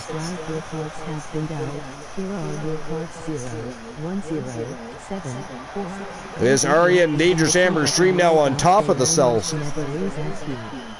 Never a safe point for anybody, really. I mean, even if you happen to be in control at the time, the tides can turn, and you're on top of a 30-foot metal structure. You could fall off, get thrown off, accidentally go through the cell. I mean, so many bad things can happen. Never understood the, oh my God. The back of her neck, of Amber Extreme's neck, bounced off the... Oh, and she just went down spine first. She just keeps meeting steel with her spine and neck. Arya is all over Amber Extreme right now.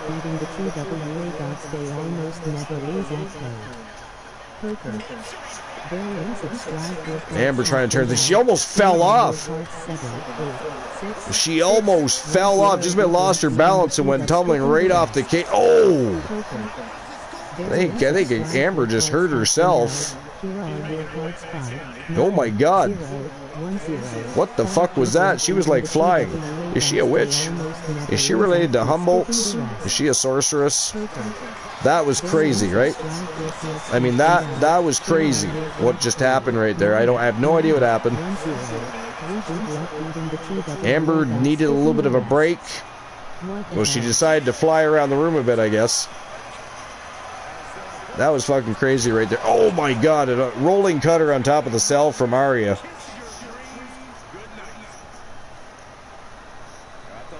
Strife, I think, attempting to beat Soul Embers at poker.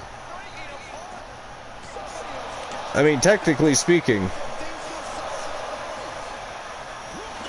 that's going to be hard to do because he had a full house. I think it was 2s and 7s.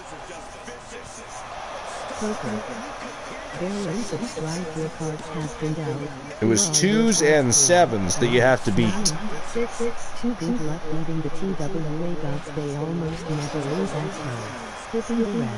Yeah, ignore that message because you don't have to beat the TWA gods, you got to beat Soul Embers. Exclamation point, Pomer, right? Pomer. Is that like a variation of poker of sorts or what? Pomer. Mick Marvel. A pair of 10s. You got to beat full house, 2s and 7s.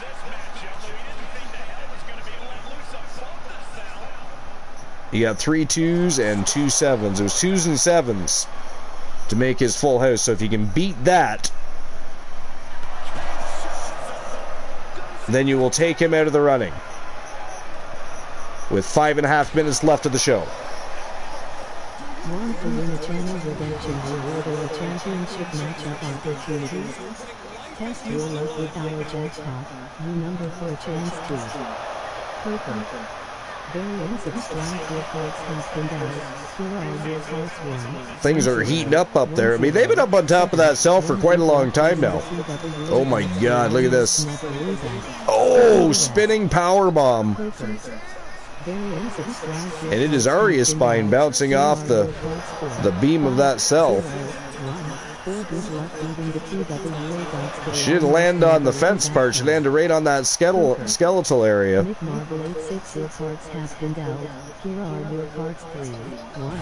Damn. You know, the thing is, though, I believe... Oh my God, she just pushed her. Just right off the cell. Arya. Down for the count on the concrete. After being just tossed. Not even tossed, she was just pushed off the top of that cell.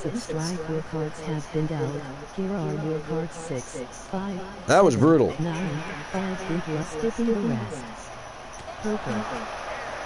Big European uppercut by Amber Extreme. 4 minutes left, and Amber Extreme's going back upstairs. Back up the cage she goes.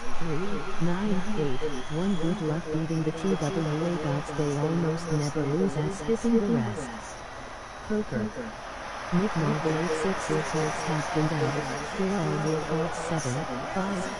course, all the updates from tonight's show, I'll get those done at some point tomorrow. It's about 2:30 in the morning here. And although I will advertise that we had the show tonight,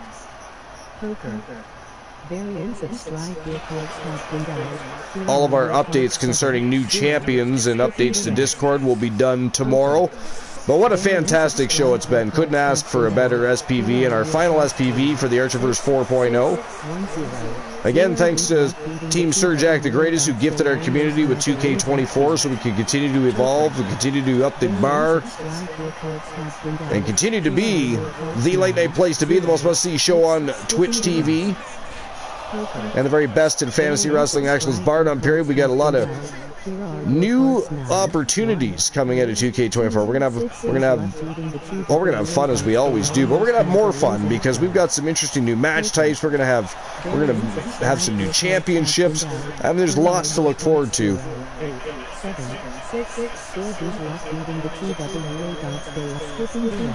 First and foremost, we're still going to have the same great community, and we're always going to have great matches with great wrestlers and superstars alike.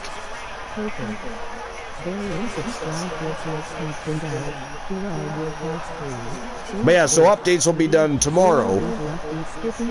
But thank you for everybody that showed up tonight and watched the show and enjoyed the show. I know people were kind of in and out all night long. And then, of course, it got, especially for some people, got really late into the morning hours.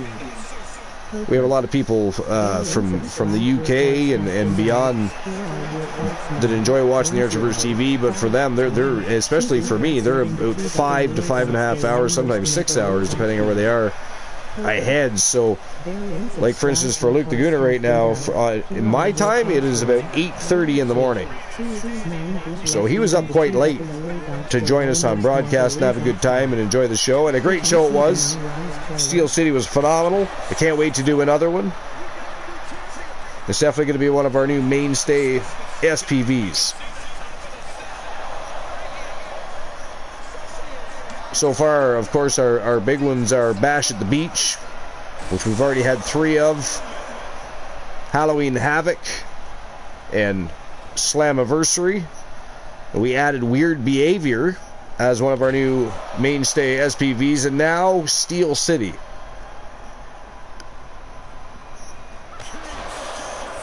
Wow, Amber Extreme once again kicks her right in the face. I mean, she's going to need some reconstructive surgery on that nose. But as I was about to say earlier, I'm pretty sure it's still 1-0 Arya right now. And although this has been a war between these two great superstars, Amber Extreme spending far too much. Oh my God, body slammed her down to the concrete from the top of the cell. That was insane. But she has 20 seconds to try and get a pinfall here. And I don't think it's going to happen. She is dead. That was crazy. Yeah, still 1-0 Arya. Wow. And ladies and gentlemen, that is it. That is all. The winner of the 15 minutes of Ire in Hell matchup, and still your TWA Women's World Wrestling Champion from Team Infinite Oni. It is Arya with the big W and becoming the undisputed Women's World Champion.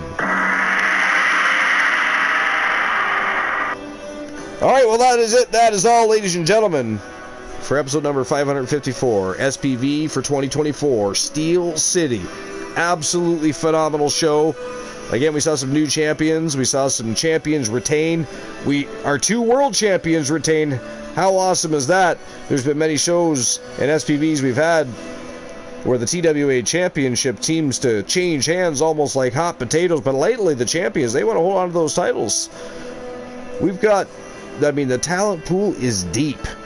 But again, we are just about to pull out of the Archerverse 4.0 and slide into the Archerverse 5.0. This is our last SPV for 2K23. 2K24 will be here next week, and I'll start the rebuild process so that we can get the show back on the go, get things turning and burning once again, and continue to be the very best in fantasy wrestling excellence, bar none, period. We can thank Team Sir Jack the Greatest for that. He gifted our community with 2K24. It's going to be a blast. We've got, again, new opportunities with new match types, championship belt opportunities. I mean, it's going to be a lot of fun. And although we have fun all the time, because we have such a great community, great shows, we have a lot of fun. Let's be honest. We just barely started to scratch the surface. We're just getting started. We are going to party in 5.0. But anyways, thanks everybody for being here. Appreciate you all. It was a fantastic show. I appreciate each and every one of you. Appreciate Mick Marvel for the 200 tiny little beautiful gems. And again, have to hat off to Team Sir Jack the Greatest, who gifted our community with 2K24. Hope you enjoyed the show. Make sure you watch the VOD for any matches you might have missed. We'll see each other soon. But it is that time of day. I mean, you guys don't have to go home. You do, however, have to get the fuck out of my channel. So, bon voyage, sayonara, goodbye, au revoir. Get the fuck out.